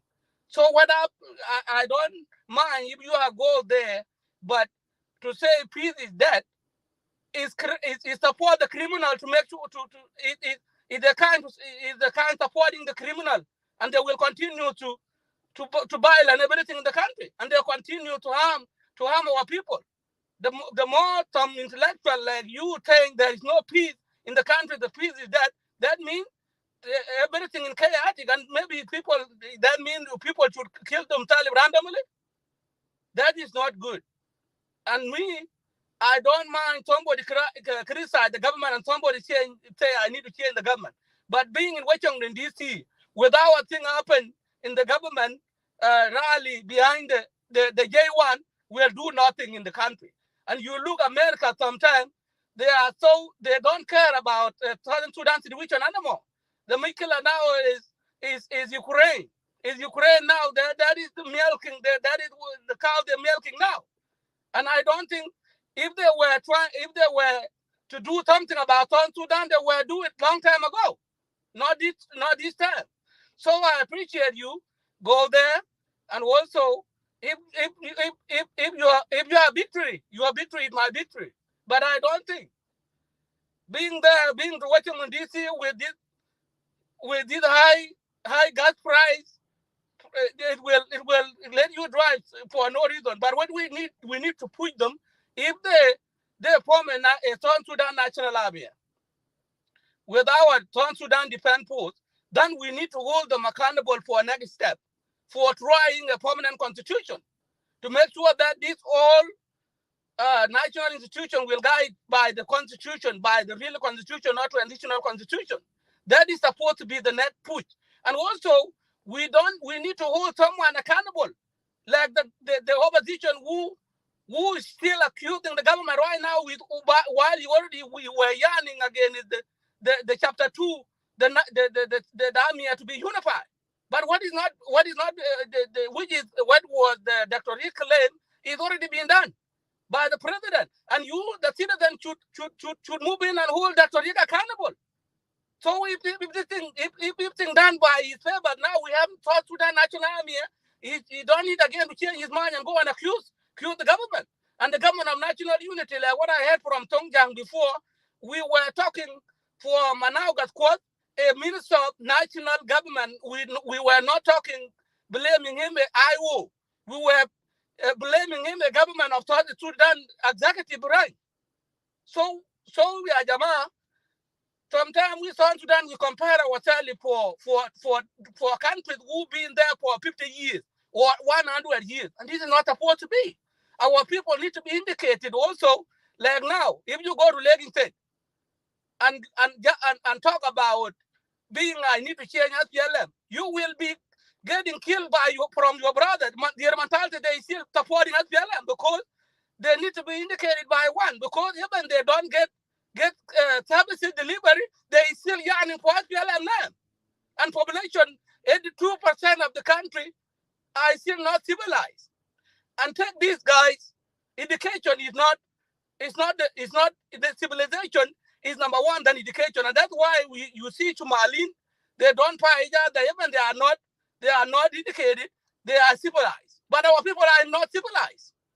And that is why when things happen, they move quickly and kill each other. And we need to avoid these other intellectual people who know what is going on. So my conclusion is, I don't mind, but the government supporters, not because you get something from the government like now.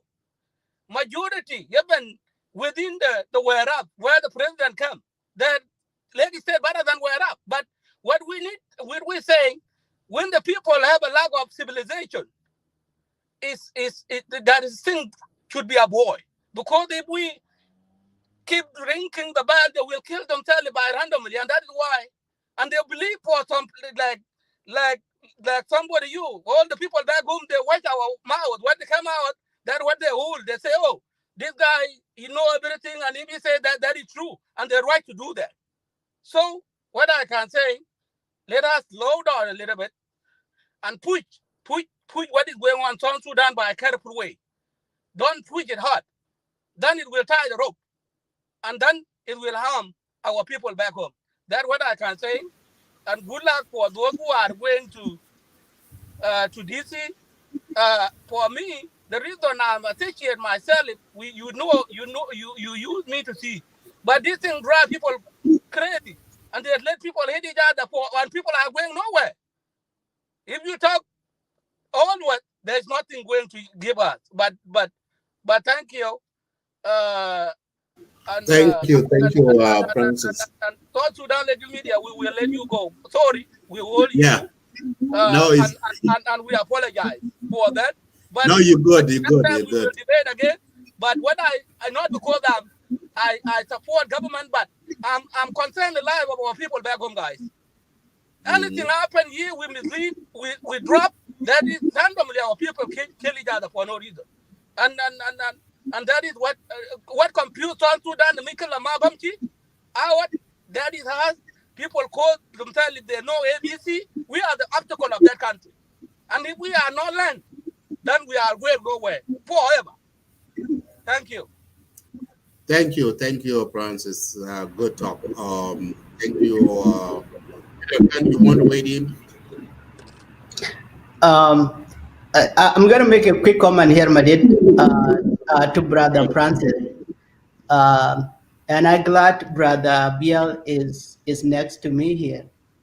Sometimes having a civil conversation is a great thing. My conversation with Brother Biel did not get involved whether we are preaching. The conversation was simply how we could be civilized on issues that are pertaining South Sudan. And that's why I point out, if you are a government supporter, you shouldn't be worried about it at all. And for Brother Francis to take that seriously and think that when I said the peace agreement is not working, is like I am saying something out of ordinary. Especially this year, is now exactly a quarter of a year, which is 4 months. There has been more killing in Sudan. than comparing maybe to 2021 or 2019, because the local insecurity, the fighting within Upper Nile state itself, and all the other, uncountable incidents that have took place. That's when you see the peace is not working. And that's when the crisis, everybody here on social media and back home start crying, say, what happened to the peace agreement? Because we were not getting the benefit of that peace agreement. We did not see the reduce in violence. We did not see violence reduce. So from there, the peace is not working. And I have lined out. And if you want, actually, I have not tell anybody, but I have done a show today. People like Brother Francis, they might think it's very controversial, or it's even more of, should I say, extreme, because I have talked about President Kiir as a president and how powerful he is. I have talked about Machar as an armed rebellion leader and also a political leader. I have talked about the political parties. I have talked about SPLM as a ruling party. I have talked about members of the parliament. I have talked about Dinka as tribe and Nuer as tribe and their involvement. You can watch it, and I will be happy. And all the things that I said there are the current heart of our problem. Because what makes it hard now is the switching side between President Kiir and Machar supporters, and always being, and what people are looking is either the high rank or the money. And President Kiir is successful on using that. But the problem is, it's not bringing what he wants, the peace that the peace that all of us want, and the peace that he wants as a president. It's not bringing that. I'm sorry I took this way, but not what I wanted to be. What I wanted was just to have a simple conversation. Because when we were still a part of Sudan, what we do, we organize rally. And what rally does, it doesn't topple the government overnight. The rally that might topple the government is what my people, as a part of civil population, was doing back, and that's what we want to do. But we have not set another date yet. That's what we need to do, is go out and say enough is enough. But rally like DC here, it doesn't topple the government. It's do a couple things. One, put a pressure to the government, either do the right thing or don't do it at all. Two, it enlighten the other rest of the world and say, the problem in South Sudan is still a big problem. Their people are making their voice. And then I said, in that sense, that's that group, they're entitled freedom of speech, whether in South Sudan, it's not practiced in South Sudan, but it's practiced here in the West.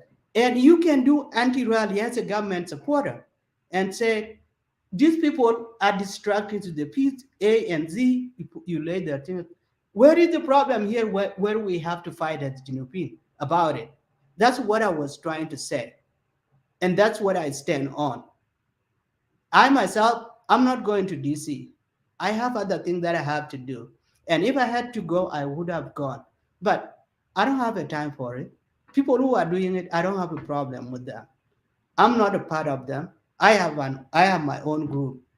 What I will do is for you as a government supporter and opposition, find a common ground on things that you agree as a Genopean, because we are going to stay there. And the country that doesn't have a opposition is not a country. America is a multi-party, but the only party that get onto the ballot box, a party that gets 7% or 15%. And if you go to local state, you can find more than maybe 15, 20. And that's what I have from the state that I came in. We have a Green Party, we have a Progressive, we have Democrat, and they emerge. It's a multi-country, but a country that get majority get to national vote, like either you become a president or so forth. South Sudan have that. And we can still practice that without harming each other, without calling each other name. South Sudan can still do that. But here, if I have a different opposition, it made me repeating myself.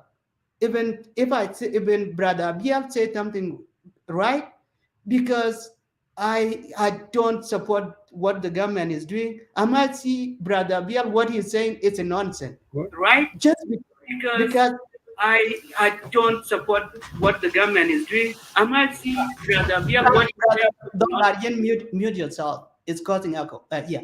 Because that mindset of me opposing his side is blindside me.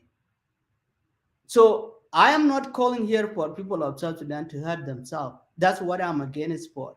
And if President Kiir and his other colleague, Machar, if they do anything possible overnight and let Sudan have peace of mind that I'm not worried, I don't have a problem them being a leaders, because I want a good thing. I have lost my parent, you have lost your parent, you have lost your brother, because we want a better Sudan than what we had before. But we are practicing the same thing. What we left Sudan, that's what we have right now. And we are circling around between peace and war. Is it that we have peace or we have war? There is a good cartoon that out there today from Aditya or whatever that dude can say. That's what we have in Sudan. Is running in a circle. Is there a peace? There is a war. So we run to find a peace. If there is a peace, there is a war. How long are we going to do that? And here, brother, I'm sorry, I'm not calling for anything more violent than having a civil conversation where you do your own things and I'm not really worried about it. What I'm going to do is have my idea and let people hear my ideas. Are they good? That way. And thank you. Thank you, Peter. Abiel, I will give you this chance to put in your last word and your remark. It seems like people are still coming. Yeah. Yeah, go ahead. That's what I just want to say. I think we're going to tidy you up a little bit, but discussion is over. Yeah, people are coming. To go. Okay. Okay, 1 minute. 1 minute. 1 minute to go ahead. We'll let them wait in. Yeah, now it's better because go ahead. I think it's better. Yeah, because you were having another window open. I just want to greet Brother Francis here and also Dredging for joining us. Yes. We already talked. I think you brought up a good topic, Brother Madid, and also discussion is the way forward. And if South Sudanese actually learn to dialogue, I think we'll have no problem of fighting ourselves. Because what is most troubling is that when we put the dialogue at the back and we take a route of confrontation, and that causes a lot of life. But if we are opening to the dialogue and this discourse that can benefit people of South Sudan, we are not expecting that to share the same common ideas or to have the same belief, whether you are for the government or you're for the opposition. And Peter said that good thing that there's no government without opposition. Opposition always is a checks and balance when the government is running things. The same thing here. If I differ with you politically or the way I see things, I cannot take it personally. Those who will take it personally are those who actually have the own problem. And that's why I say the issue of DC rally cannot be a concern, whether you are supporting the government or you are not supporting the government. It cannot be a concern to you because these people are going to have the dissatisfaction against the government or against the government of national unity. Now that we have a unified forces, we have a unified command. President Key talked about the issue of not taking people back to war. Yes, you mentioned also the good important thing that days after the formation of unified forces, and the swearing in of those command into the position, there was a complaint of violation of this. I think now that Dr. Machar will speak, not because he has already relinquished his title as commander-in-chief. He's no longer holding an army. So if there are people outside there in South Sudan that are actually carrying arms and see themselves as part of Dr. Machar, I think Dr. Machar has to be very, very clear that you are not with me. Those now that we know that the army that is separate is those of Simon Garwidwal, because Simon Garwidwal, they have their own peace agreement with the government, with the President Kir faction actually. And that's why they were left out from this. I don't know why they were left out by President Kir.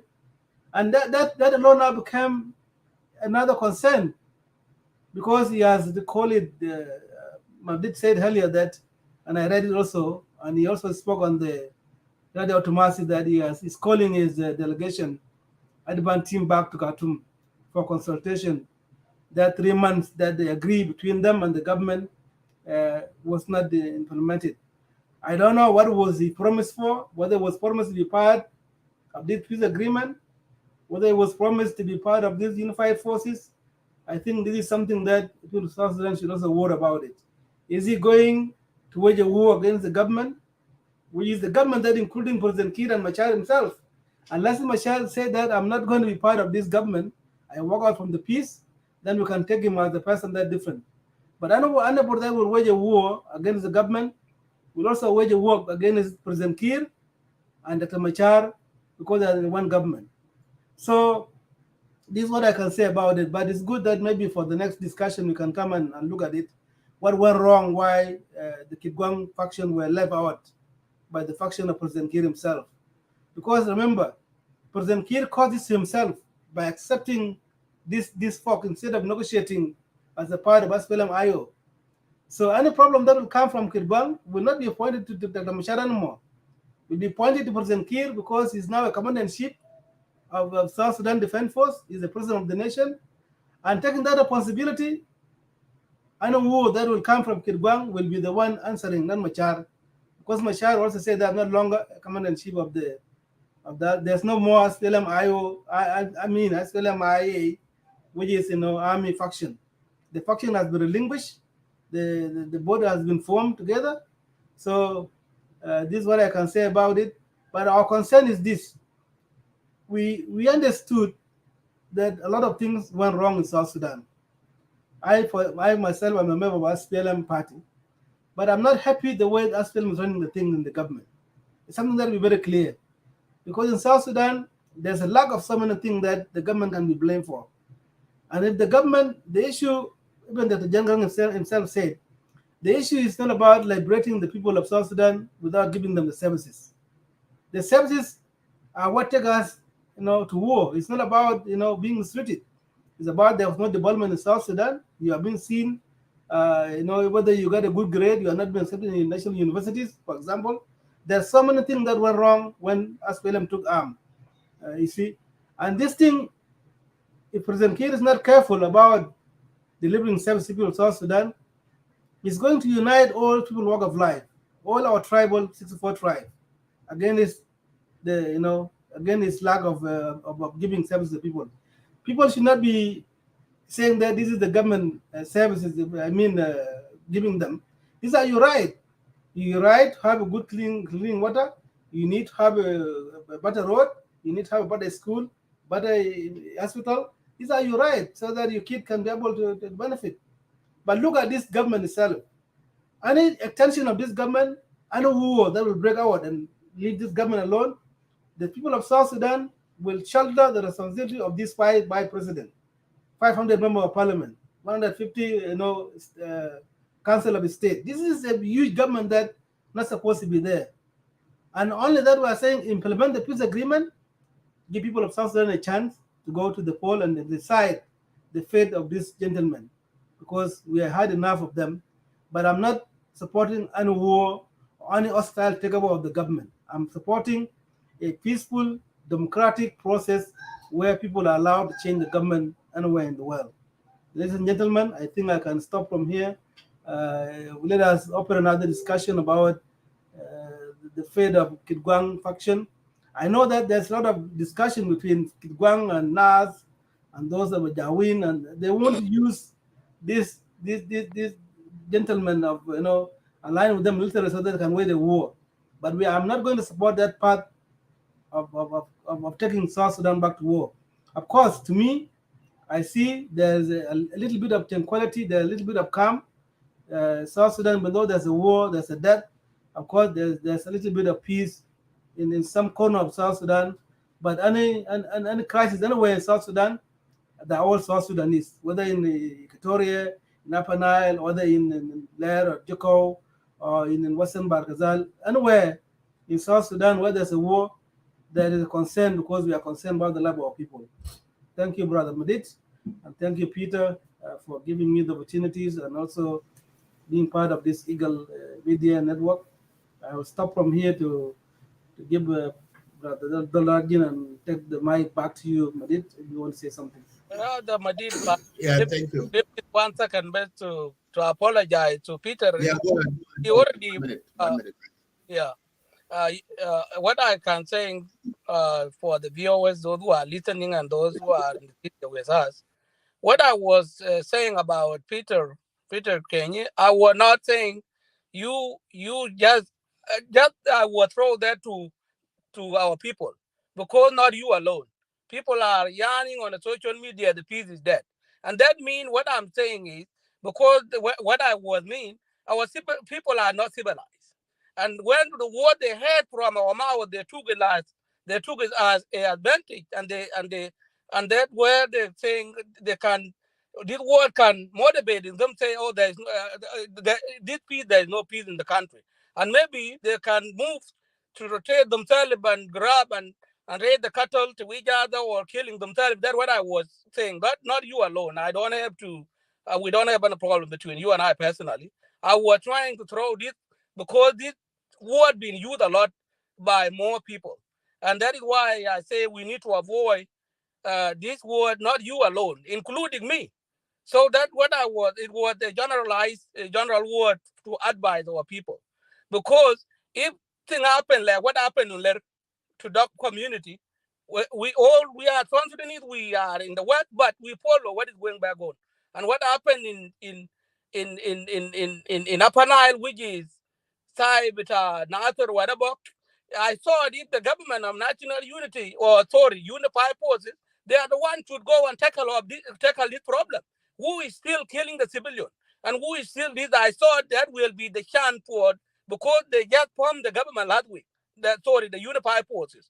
If they're supposed to, like the speech with President Key, those national army, the bad, they should be responsible to go and see who is still cause the proxy war, which is destabilize the innocent life.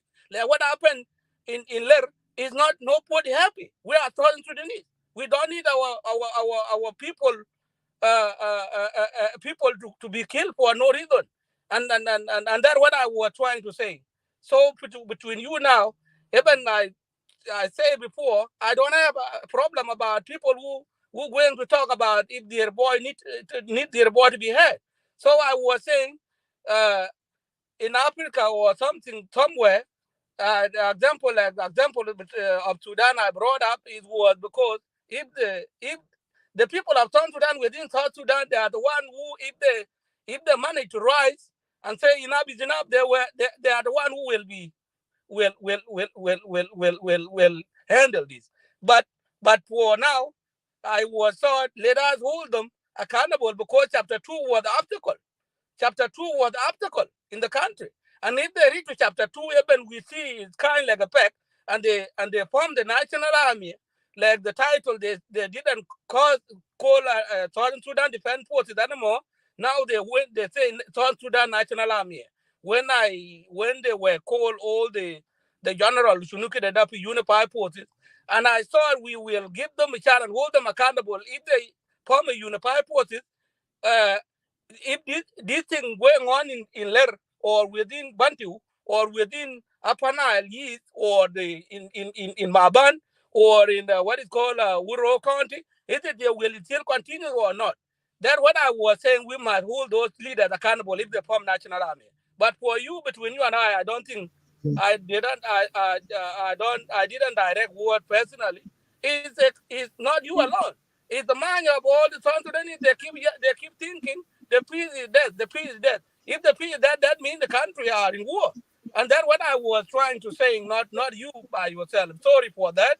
And that's what I will stop here. Thank you, brother Process. G Lam and David Moore, you guys, your camera and your mic is not connected, so is not giving me a chance to bring you up. So check your mic and your camera connected. Thank you. Dwalarjan? Yes. Yes, your turn. Hello. Hello, Madid. Yeah, hello, Dwalarjan. Greeting, welcome. Yeah, thank Happy you. Easter. Yeah. Yeah, thank you, Brother Madid. I wanted to greet Peter Kenny and Abel Kon. It has been some time that I haven't seen you guys, and hopefully you are doing well. I want to greet your audience. I am Dalarjin, leader of the UPSS Union Party of South Sudan. You know, I actually found you guys, you talking about couple thing. Abel was touching thing, and also our brother here was also touching on thing. And there is a topic running here on your screen about the Nile water, and I think there was a professor who came here and talked. But all in all, what I will say, I think this issue of a professor, I don't think is he really a professor who know what he's doing? Because at this time, I don't think the Jonglei Canal is not important for us to discuss here. Okay, the issue of Nile can be discussed when the country is settled. But right now, I think more important is that we have a big problem, like our brother here mentioned. Our civilians, they are still dying in Ler. Those are the issues that people should be talking about, because there is war actually. And Francis, I think, was trying to deny it. How can you deny? Everybody, they know South Sudanese, they are all over the world, they are scattered. They are refugees, internally displaced. There is hunger right now across the country. If I don't know if that guy is from Sudan, whether he has family in Juba or wherever they are in South Sudan. There is hunger. People, they don't have food. So what are you talking about? That there is peace. What kind of peace that will be that people have when they don't have food, when they are being killed, massacred around across the country because of maybe they belong to a certain group? So this is a clear indication that the problem is still there, and it will not go away, unless those leaders are changed. So we need actually to be talking about practical thing, that is what is going on there in our country. And I think our brothers need to be studying about this issue. This issue is big. I talked about it a couple of years ago, and I still hold my position that it is a tribal war, and it will never end without addressing tribalism in South Sudan. So that is why you seeing this talk. Let me have a question. Just can I interject? Yes. You talk about tribal war, but people fighting in Ler, they're not their one tribe. People fighting in Joko in Eastern Nuer, they're not different tribes. This issue is to do with the political, people that are actually being politically manipulated by political leaders. It's just I want to say. Do you think that are they fighting also a tribal war? These people they're fighting in this. Yeah, and the problem is the dynamic of a tribal war. People who are not learned, they don't understand it. A dynamic of tribal war can take shape in a county level. It will take shape of a section. section of ethnic section. Yeah, let's say maybe you go to, I don't know, Abel, where you come from, but I guess maybe you are from Rumbek, or maybe you are from Bargazal. So if you are from Bargazal, maybe in let's say in state of Warab. So you find in Warab state there are counties, and these counties, the counties themselves are organized in terms of section. Within the Denka section, there is a Apuk, maybe a one Chan, or so on. This section, when tribalism going on in the country, also the section actually will try to have a tension of fighting, and that's why you see something in Lair. There are section of Nuer fighting themselves. This is how a tribal war takes shape in a different dimension. So I don't know how to explain it to you, but it's still what you are seeing is a tribal war based on section of this tribal group. Okay, it can happen in Bargazal. It's now happening in most Apanal, in Equatoria. You can see that is all along. Okay, so what you will be seeing in I think in future, as from what now we can see, is that from my observation now, what you will be seeing is that there will be more war actually in counties than in a state, and simply because the war is taking a dynamic of a tribal grouping to ethnic and to sectional line. So that's how tribalism actually work in a different dimension. And probably the government is very clear right now, is supporting that, because they don't want to go out of power. We have seen that in a recent attack in Lair, the commissioner was involved. Basically, those commissioners, if they are involved, governor know about it, definitely.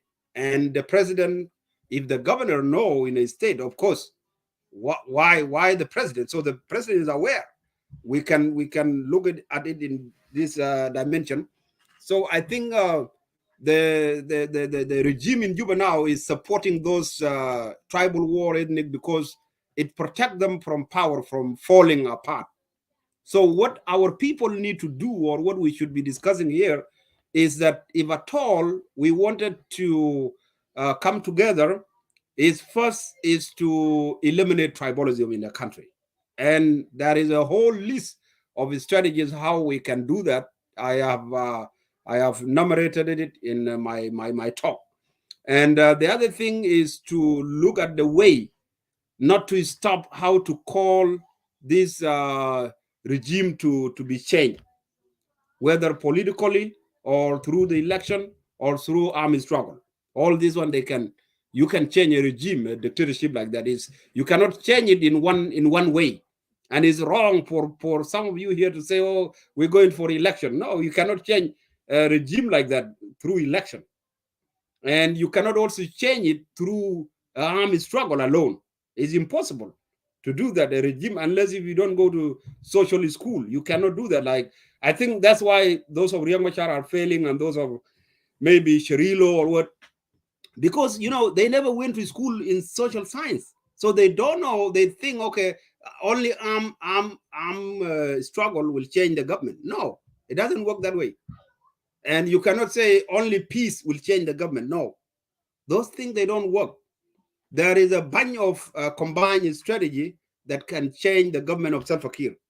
Only if our people eliminate tribalism and they are together, and then they will be able to change it. But otherwise, I think it will be a cycle of violence that you will be seeing mostly in counties. Maybe it will be out of state, but in most counties they will be affected across the country. So there will be a war, and I think Peter mentioned it very clear, and I agree with you, Peter, that people now should be worried about the pull out of Simon Garway, because he's out of the equation right now. He's not in the agreement, And I think there is a game Salva Kiir is playing between among the leaders of the IO. I think so.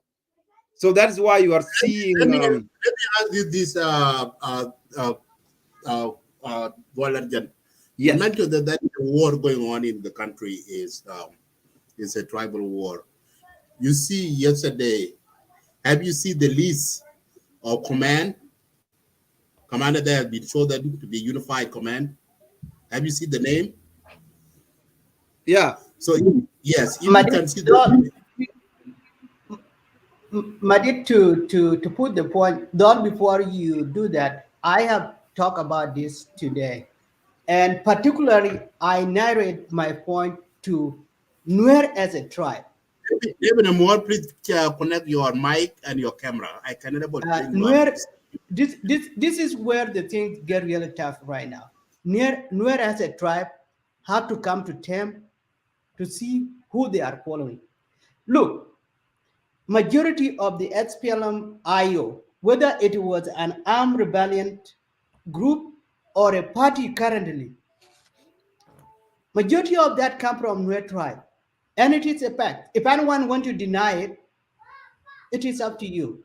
I am more than happy to debate it on with you how is that members are not coming from Nuer community. And because President Kiir had these powers, first he had a state power where he is controlling both the security service and the armed service. He had that power. President Kiir had money, okay, where he had a last say of where money goes in the state. And the issues that come from Nuer tribe, people are struggling with two things. It's either you want to feed your family or you want the rank. And we see that with the issues of implementing the command post, because Kiir was saying, there is too much rank. Okay. And then if you look at it, people that are switching side between Kiir and Riek, they are members of Nuer community.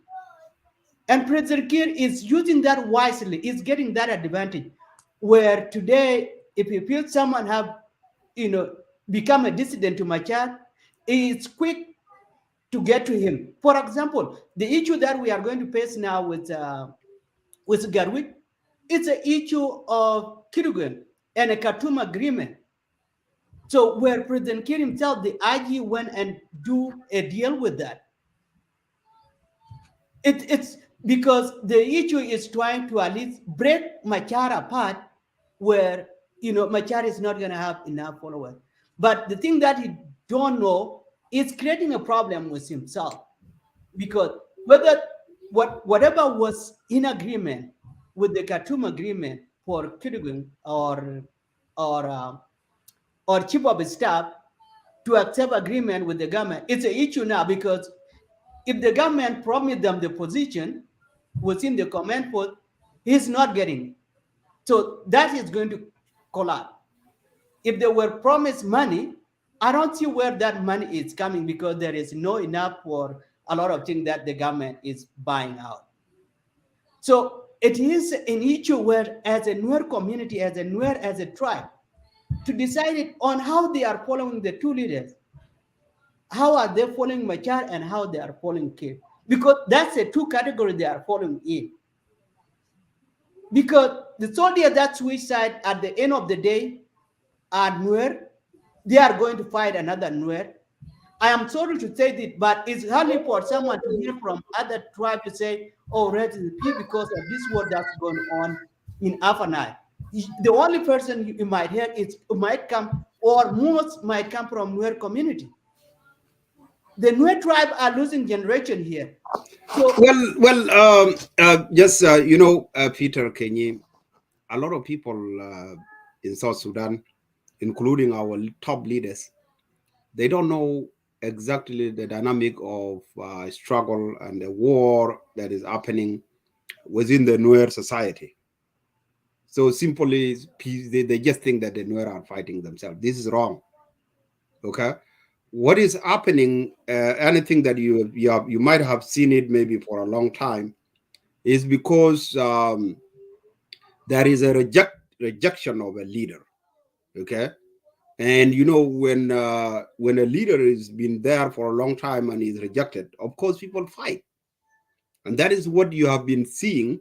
That politically up in Juba, you will see so many politicians, they are not happy with Riek Machar as a leader, based on so many reasons that most of you here may be aware of or not. But when you see the war now happening in counties, this is simply because those politicians in Juba, so they don't fit. They can actually challenge Riek in Juba in the national government, but when they go down there in counties, so they see Riek is very strong in any county in Upper Nile or maybe in Nuer area. Riek has a huge supporter. So what is happening is that for me, I understand it this way, that there is a revolution now going on, that this kind of strength of Riek in the grassroots is what is now you seeing like is a war between the Nuer themselves for some of you. But I want you to get it clearly that there is something deeper than that. So it's not just Nuer fighting themselves. It's about the leadership. They wanted to take it out, and that's why sometimes I say, like, most of these tribes in South Sudan should be concerned about the tribalism. Okay, because later on, if the leadership problem within the Nuer is fixed and there is a clear leader that represents the interest of the Nuer, then the country may change. The country will actually change.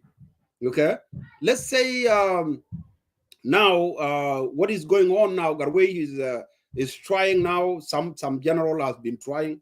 So if Garwe actually succeed and get rid of Riek in the grassroots, so that will be end of the Kir regime, actually, I guess, because Kir will not be in a position to run the country, because all those Nuer around him right now, it's not because they like him.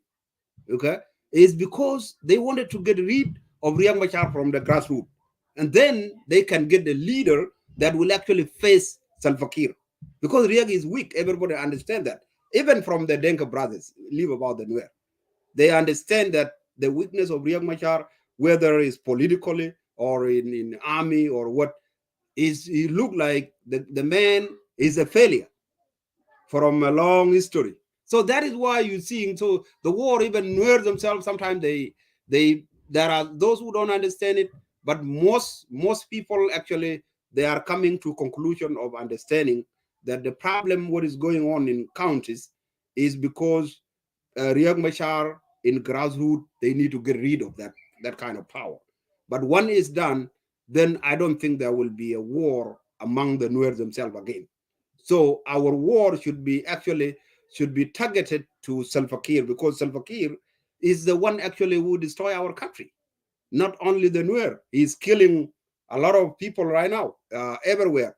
In Equatoria now, they come to understanding that it is clearly that Salva Kiir is sponsoring those tribal militia, like what he is doing in Ler.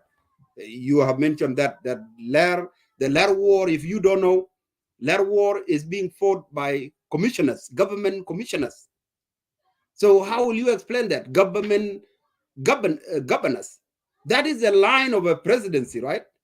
So those are people who are fighting, but they fight the war of sectionism.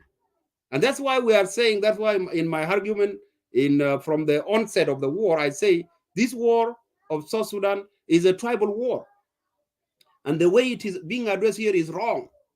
We should have a perspective of how tribal war is being addressed if we really wanted to stop it. And then people, they were like, oh, no, where it's going to be tribal. How will it be? We have a clear trial of how tribalism can be solved. Even John Garang did it.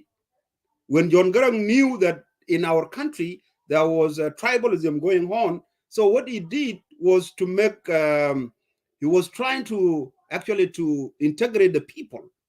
And people don't want to follow. Those are John Garang thing, but I think they can work.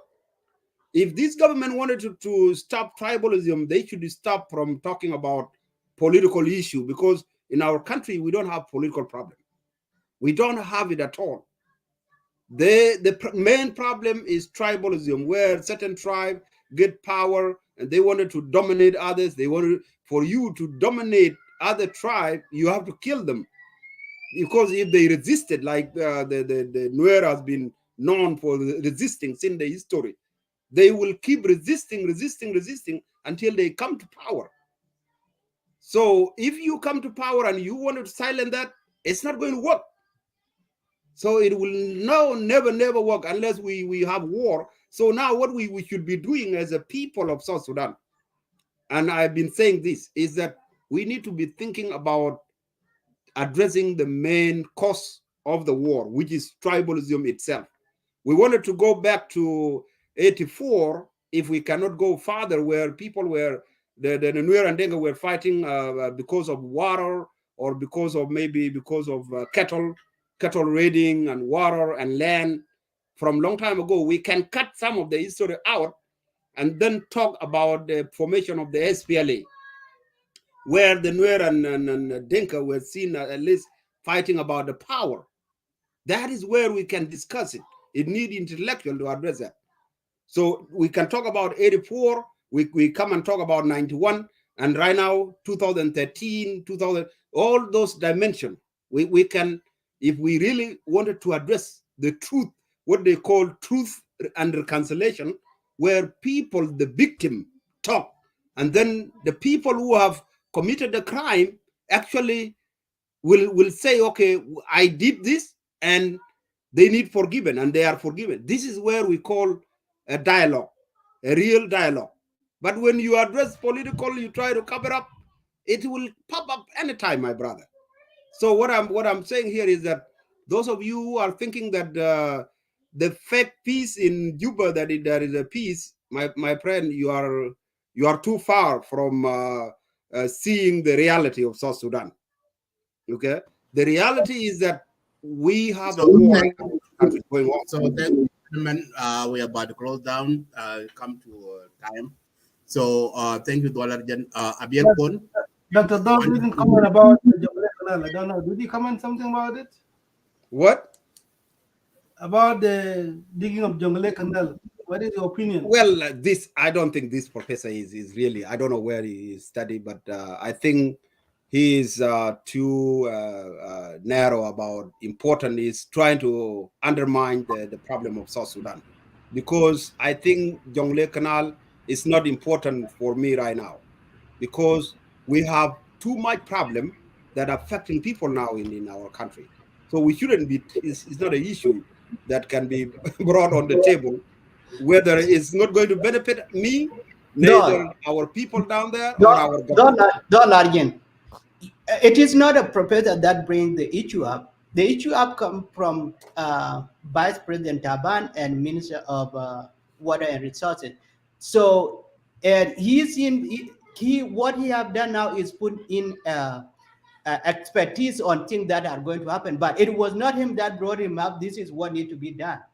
It was something that brought up from the government side. So I'm not sure if you understand that. Well, I will not surprise for the government to bring that, because usually they wanted to divert the mind of weak people who don't have idea about what is happening in the country. So that is the main thing, is to divert their brain. And now they're talking, oh, what is even a Jonglei Canal? But what they are doing, they know what they are doing. They wanted you not to be talking about war, what is going on in the country now. They want you to divert yourself from the failed peace in Juba. And they want you actually to even not see this kind of massacre that has just been going on in Lair County. That is what they are doing. So that's why they brought it on the table. But what I blame is a professor calling himself a professor. He should have seen this and stand with our people instead of standing with the politicians or with the regime. That's the reason why is he talking about. Professor should be standing with the right of the civilian, not with the regime that is killing the civilian. So that was my point. because the issue of what are you talking about? You, you misunderstand the guy. Okay. Guy said the same thing that you did. It said, at South Sudan government, what this thing, whatever it is, it's not a priority for government of South Sudan right now. Oh, okay, yeah. Leave, then leave I agree with him. That is Yeah, I totally So- agree with him. It's not a priority Okay. because we have a lot of important Sound like things to address. God, it sound like you haven't watched his talk, so you need to watch his video, please. Right. Thank you, gentlemen. Bill Cole, thank you, Peter Ken and Dwalatjen and the others, and all the viewers watching in Clubhouse and YouTube and Facebook. Thank you so much. It's been 1 minute, 1 minute. Okay, 1 minute, go ahead. Yeah, I just want to thank Don Arjun here for coming up, and also Peter. You know, you talk about the issue of tribalism in South Sudan, and I believe you have your own party, that Largin. Yes. And why is it so hard for you to bring people around you, especially those opposition, so that they can work on your modality how to solve the issue of South Sudan? Because if you understand it very well, why are you not having the back of the people of South Sudan? That your way is the way that you have asked a very, very good question. You know, one of the reasons is making it very hard for me is because our people, they are into this kind of tribalism is already affected them. So for me now, if I come with this, I need more people. It's like there is a disease, outbreak of disease, and you are only the one that trying to stop it. You cannot. So you will have a hard time. That's why we need a lot of people to see this. So when our people are aware that this is what I'm talking about is the main problem, then we will be able, these other politicians or parties, they will be able to see, so that we can only focus on this one problem, tribalism. Leave about all those things, those confusion that has been brought. They're not our problem. Our main problem is tribalism. So when they understand it, when we have a big people, a big number of people across the country, which actually I think need education, but myself, I cannot do it. I need you, Abel, I need our brother Madid and our brother Peter. All of us, we need to advocate that tribalism must actually be stopped in the country. And I have a formula to do that. But we need how everybody can be aware about this. I can see my I think my comrade and my colleague David. Thank you, gentlemen. David Amor, how are you doing? Yeah, it's David Amor. I think it was my colleague, David Amor. Yes. Yeah, David, go ahead. Let's give this one. David is a government official, so he's a government official. Yeah, I know. But I'm saying he was my colleague. David. Yes, no problem. Oh. Yeah, David, go ahead. Oh. You finally make it. Thank you. Yeah. Thank you all. Have been trying. I had an issues with my phone. I've been trying to join you early on. But thank you, Madedi. You have tried to help me out. It is a great pleasure that some of you, I know, if not most of you personally, and it is good to hear you and see you as well. Once again, though, as you know, the time is almost 5 in the morning, so I'm still down. Otherwise, I'm very happy to see you, Dor Largin. Ken is there. Most of you, I'm happy. Now to come into the issue of what you are discussing throughout, I think you South Sudanese are accredited, especially the diasporans. you are accredited to much more love about the country because you use your resource, you use your time, you use your knowledge, and that is why we always hope, and it is the only hope that will come from the diaspora one time to come and help the country to be stable. Not leaving out that majority of you are even more confused than those who are in the cattle camp. You don't want to come into the reality. You don't want to come into the reality of what is facing the country from the time of independence and from the time during the war struggle of which majority of you has participated. And I give a salute to all of you, if not most. Why am I saying this? There are those who are in diaspora together with you who would always hope that the country would be much more better if it is handed over to the to those who cry fault of a regime change. First of all, there had never been a regime that should be changed because a regime that raised the flag at only 3 years down the line, and people began to say, the same politician began to say, we need to change this regime. Yes, it is fine. A regime comes and go. But changing them also at some point is too costly. That's why we did not even manage to change the regime in Khartoum. And this is something that Dorlarjin and the rest should understand. That changing a regime is too much costly, whether you change it with violence, you change it when there is no permanent constitution, you change it through unwanted uprising, like the one in Sudan. It was taken as a passion. When they heard from Egypt, they heard from Tunisia and Algeria and the rest of the Arab world that the regime can fall using what you call a popular uprising. Compared to our situation, they will never work, all of them. The only thing that will change the regime in South Sudan is the people participation through democracy.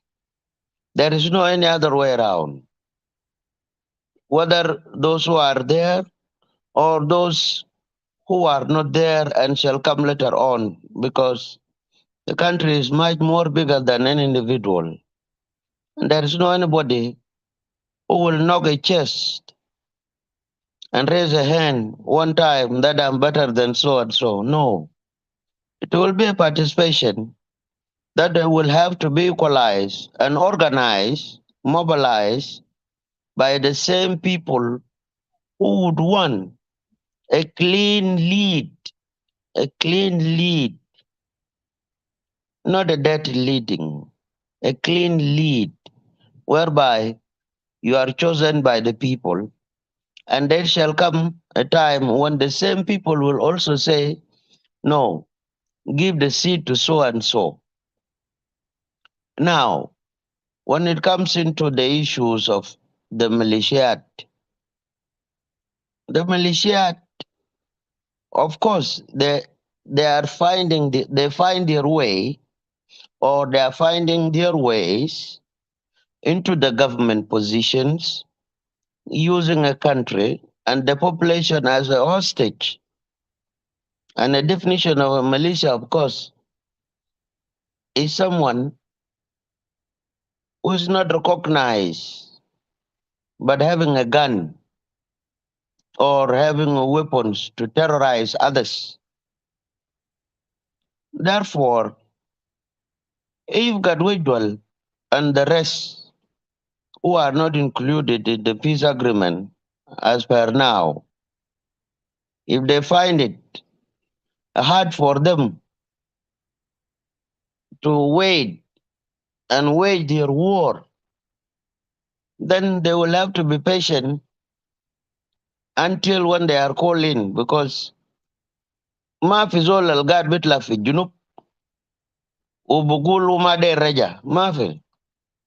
I've never heard of anybody decided to go and fight the South using arms and also at the same time wanted to come home quickly. And they are the one who left because they find it that they are loved by their people, and even those who are in the government love them. That's why sometimes they are called in for a shady kind of a peace agreements. These are not peace agreements. It's just a matter of confusing and getting wastage of time to the people who would know, like you, who went to schools, who went to different countries, who have learned a lot and have experience on how a state should be run by her own human resource. Therefore, let us not support them if we need it. Otherwise, if we point fingers before we could reach to where we should be recognized, then these people, they are well off. They are well off. Peter Kenya heard him saying before that he spoke about the tribe of Nuer and the rest, which is true. Salva Kiir has got a state house. He has got a state house. He's sleeping right now. And majority of you are trying to find a ways on how to poach a political force that will come with knowledge from the diaspora and also train us who are still at home so that when you come and find us, we don't go astray. We will know exactly what we have talked about over this media. And again, like the issue of a Jonglei Canal, the Jonglei Canal, it should not be a project of any government,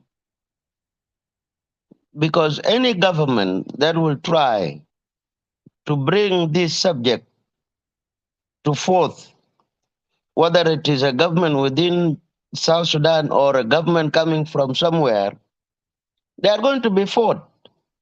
That one is a red line. It's a red line because who doesn't need water? Who does not need water? Water is blessing. And that is why in 1983, in chapter 5, as Mandit mentioned before, in the manifesto, we said we shall dismantle the regime in Khartoum with their policies, including the policy of why Jonglei Canal is to be dug. What do we need out of it? When the Nile, we do have the Nile. Why a canal again? To do what with the canal? If we need water out of the Nile, we just buy generators and a long pipe to irrigate a Jagir. The Sahara, I know most of you cross it over during the war struggle. If we need any irrigation later on, we just need to buy this. There's no need. Where should we have to go and call that you Egyptian, you come and get water? And we have seen there is the dams. Khartoum alone, the Sudan, they have got about 19 dams. 19, Khartoum alone. And 4 major ones are Sinar. You have resources. And you have Marawi, the latest. Ethiopia has already finished with what to do with the water. When we have the Baro River that come from Itang and Panyudu, then come and join the Sobat. These are our rivers. But the Ethiopians, with their might, went ahead and got their dam. So what we should talk about is not how to dig the canal. We should talk to the government in Juba to try to build our own dam. Because why? And the upcoming resource, as you might have learned about the climate change all over the world, people are moving from energy to solar energies, these non-renewable energies. People are moving away from oil, the fossil oil, to different kind of. So if we allow the Jonglei Canal and the Nile dried up within our vicinity, then where will we go? We will go and drink in Egypt? No. Let the Egyptians dry it up. If they die, it is up to them. And we have our water to drink from it. Part of our achievement in South Sudan, and majority of you as comrades, was to get the Nile itself to belong to us. Zolma MC Gul, oh, there are rivers, River Nam, that these are, they need to be dug. To be dug for who? River Nam should not be dug. If you dig River Nam, then the Bantu, as a capital state of the Western Upper Nile, will be in water. If you dig Nam, you dig Nang, you dig Rail, then you go and dig Wow, then you come and dig Moch, River Moch, which is Madid Nose and Keny. It is in Yerul that flows toward Adok and Ador and after Jagay. So this, what I want to say, let them talk, but their talk will unite us too, because they are crossing a red line. Ade Nyagatanel Kanma Biji, Lisa Biji, because I know the life of South Sudanese. They like to fight among themselves, and when the enemy comes, they become one. And that is the goodness of our nature. So as we have got a common enemy that wanted to get the water because they are defeated in Ethiopia. As you might have heard, all the agreements about the Nile water. In 2019, we had a Nile Basin conference in Kampala here, of which majority of us attended the conference only for 13 minutes. And the rest was a row, was almost a fight, physical fight, one-on-one, until the Ugandan government, who was a host, said, now, this has become hot. Please, you Egyptian, you will not be given a room because you are not part of the flow of the Nile. You just get water, go and wait. Whether it is one jerrycan, go and drink it. The Nile belongs to the honest, from Victoria to South Sudan. And the meeting was closed in the Nile Basin. Now, the other issue that you have discussed is the unified force. As you know, these forces that people are talking about were not trained they were not trained by the militia. They were not trained by the rebels. This is the same army of which you and I were members during the liberation. So they should be taken to Bilpam with no free condition. because they are the same army. Those one who did not find it to have been secured during the wars, these leftover wars, find it to go to the bush compulsory. It is not, majority of them would say it was not our wish to go and become a rebel, but we were pushed into it by the tribal mindset that does not allow a comrade to sit back to back as we used to be. Like you, Dol Largin, and the rest of the comrades, when we grew up, we didn't know who come from where. What we used to know is itaminatu katiba, itaminatu Syria, itaminatu madrasa, pipanyido, pi itang, pi dima, or fi forces bita jeja merkulu. We did not had this in mind where you ask a comrade of a which tribe. No. Now, these armies will go back into their previous barracks because they are all SPLA, including those of Commander Riek, Commander Kir, Commander Lam, Commander Malong, Commander Thomas, Commander Gadwe, Commander Wu. They are all SPLA. But what we need is to select those who will be able. Like myself, can I be a soldier again? I cannot be a soldier anymore. But if there is my son who is 18 years old, I can allow him to go to Bilfam to be trained to protect the country. Because an army homework is to protect a country, it's not to destroy a country. Like we protected the South until we gained the independence. And it was just a voluntary homework because we did not have a choice. Otherwise, we would have used the same mechanism that the Arabs use, using our brothers and sisters on the other side to come and kill us. And if we kill them for them, not for us. That's why we had to join the SPLA at the early age until when we've grown up now. And thank God, most of us are on the screen trying to talk to each other.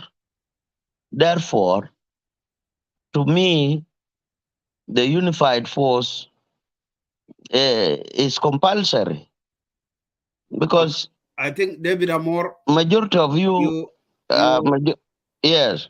Yeah, you can I interject, please? Yes, yes. Man, you have been talking a lot, but I know that, and the thing that you are talking, some of them, they are not relevant to what we are talking because, thing to do with canal, they are not important for us right now. As you have seen in the country is at war, even when you go to there. But the problem is,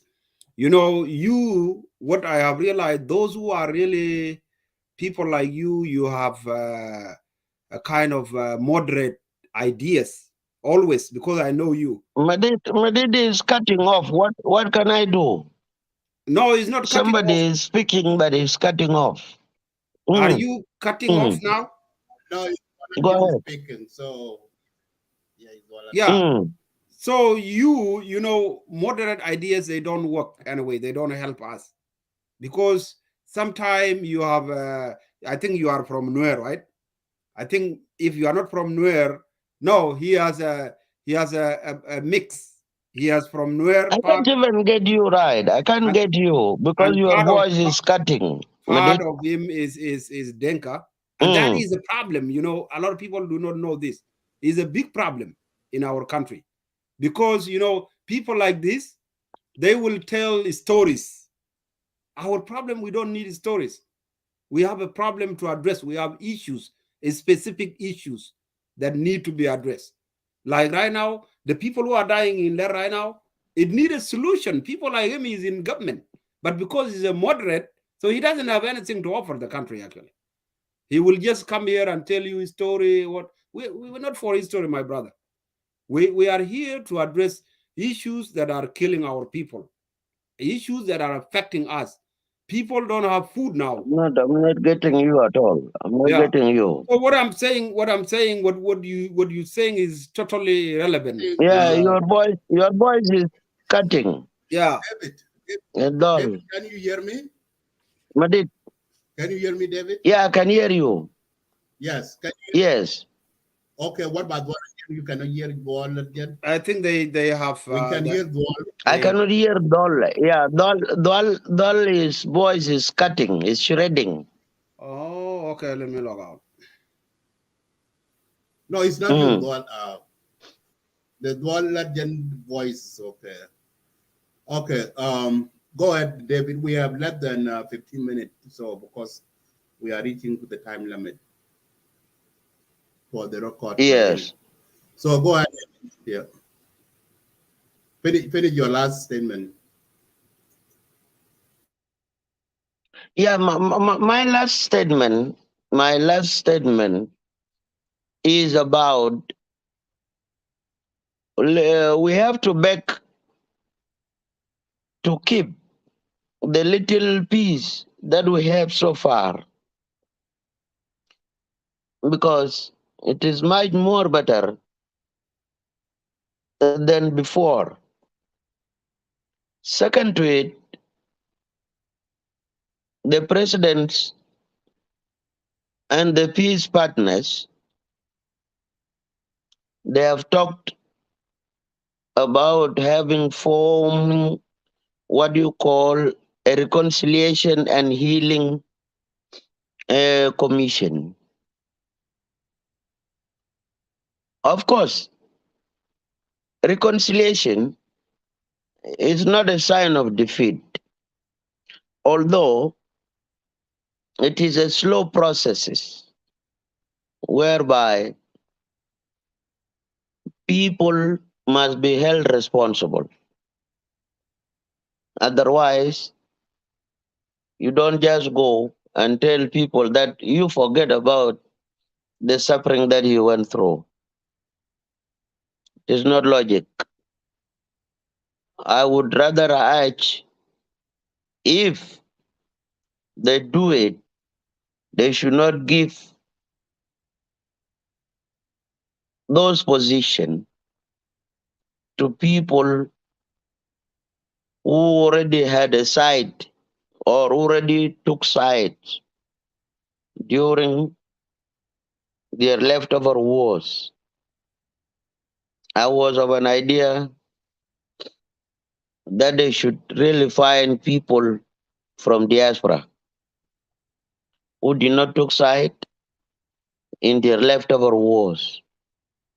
People who will come to say, look, let us bury what went wrong. And we have to give a chance for a future of a country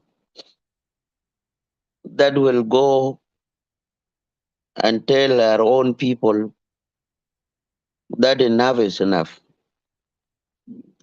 Because if they give it to some people among us, especially we those who are in the government, others might use it like just of the concluded reason.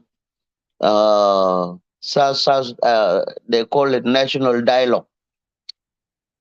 They went and divert the national dialogue to something else because it was given to people of whom majority of them were from Khartoum in particular and could not understand each other with those who came from the bush.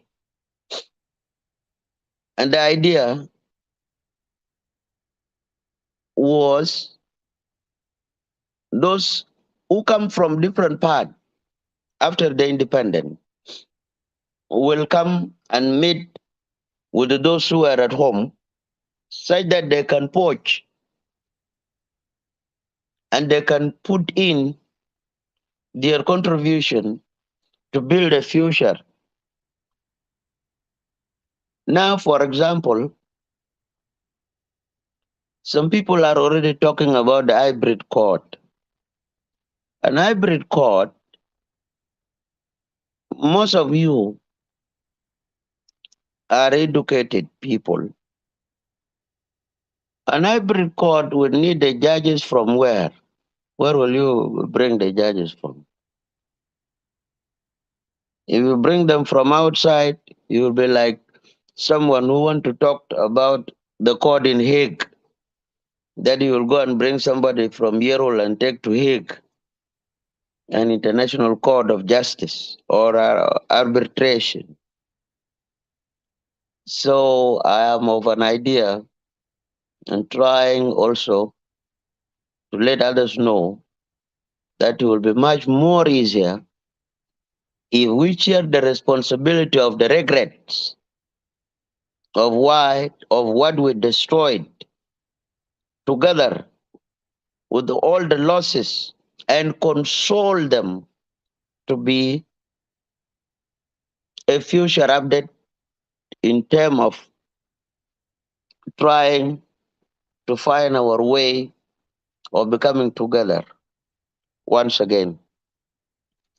So Nasal Bugul Kali Jibu hybrid code. Hybrid code bijibu min wen. Ubiji barif shunu zato. Kanasal shunu. So this is the thing that you should add. We try to update our people.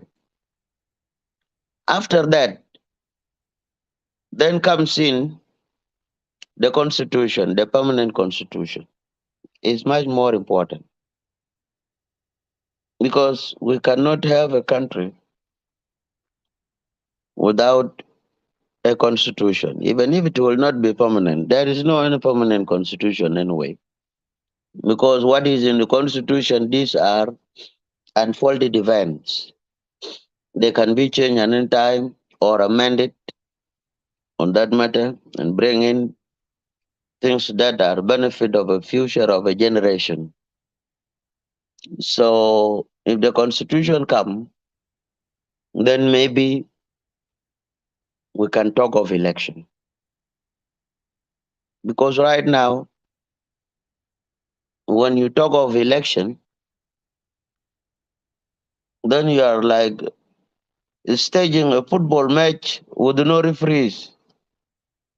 And people will run away from the field or no fun to come and watch because the fun will run away from the violence. You will be left alone. Therefore,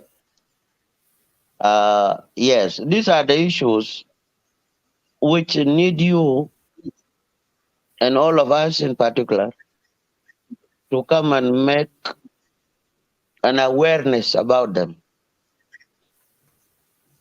Otherwise, I thank you very much. And I'm happy once again to have seen most of you because I've been away for some time I have been to Juba. Yeah, and the network in Juba sometimes is very poor. Mm. Mm. Yeah, thank you so much. Go ahead. It's see you. It's good to see you. It's been a long time, and it's good. Yeah, I know network in Juba there is really bad, but it's good that to see you today. Interact with South Sudanese. Abel Kon and Peter Ken. So you guys can go ahead and respond 2 minutes each, and then we can close down the room. Abel Kon, you go ahead. Brother Medit, I just want to take the opportunity once more time to thank you. Thank you, Network, South Sudan Eagle Media TV. I want also to thank Brother David for speaking eloquently about the issue of South Sudan. It is, very good that when you hear from people on the ground and you mentioned something that are most importantly regarding the issue of the current peace. The peace we have is better than nothing, and that's why some of us here are standing by to support the peace agreement. the voice of people in diaspora can be loud enough if we speak, accepting our differences, but making sure that we all love South Sudan as a nation and we need it to prosper like any developing nation.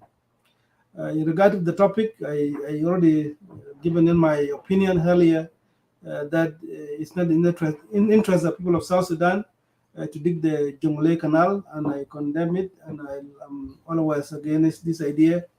And the President Kiir government is the president that can be actually blamed, not the minister. Minister can table the issue, because the issue of Jonglei is not a simple ministry responsibility. It will impact the livelihood of our people and generation to come. And if it want that to be done, and I think that it need to come from the president himself to approve it. And if President Kiir given that green light, I think he's making a mistake, and I hope he's watching the reaction from people of South Sudan and those who actually, speaking about it. That is not the right time for it. We don't need to dig it. It will impact the livelihood of people and the generation to come. Once more time, I want to thank you, gentlemen, for being here in the platform with you. Brother David Amor, thank you very much. I think I have had enough, and good to know you as well. I know that we never met before, but it's good to see people in South Sudan speaking, especially the issue of national concern. Thank you. Thank you, Brother Bill Cole. Peter Ken.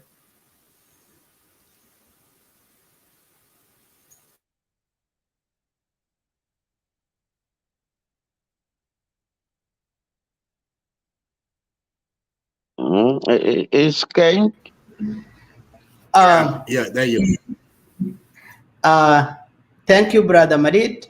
Thank you, Brother Biel. It's always great to have you around and have a civil conversation.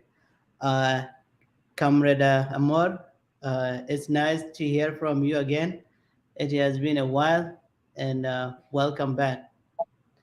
And I appreciate you speaking out. I think the Largen said, the problem with Junub Sudan is those who are moderate about issues, sometimes nobody listens to them. And the good example of what you just said, if I were the one had to do this, I would have said, those who have involved in this current war should have not be the one that taken command, because they have already taken side. And we are still going to see the same thing, that they have their side. And it's just, we are just buying a time. But after all, we'll see things are still not going to go on right direction. But that's not the topic of today. Our job here, as in diaspora, you are credited as, and you also have challenges as well. Yet, and those facts cannot be denied. There are some of us who are actually too extreme and too spoiled, and there are some of us who are working day and night just to make sure that whatever is on that road has to the west cannot continue or will not happen again in South Sudan. And that's what some of us are doing here. But thank you for your input. Regardless whether I agree with some and don't agree, it is not the time, it is not what we are here.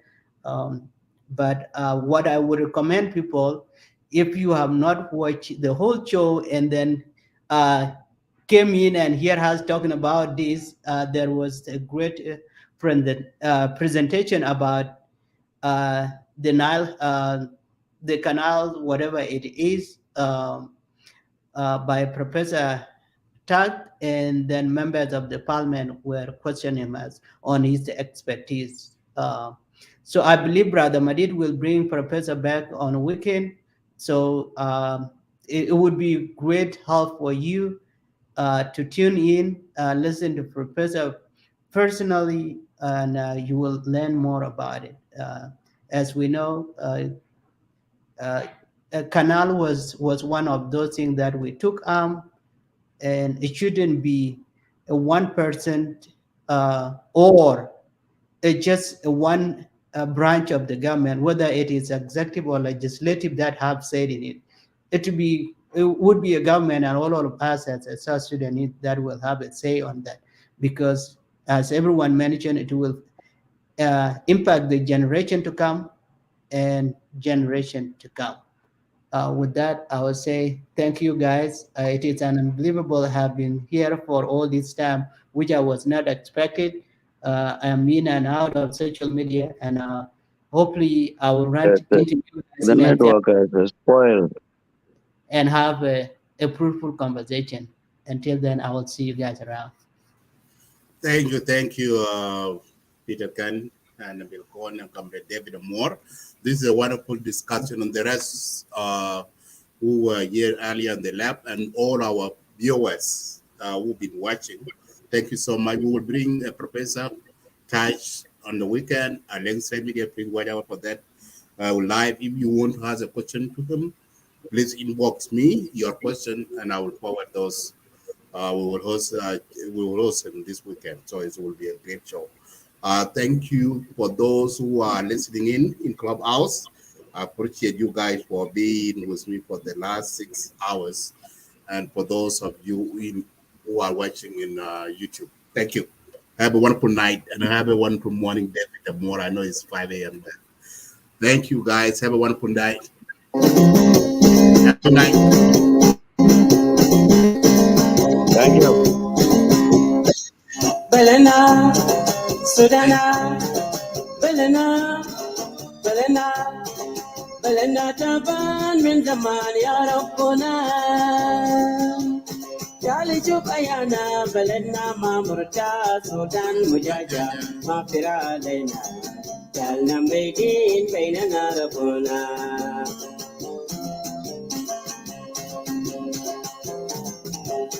Thank you, guys.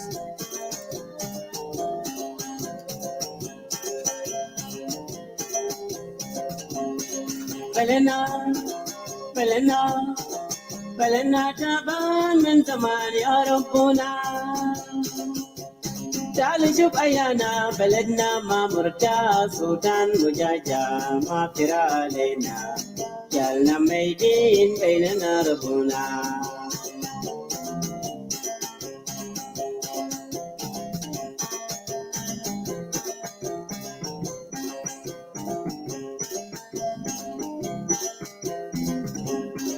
Belena, Belena, Belena taban min zaman ya Rabbuna. Jali juk ayana Belena mamurta Sudan mujaja mafira lena. Jalna meidin bainana Rabbuna. Ya jab Sudan ya kwana shidilkum balad fi mushakil qalbi mitenderta qalbi mitenderta.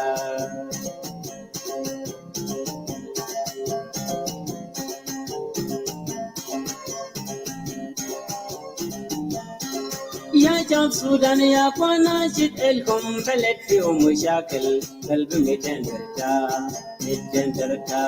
qalbi mitenderta.